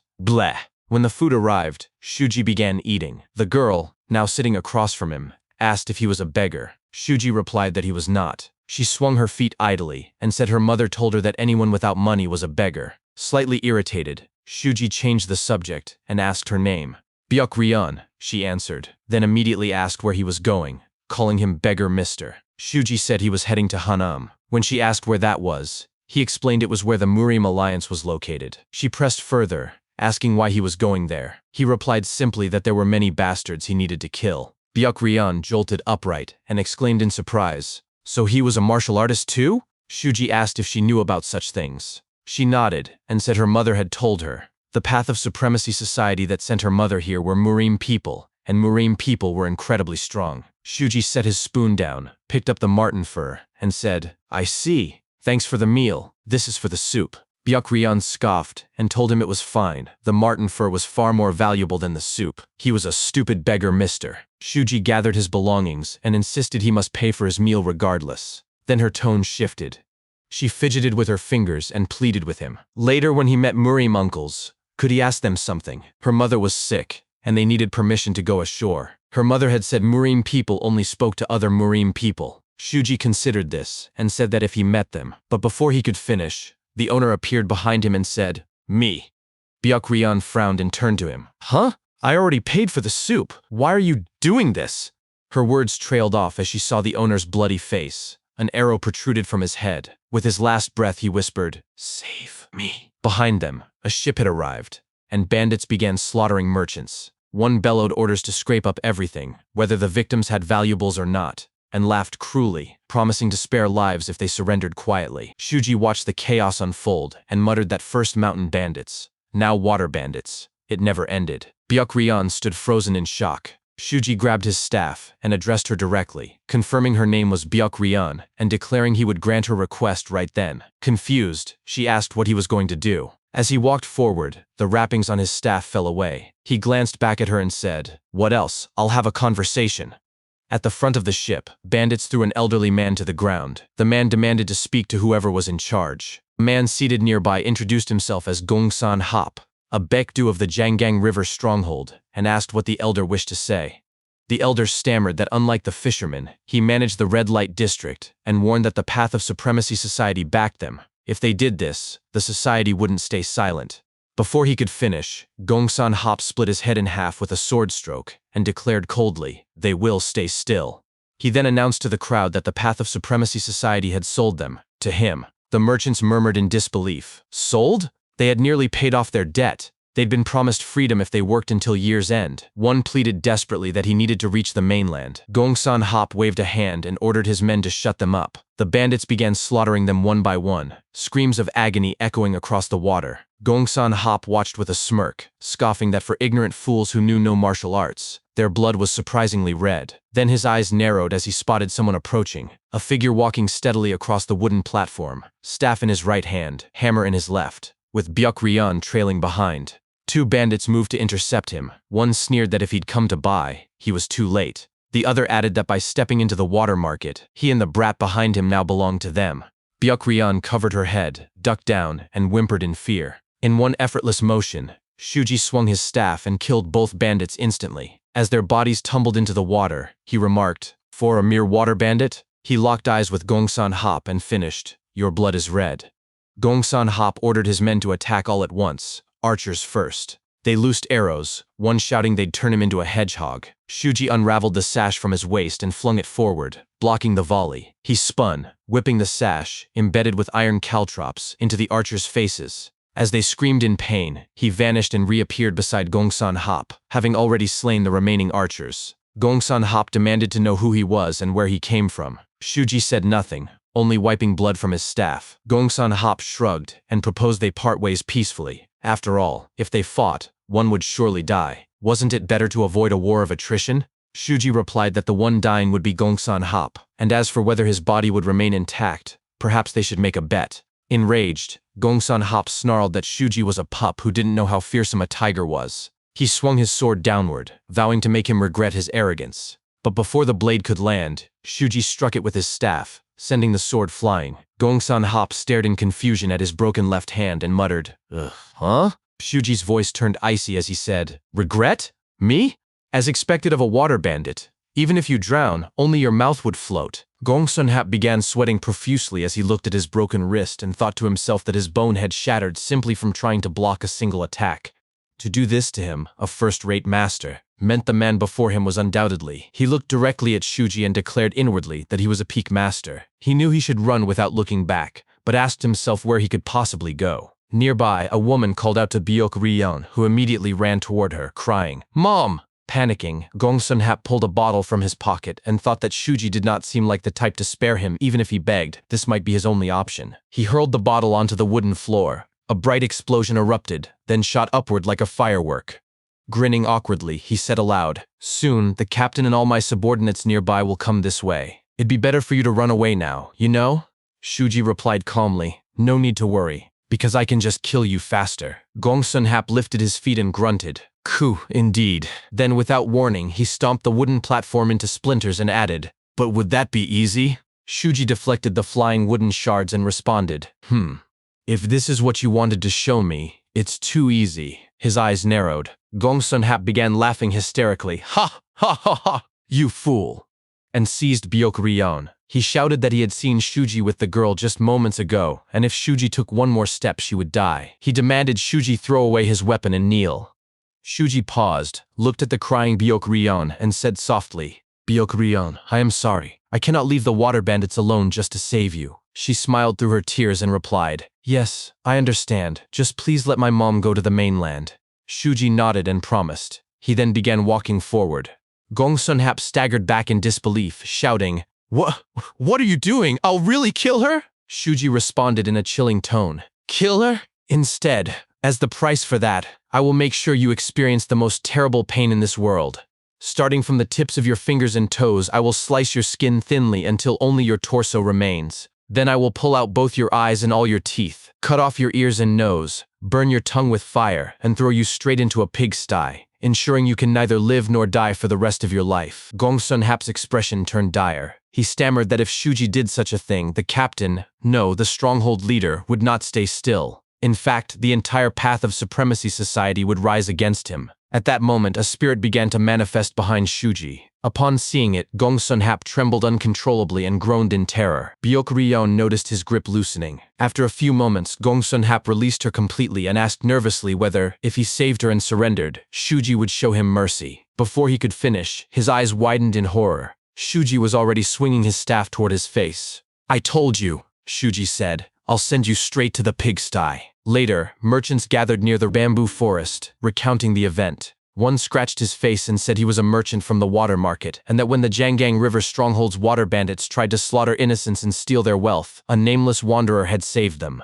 Another claimed the man's skill with the black spear was godlike and elusive. The first insisted it wasn't a spear but a long whip, and that it was an old man who saved them. A third interjected that it was actually a boy, though he hadn't seen clearly. Yet another swore the hero was 9 feet tall, with a thunderous sword, a jujube-red face, and a beard longer than his body. They argued over whether he left upstream or downstream after killing all the bandits. Watching them, Namgong Yul stood with the Purple Moon search unit and sighed deeply. She thought to herself that the survivors' testimonies were completely conflicting. Just what kind of person was Three-Tiered Abyss? Judging by his actions at the Zhou family manor and the Namgung clan, he was not a martial artist walking the orthodox path, yet he consistently punished criminals and rescued commoners from suffering. This time, he had even saved the water market merchants. Was he a hero or a villain? She touched her neck and recalled her encounter with Shuji, his cold threat about cutting off her ears and throat if interrupted. As the memory faded, she closed her eyes and said aloud, "No, he is definitely a villain. He must be." Then a voice spoke up, "He's not a villain." Namgung Yul looked down to see Byok Ryeon standing with her mother among the merchants. The girl insisted that the beggar brother was kind, not a villain. A Namgung warrior whispered in Yul's ear that something was approaching from above. Confused, Yul muttered, "Haha?" The warrior repeated the warning. She looked up and recognized the uniform. The man above noticed them and ordered his men to halt. They would rest there momentarily. As the group descended, Yul identified them and bowed with her warriors, greeting the elder of the Mount Hua sect. The man was Bi Mugeuk, Taoist master of Mount Hua and instructor at Ascension Academy. He acknowledged them and asked what brought her here. Yul lowered her head and explained she had come to her main family during a break, but a personal matter arose, so she intended to resolve it before returning to the academy. Bi Mugeuk nodded and revealed they were chasing a public enemy of Murim, the villain who had raped and murdered his junior sister and defected to the demonic cult. Intelligence placed him in this very vicinity. Yul's eyes widened. "You must be speaking of the Death Blossom," she said worriedly. Bi Mugeuk confirmed it and admitted the information was confidential, but they were short on manpower. He asked if the Namgung clan could lend support given the circumstances. Yul replied that since this was a mission ordered by her grandfather, she needed the main family's permission. Bi Mugeuk raised a hand and conceded. If Senior Sword King had issued such orders, it couldn't be helped. He turned to his men and commanded them to move quickly, as the villain was near and innocent blood might soon be spilled. His disciples affirmed his order and departed immediately. After they left, a Namgung warrior reminded Yul that their own trail also led downstream. The target's path passed through the water market and connected to that area. Yul reflected inwardly. The movements of three-tiered abyss strangely overlapped with those of the Death Blossom. She resolved to consider the possibility that the one who slaughtered the Baekdu of the Jangang River stronghold might be the very criminal the Murim Alliance pursued. Aloud, she ordered her unit to follow the Murim Alliance's path for now, but if they spotted the Death Blossom first, they were not to engage, only to send word. She emphasized firmly, "Our target, to the bitter end, is three-tiered abyss." Elsewhere, Shuji sat before a solitary grave. A rustle came from behind. A man appeared, sword in hand. He paused and said apologetically that he hadn't expected a guest. Noticing Shuji, he asked if he had been paying respects and whose grave it was. Shuji replied calmly that he didn't know. The man asked why he would pay respects to a stranger's grave. Shuji answered that it was pitiful to see someone lying alone in a place no one visited. That was all. The man smirked and planted his sword in the ground, kneeling beside Shuji. "Then let me join you." He bowed deeply before the grave, then lifted his head and said, "The heart that performs rites for a stranger's grave is truly righteous. That chivalrous spirit deserves full reward. Take this sword. It is a treasure easily worth 100 gold. Shuji smirked and responded, "If I were the type of person to accept a sword worth 100 gold, I would have cut your throat and taken the 1,000 gold bounty before that." He rose, gripping his staff, and stared directly at the man. "Draw your sword, Death Blossom. O Ja-un." Elsewhere, a group of bandits rushed toward the shore in a boat. One shouted that the red signal flare they had seen was unmistakable. Another confirmed it and ordered them to push through in formation, killing everything in sight, leaving no one alive. Spotting Shuji and Ja-un on the bank, he declared there were survivors and commanded his men to beat them down and find the one who had killed the Baekdu. He vowed to make them regret ever crossing the Jangang River stronghold. As the bandits landed, Ja-un raised his sword and asked Shuji what his relationship had been with his father. Shuji replied that there had been none. Ja-un pressed further. Then how had Shuji known to come here? Shuji answered simply, "By chance?" Ja-un countered that bamboo leaf liquor and dried triggerfish had been his father's favorites. Shuji responded that they happened to be his favorites as well. Ja-un demanded whether Shuji expected him to believe that. Shuji said he hadn't been asking for belief at all.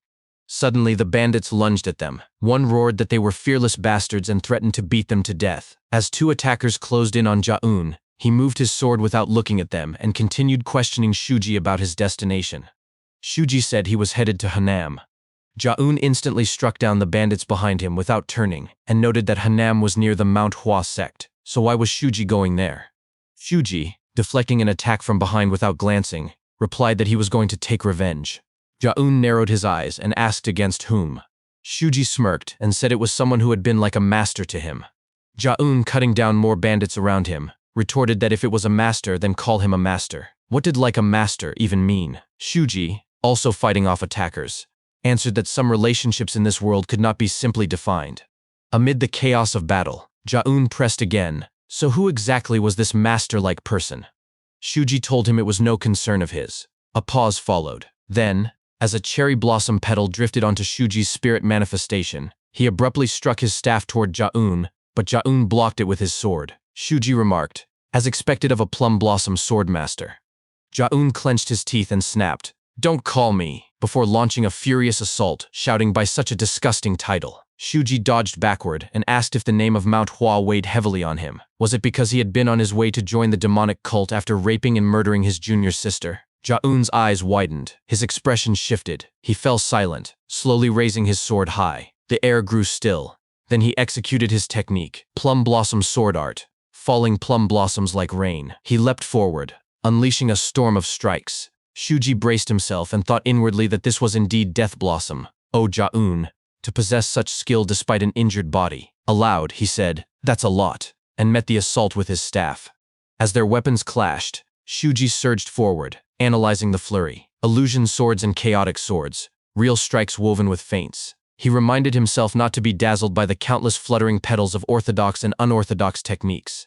His true target, he knew, was the plum blossom swordmaster hiding behind the blossoms. He struck hard, landing a blow on Jaun's left shoulder. Pressing the advantage, he attacked again, but Jaun barely dodged sideways.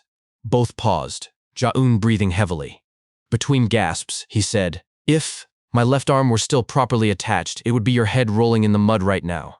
Shuji lifted his hat slightly and replied, "Right, but currently it isn't attached." Suddenly a loud bang echoed nearby. A firework exploded in the sky. Shuji looked up and murmured, "Blue for discovery, yellow for encirclement. Have the dogs of the Murim Alliance arrived?" Jaun, still kneeling, asked how Shuji knew their signals. At that moment, figures emerged from the trees and surrounded them. One announced, "Death Blossom and the three-tiered abyss.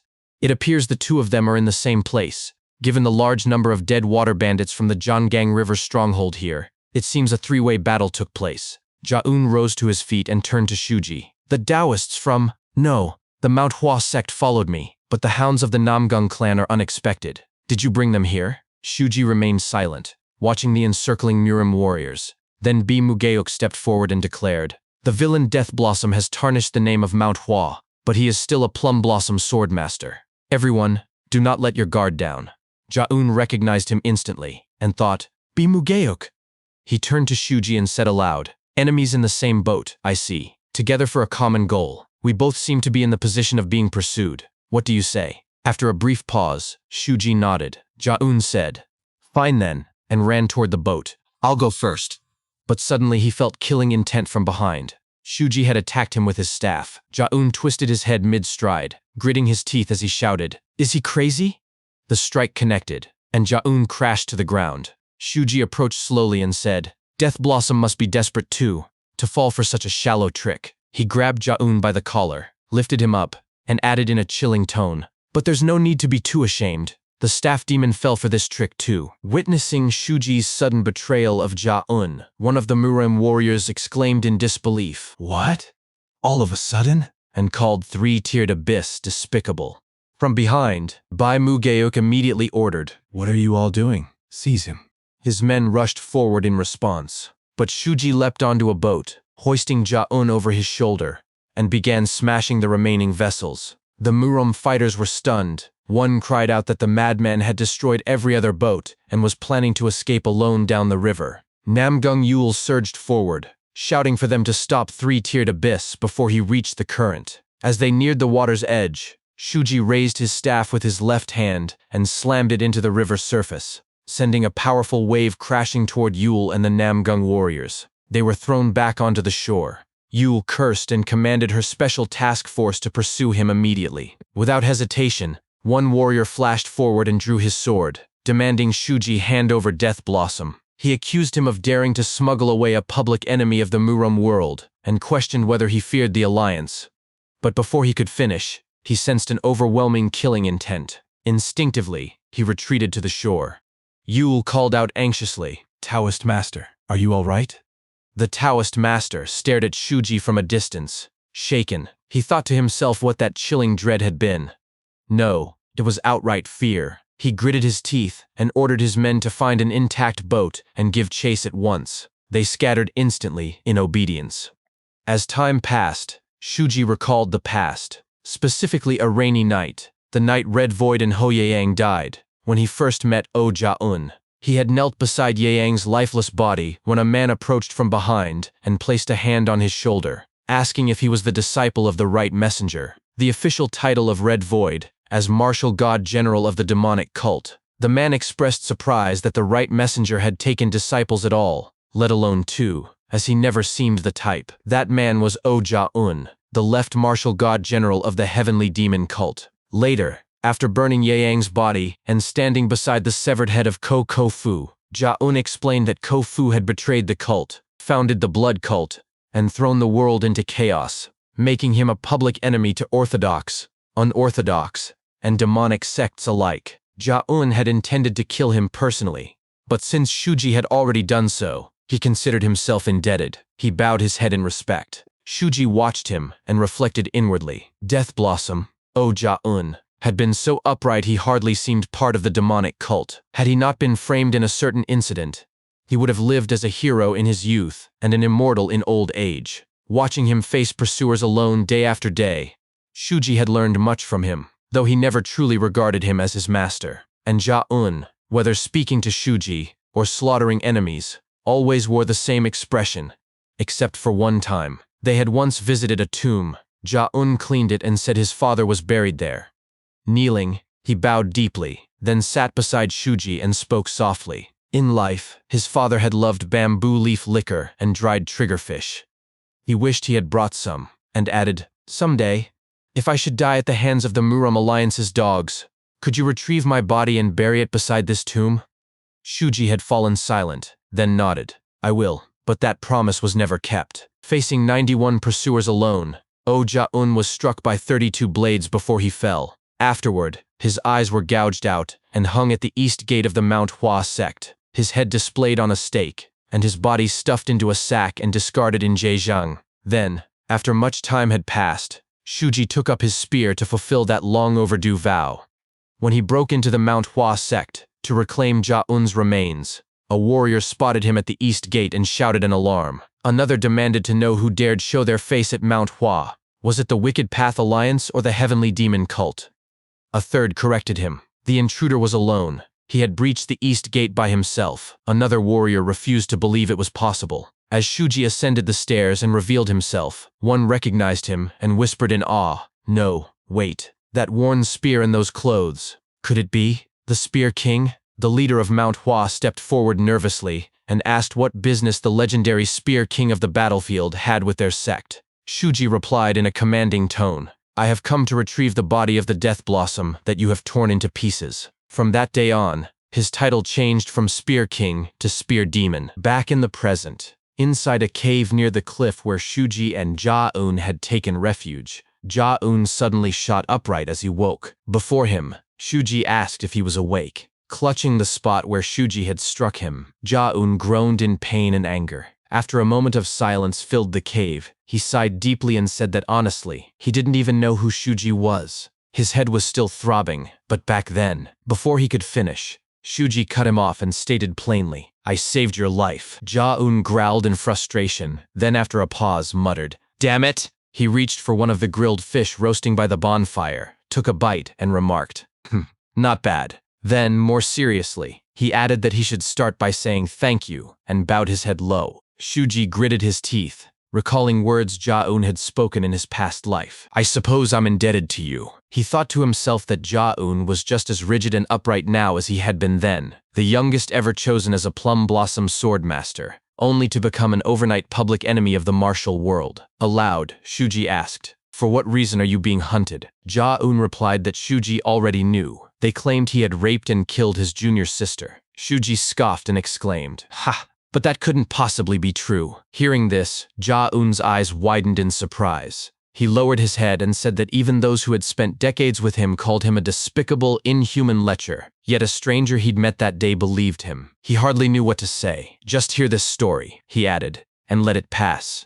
As Ja-eun prepared to speak, Shuji reflected inwardly that this was something even he, in his previous life, had never gotten to hear. Ja-un sat up straight and began his tale. "There once was a young man," he said, someone no one in this era seemed willing to believe when he spoke the truth. He recounted how, during a martial arts tournament, he had defeated his opponent. As he placed his sword near the man's head, the warrior admitted defeat. An official then declared Oh Ja-un, the young traveler from Bungmunyan, as the victor. The crowd erupted in cheers. The official pointed to a girl and announced that the victor was granted the chance to marry Lady Kanga, the treasure jewel of the Azure Dragon Gate, and asked for his decision. The young man gained a beautiful bride and swiftly defeated all rivals who coveted his father-in-law's sect. His fame shook the entire region. Young, broad-shouldered, handsome, gifted in martial arts, and born to wealth, he was even given the embarrassing title Jade Dragon Young Master. Shuji, chewing on grilled fish, simply responded, "So what?"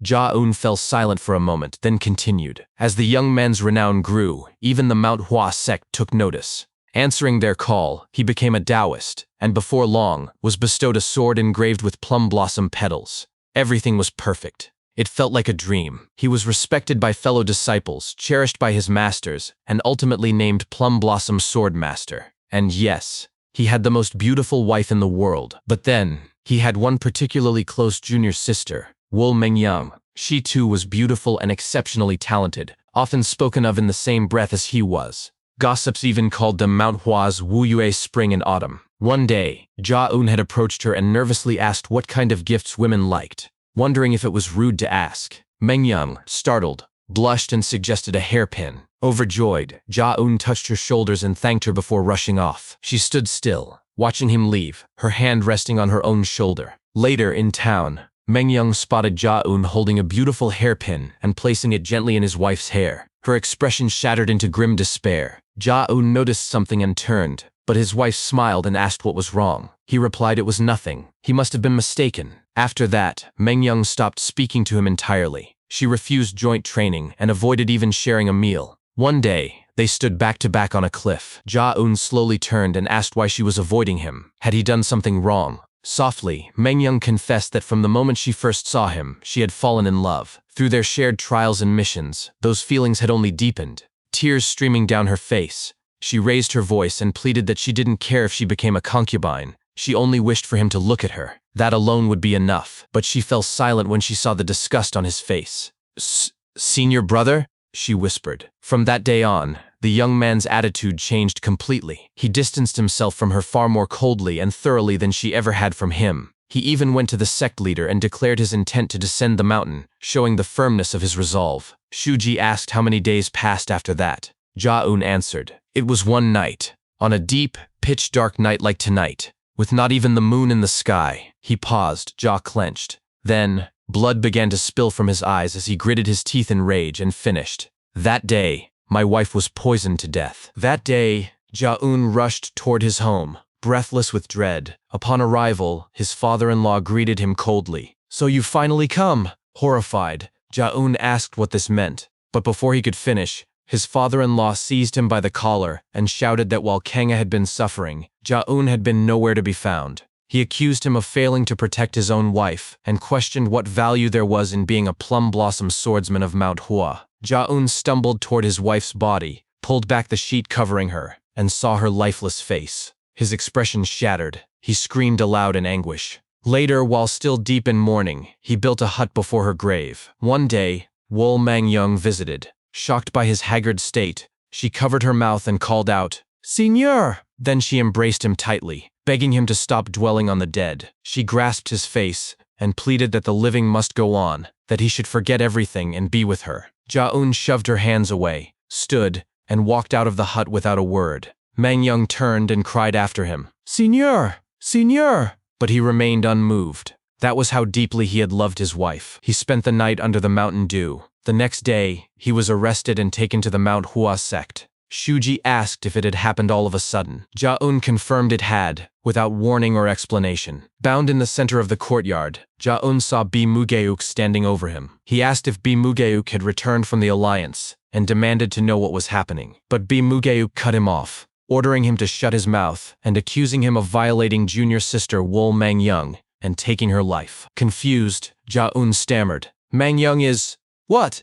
The surrounding warriors erupted in condemnation, shouting that he had shamed Manhwa and demanding he pay with his life. The young man did everything to prove his innocence. He confessed every minor fault, revealed every shameful secret, and even severed his own left arm. Yet the false charge stood. Thus, he became branded as the villain who murdered his junior sister, the Death Blossom. He later learned Mang Young had borne a plum blossom-shaped wound on her chest, and since the culprit was clearly a plum blossom swordsman like him, the trap snapped shut. Shuji reflected inwardly that, as he had suspected, Ja-eun had walked straight into a scheme laid by someone else.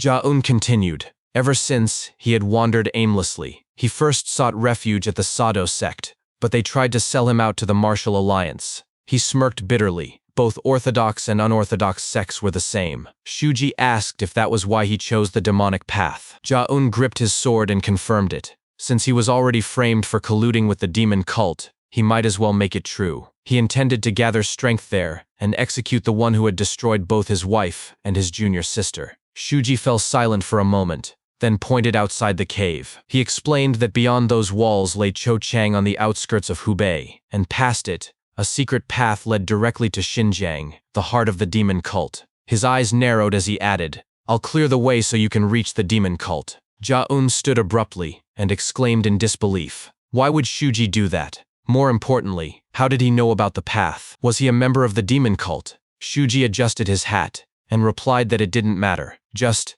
if you can't follow, then go your own way. Ja-eun placed a hand over his face and conceded. If everything Shuji said was true, there was still the problem of the Wudang sect stationed in Hubei, and the Martial Alliance's inescapable dragnet. How did Shuji plan to bypass the walls? Shuji responded simply, why bypass them? We're going through them. Once we breach the wall, we'll counterattack the Alliance pursuers, and they will all be annihilated. Ja-eun's expression shifted as he processed the words. Breach the wall? Counterattack? Annihilate? He thought it sounded like delusion. He closed his eyes, took a steadying breath, and tried to reason aloud. They had no means to break the wall, and launching a counterattack against elite pursuers was madness. No, enough. This is insane. Do you even know what an inescapable dragnet is? Shuji replied calmly that he did. Wasn't it just a pack of orthodox elites chasing him with swords? If you know that, Ja-eun shouted, then how can you say you'll breach the wall? It's easy, Shuji said. Easy? Ja-eun echoed, bewildered. Shuji picked up his staff and added that Ja-eun was likely out of his element. After all, this was his first time as a public enemy. Just follow my lead. He stepped out of the cave. As the sun rose, he turned back toward Ja-eun and grinned. Within half a day, I'll get you inside those walls. At Chojang County in Hubei Province, a crowd lined up to enter the town gates, shouting at one another to move forward and stop pushing. Near the back, a man burdened with large luggage clicked his tongue in annoyance as he swung a stick toward the people ahead, yelling for them to get out of the way. Those he shoved turned on him, accusing him of nearly hitting a child. When one demanded an apology, the man muttered irritably, pulled a paper from his pocket,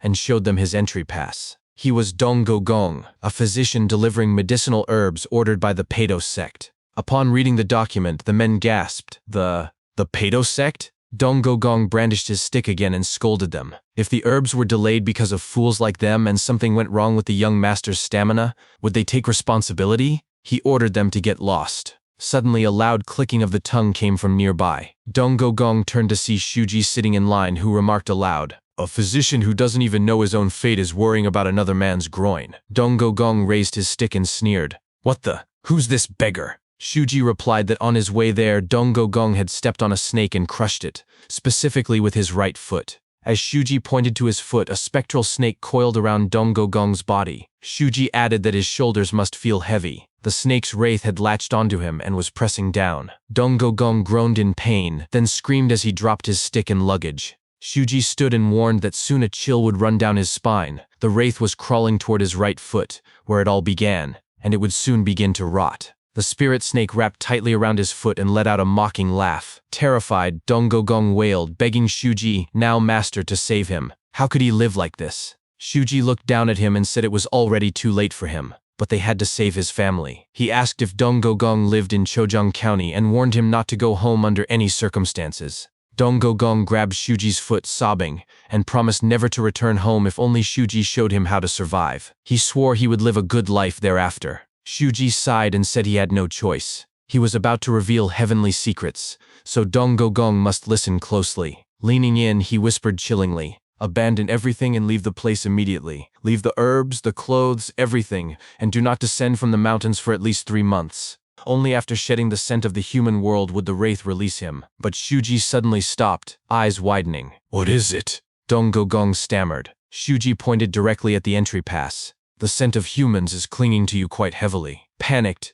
Dong Gong asked if he should throw away the pass too. Shuji exclaimed that it was the very first thing to discard. Did he want to be hunted by the wraith? Without hesitation, Dong Gong stripped off his clothes, dropped them along with the pass, and declared he would obey completely. But he hesitated. What about the Pedo sect? If he vanished, what would they do to him? Shuji turned and assured him not to worry. He was heading to the Pedo sect himself, having been invited to read the sect leader's mother's fortune. He would explain Dong Gong's situation and deliver the herbs in his stead. Overwhelmed with gratitude, Dong Gong bowed deeply and cried out his thanks. Shuji took the luggage of herbs and told him to go unless he truly wished to die. Dong Gong immediately fled toward the mountains, shouting his eternal gratitude. Alone, Shuji grinned and thought to himself that obtaining a pass was far too easy. Later, as he approached the gate, the guard examined the entry pass. Physician Dong Gong. Purpose: delivering stamina herbs to the Pedo sect. The guard glanced at a wanted poster of Ja-un,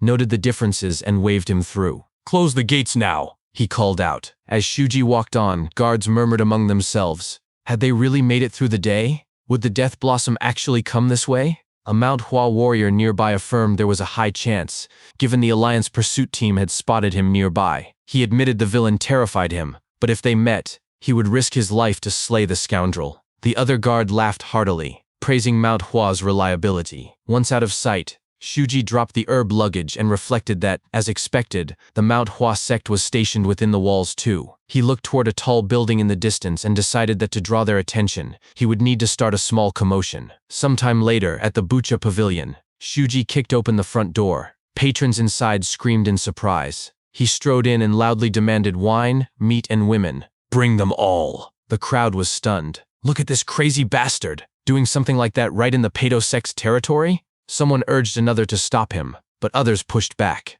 Shuji arrogantly planted himself at a table, feet up, and repeated his demand. An attendant approached and asked if he even had money. Shuji flicked his hair and said he did not. To his surprise, the attendant laughed and said a man like him didn't need money. Female attendants soon surrounded him, offering to pay for his drinks, saying money came and went anyway. Inwardly, Shuji was caught off guard. He hadn't expected such a reaction. Then a man slammed a hand on a table and barked. You've got quite a lucky life for a kid. Are you the one who broke our front door? The women scattered instantly. Shuji smirked. He had finally drawn real opposition. The man sneered that a brat barely grown dared to.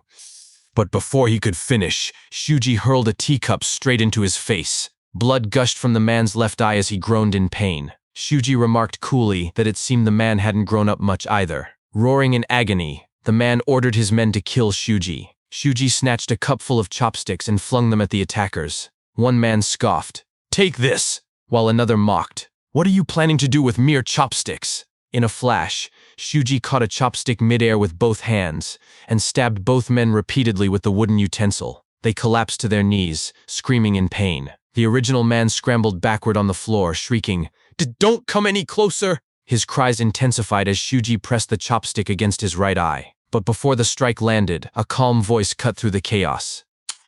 "Play a bit more quietly, children." The wounded man recognized the speaker and begged, "Lord Yukdu, please save me." Yukdu glanced at him and replied indifferently that he didn't care what they did to that guy, but the young master inside hated noise, so they should play quietly. Shuji grinned inwardly. The Pedo sect has finally shown themselves. This will make it much easier to get the Death Blossom inside. Aloud, he responded simply, "Nope."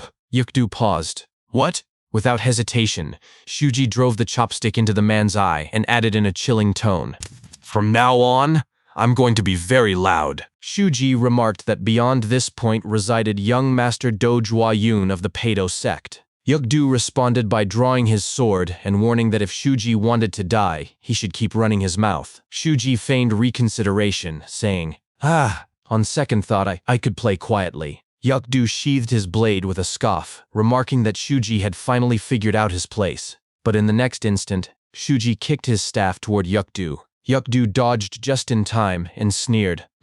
Idiot. You're just begging for your death? Before he could finish, Shuji leapt to the second floor and drove chopsticks into both of Yukdu's ears. He turned and asked, "How's that? Quiet now, aren't you?" As Yukdu collapsed, Shuji retrieved his staff and reflected inwardly. The Peido sect was based in Chojiang County, Hubei. In that province, only the Zhuge family rivaled the Mount Wudang sect in influence, and the Peido sect fought them for dominance, making it the undisputed strongest unorthodox sect in the region. Their primary source of income was human trafficking, and built upon the tears and blood of countless victims, their brothel was known as the Bucha Pavilion. Inside a private room of the pavilion, Diu Juayun, the son of Peido sect leader Diu Maxang, sat surrounded by women, laughing as he mused aloud about Death Blossom, once called the Jade Dragon. He compared their looks, declaring himself the prettier one, a total pretty boy, while Death Blossom had a rugged, manly charm. The women around him eagerly agreed, insisting there was no contest. But one woman remained silent. Diu Juayun noticed her gloom and asked her name. She lowered her head nervously and replied, "Byuk. My name is Byuk Rihang." A companion explained that her mother and little sister had been sold to the water market, and she was sick with worry. Diu Juayun remarked casually that if they'd gone to the water market, his father likely sold them to the Jianggang River stronghold, meaning they were as good as finished. He stood, approached her, lifted her chin, and leaned close, whispering that if she didn't want to end up like them, she'd better give everything she had that night. Suddenly, a loud crash echoed from outside. Diu Juayun called to his first blade, asking what was happening. The first blade reported that someone had smashed through the neighboring doors and was tearing the place apart. Diu Juayun scoffed, "Who would dare?" Before he could say more, the door to their room burst open. Shuji strode in, dragging a body. Diu Juayun shouted in panic, demanding to know where Lord Yukdu was and why he wasn't holding the stairs. Shuji tossed the bloody corpse forward and said, "Ah, you mean this guy?" Seeing Yukdu's mutilated head, Diu Juayun gritted his teeth and issued a bounty. 1 silver tal for every cut on Shuji, 10 for an arm or leg, and 100 for his head. The men surged forward. Shuji met them with his staff, deflecting every strike. He thrust the tip into one warrior's eye, forcing the others to recoil. One muttered that the man had picked a fight as if his life meant nothing. The first blade recognized the truth. This wasn't some troublemaker. It was an assassin on a mission. He ordered an alert to be sent to the society. Amid the chaos, Shuji downed 2 more fighters, flung iron caltrops at those behind, then impaled another pair on his staff. When the first blade and second blade lunged together, Shuji used a corpse as a shield to block their strikes. The warriors staggered back, shocked that he'd use a body as armor. The first blade signaled his partner, second blade, and together they executed their joint technique. Peido sect joint attack, half-moon chain. Shuji blocked again, thinking their combo was better than expected. He kicked a hidden weapon off the floor and decided he'd had enough of playing along.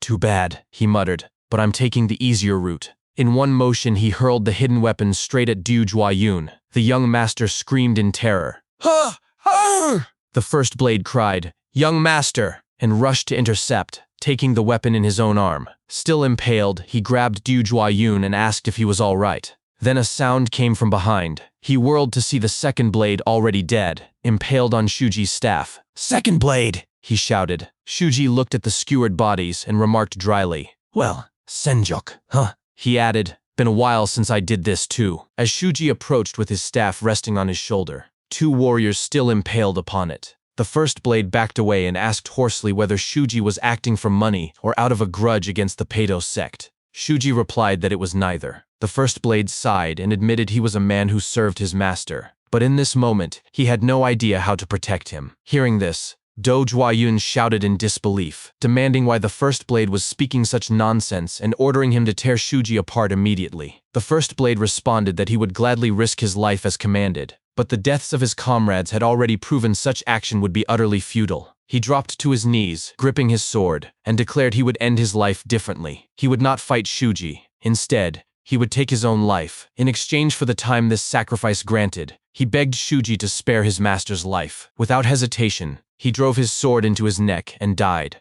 Shuji looked directly at Do Juayun and remarked, he doesn't seem like the kind of master worth dying for." Do Juayun screamed in panic, "You idiot bastard! If you die like this, what happens to me?" As Shuji drew closer, Do Juayun collapsed to his knees in terror, sobbing for mercy. He frantically emptied his pockets, offering all his money and insisting he had done nothing wrong. It was his father Shuji should blame. He pleaded for Shuji to take everything. Shuji pulled back his staff and shouted, "I don't need it!" He swung downward, but Do Juayun ducked just in time, shrieking in fear. After a moment of trembling silence, Do Juayun stopped screaming as he caught the scent of smoke. Shuji had set the room ablaze with a candle lamp. Once the flames grew, Shuji approached again, raised his staff high, and said, "Out of respect for your subordinate's loyalty, I will spare your life." Do Juayun stammered in relief, "Thank you." But before he could finish, Shuji struck both his shoulders and both knees in rapid succession. Blood gushed from the wounds as Do Juayun collapsed,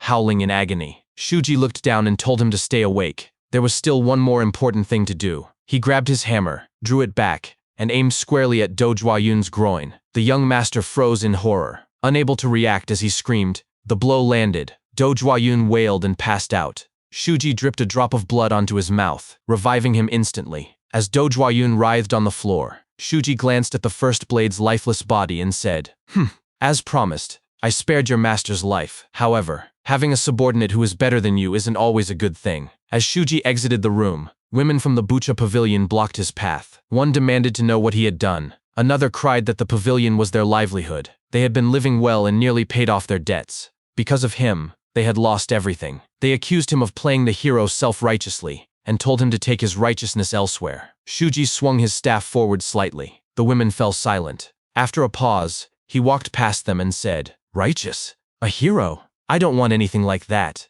I'm simply walking the path I must take. So you all should live however you please as well." From the side, Byuk Rihyang watched in awe. As Shuji passed, she called out softly, then louder through tears, "Thank you so much. Thanks to you, I can finally return to my family." Shuji's eyes widened. He recalled meeting Byuk Rihyang at the water market. He smiled faintly and continued walking, saying, "I'm not your savior." Later, the entire Bucha pavilion burned fiercely. Elsewhere, guards noticed the commotion. One asked what was happening. Another nervously replied that the area belonged to the Pedo sect, so their patrols couldn't interfere. Suddenly, a third guard rushed in shouting that the Bucha pavilion was on fire, and the blaze was spreading beyond the buildings. The first guard cursed inwardly. Of all places, it had to be the Pedo sect's pavilion. He ordered soldiers deployed and water drawn from wells to contain the fire early. His men obeyed immediately. Nearby, Shuji, catching his breath as he walked beside a man, suddenly knelt down, gasping heavily. A guard recognized him and asked if he hadn't been there earlier. Shuji introduced himself as Dong Go Gong,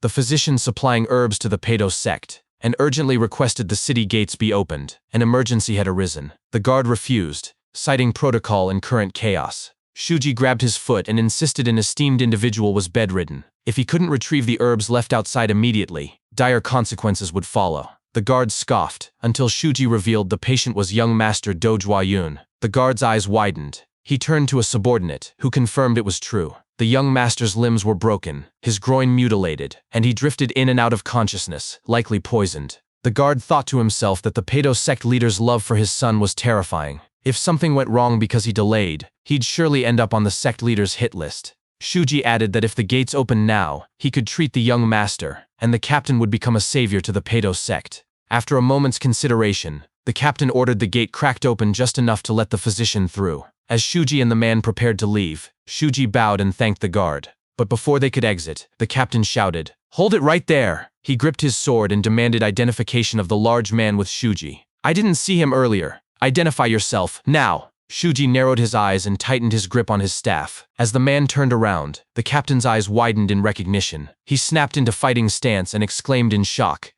"Huh? You are?" The captain guard squinted at the man beside Shuji and asked if he wasn't the waiter from Bucha Pavilion, what had happened to the pavilion, and why did he look so disheveled. The man, his face half-wrapped in bandages, stammered nervously, but before he could answer, Shuji tapped his shoulder and spoke instead. He claimed his eyesight was poor at night and his strength lacking, so he'd brought the man along in a hurry to guide them through the dark and carry the luggage. The captain nodded and waved them through, saying they needed to close the city gates soon anyway. Shuji and the man hurried toward the gate. Shuji called out a quick thank you as they passed. Sometime later, after they entered with the gathered herbs, the captain signaled for the gates to be shut immediately. "Now, close the gates at once." Outside, the real waiter, the one Shuji had beaten earlier, was now tied to a tree in the forest, weeping. He recalled Shuji's warning. "Change clothes with him. and don't you dare come near the gates until tomorrow. Otherwise I'll beat you senseless like I did that Do fellow.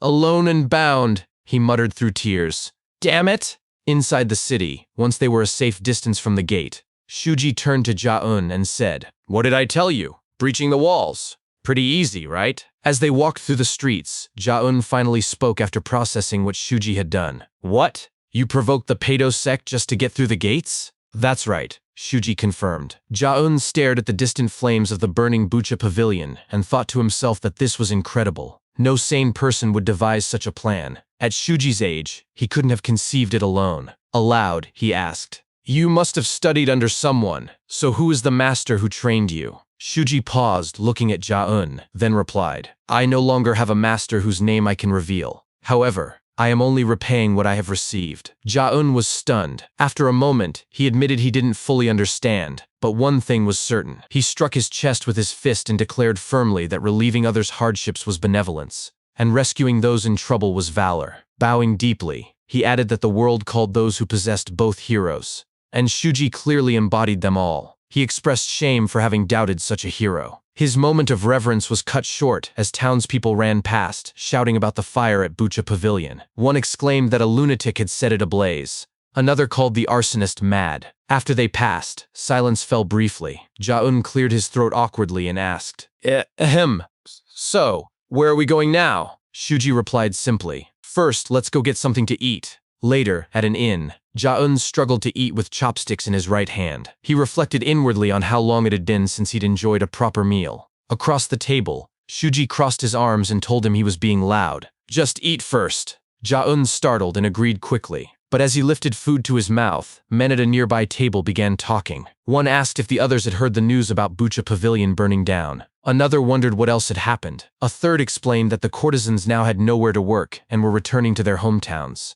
The next lamented where they'd go for fun now. Another blamed the bastard who burned the place down, then leaned in and said one thing was satisfying. Young Master Du of the Pedo sect had been left half crippled. Suddenly, one man burst out laughing. Instead of young master, we should start calling him an eunuch. Others echoed in agreement, declaring they'd come to drink and celebrate the lecher's fate. Laughter filled the room. This is great. Shuji and Ja-eun listened silently. After a pause, Ja-eun spoke softly. Pay them no mind. Originally, chivalry isn't about fighting the strong who are evil for the sake of the weak who are good. It's about fighting the strong who are learned and greedy for the sake of the weak who are ignorant and greedy. You did the right thing, he added, so don't let those words bother you. Just as he was about to take a bite, the inn's door smashed open, and his food dropped from his chopsticks. A man with a menacing aura strode in and demanded, Which of you were running your mouths just now? Without waiting, he seized the head of the man who had spoken earliest and snarled, Was it you lot? It was Do Maksaeng, great strength Pedo,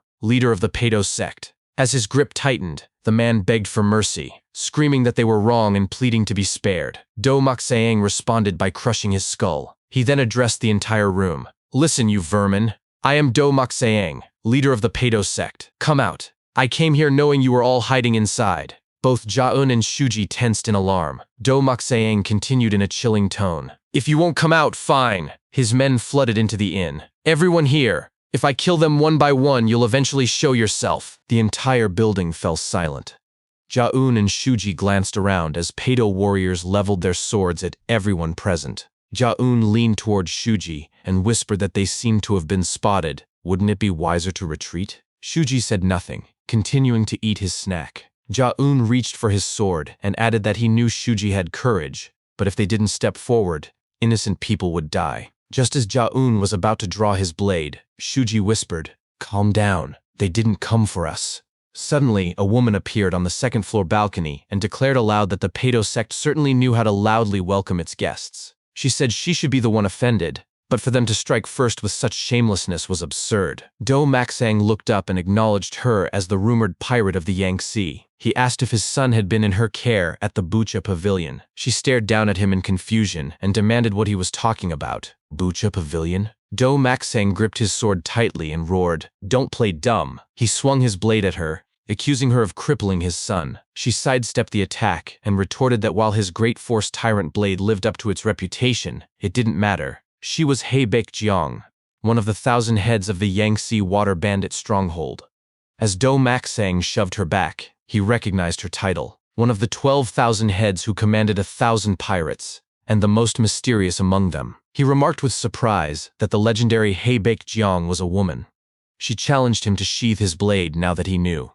He refused firmly. No matter how lawless a pirate might be, there were lines that could not be crossed. He could not let what happened to his son go unanswered. Heibek-jiang insisted she had no idea what nonsense he was spouting. She had come only to find the one who killed her subordinate, 100 head under her command who had misused public funds to buy Hash's waist.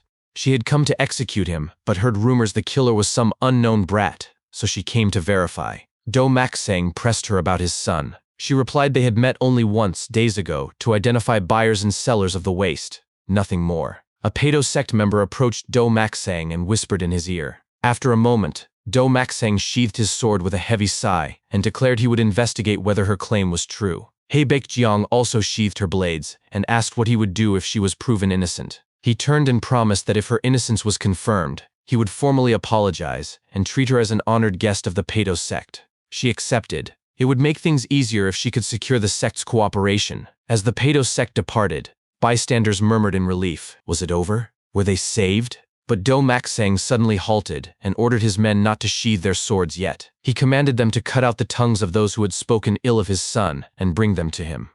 Instantly, Pedo warriors seized the men who had mocked young Master Do and punished them on the spot. Hearing their screams, Heibek-jiang thought to herself that no matter how unorthodox they were, acting like this in broad daylight was excessive. If not for the stronghold leader's orders, she would never have allied with such bastards. She clicked her tongue in frustration. Why had the stronghold leader ordered her to capture that 3-tiered abyss man alive?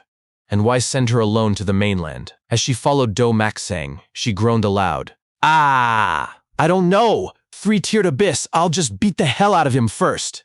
Inside the inn, Shuji and Ja-eun watched the bloodied victims collapse to the floor. Ja-eun remarked dryly that the Namgung family, the Yangtze water bandit stronghold, and even the Pedo sect all seemed more popular than he was in these parts. He turned to Shuji and added, "Anyway, 3 is too many. If we want to reach Xinjiang without trouble, we should probably get rid of one of these annoying guests, shouldn't we?" Shuji nodded and said he was full. A little night exercise would do him good. Ja-eun narrowed his eyes and asked, "What's the plan?" Shuji replied with equal intensity, "As always, enter quietly and leave loudly." Ja-eun considered this, then grinned menacingly. Quietly, you say? I have a good idea. Care to hear it?" Shuji simply fell silent and looked at him. Later, at the Pedo sect compound, white mourning flowers were displayed outside, and a sign announcing their period of grief was posted on the wall. 2 guards stood watch at the gate. Passers-by whispered among themselves, "Had someone died?" One cautioned another to lower his voice. Young Master Do, who had been wasting away, had finally taken his own life. The sect was in chaos. Another muttered that no matter how much of a rascal he was still his father's son, before being shushed again. Suddenly someone shoved past them. It was Shuji and Ja-eun, carrying something on their shoulders. A man noticed and asked what those things were. When they reached the gate, they stopped. Shuji looked at Ja-eun and said, "I'll ask one last time. I'm only going to watch. Are you really confident you can handle this alone?" Ja-eun replied, "Don't worry. I've never failed once." As they approached, a guard stepped forward and warned them the place was in mourning. They must not cause a disturbance and keep things clean. But before he could finish, Ja-eun swung the stick on his shoulder toward the guard. It stopped abruptly just before the man's face. At the end of the stick hung a bucket. Ja-eun took a deep breath and screamed as he lifted the bucket up and down in a dramatic, exaggerated motion. Behind him, Shuji stood embarrassed, chuckling awkwardly. The guard stared in shock and stammered. "Huh?" Ja-eun announced loudly that with so many mourners, the latrines must be overflowing, and ordered the guard to go empty them. The guard recoiled in disgust, complaining about the stench and how it was already ruining the atmosphere for the gathering. But before he could finish, another guard behind him waved them through, agreeing the latrines were indeed on the verge of overflowing. The first guard hesitated, but still, until Ja-eun leaned in and reminded him they needed to be searched first. Sweating and overwhelmed, the guard waved them off. Forget it. Hurry up and get in there." Once inside, the guards watched them pass while pinching their noses. One instructed them to stick to the back of the building so guests wouldn't see them. Ja-eun turned with exaggerated eagerness and replied, Yes, understood." Then with a proud grin toward Shuji, he asked, "How was that? Did you learn a thing or two this time?" Shuji replied dryly, "I suppose so." As they moved deeper into the compound, every guard they passed covered their noses and muttered complaints about the smell. Ja-eun glanced at them and remarked to Shuji how ridiculous it was. Those who spent their lives committing atrocities calling filth filthy, unaware they were worse than excrement itself. Shuji cut him off. Enough, we've infiltrated, but I sense complications. Ja-eun immediately realized he meant the Yangtze water bandits. Shuji confirmed it. Haibek-jong, the Thousand Head, if she allied with the Path of Supremacy Society, matters would grow troublesome. Ja-eun agreed they should clarify their relationship before proceeding, and asked what they should do. Shuji quoted an old saying, "If 3 people walk together, there is certainly a teacher among them." He pointed ahead. "For the 2 of us who know so little, a 3rd person with plenty of knowledge is coming." In a flash, they subdued the approaching guards. Ja-eun quickly assessed the situation. Haibek-jong and Do-mak-sang had indeed joined forces. Fortunately, the sect leader resided in the western pavilion, while Haibek-jong stayed in the eastern one. He asked Shuji which side he would take. Before Shuji could answer, a group of guards spotted them and saw the bodies of the second-class guards on the ground. One shouted in alarm, "Intruders!" Shuji replied instantly, "The west." Ja-eun nodded. "Good, then I'll take the east." The guards rushed forward, swords drawn, demanding to know who they were. Shuji declared, "The 3-tiered abyss." Ja-eun added, "I am Death Blossom." The guards froze in shock. What? But were cut down before they could react. From a corner, another guard noticed the commotion, but Shuji eliminated him in an instant. He leapt over the wall as more guards gave chase, shouting for everyone to pursue. More guards appeared before Shuji, blocking his path. One sneered, "This is the end for you, 3-tiered abyss." Shuji took a deep breath, then dispatched them all in a single blur of motion. He landed before a gate, which swung open to reveal more guards waiting. A second-class guard glared and identified him as the villain who killed Lord Yukdo and the young master. Surrounded from front and back, the guards were ordered to attack all at once. Shuji vaulted upward, using his staff to block the frontal assault while evading strikes from behind. Internally, he clicked his tongue. "Tch, this is going to be a nuisance." Suddenly, he dove off the bridge into the river below. The guards were stunned. "He jumped into the river?" One scoffed, assuming Shuji thought avoiding encirclement would help, but wet clothes would only slow him down. They planned to unleash a concentrated attack the moment he surfaced. Then, something strange rose from the water. A fish? It was Shuji. In an instant, he launched himself upward and beheaded one of the guards standing on the bridge. Chaos erupted. "Damn it! You're piercing through the bridge with water?" a guard yelled. "Everyone, get off the bridge! Move somewhere without water!" But Shuji was already sweeping through them. He hurled his staff, channeling water to create a crashing wave that swept away the remaining guards. They screamed as they were thrown into the river, coughing and gasping. One guard managed to surface, but Shuji appeared behind him and stabbed him in the back without a sound. Later, reinforcements arrived at the gate, shouting for the intruder's location. "They've entered right in front of the main hall!" someone cried. A trembling guard realized the implication. "Damn it! That's where the sect leader but fell silent as they reached the courtyard. What they saw left them speechless. What on earth is happening here?" Then, a cough echoed from the river. Shuji floated on a plank of wood, soaked and weary. After a moment, he shouted toward the compound. "The north!" He pointed dramatically and called out. "The intruder has crossed the north wall while injured. Their martial prowess appears to be at the peak of the 1st class." A guard turned to his comrade. "The north? They intend to cross the mountain and escape.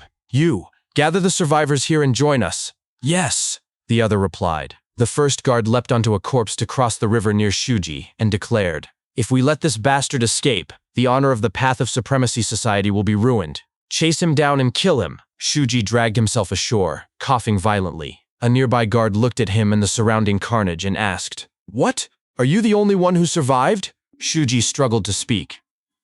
Don't worry about us. Keep pursuing." The guard reassured him. "Don't worry about it. Since they're injured, those men should be enough." But before he could finish, Shuji lunged at him with a menacing glare and said, "If that was the case, you might have lived. You're out of luck, friend."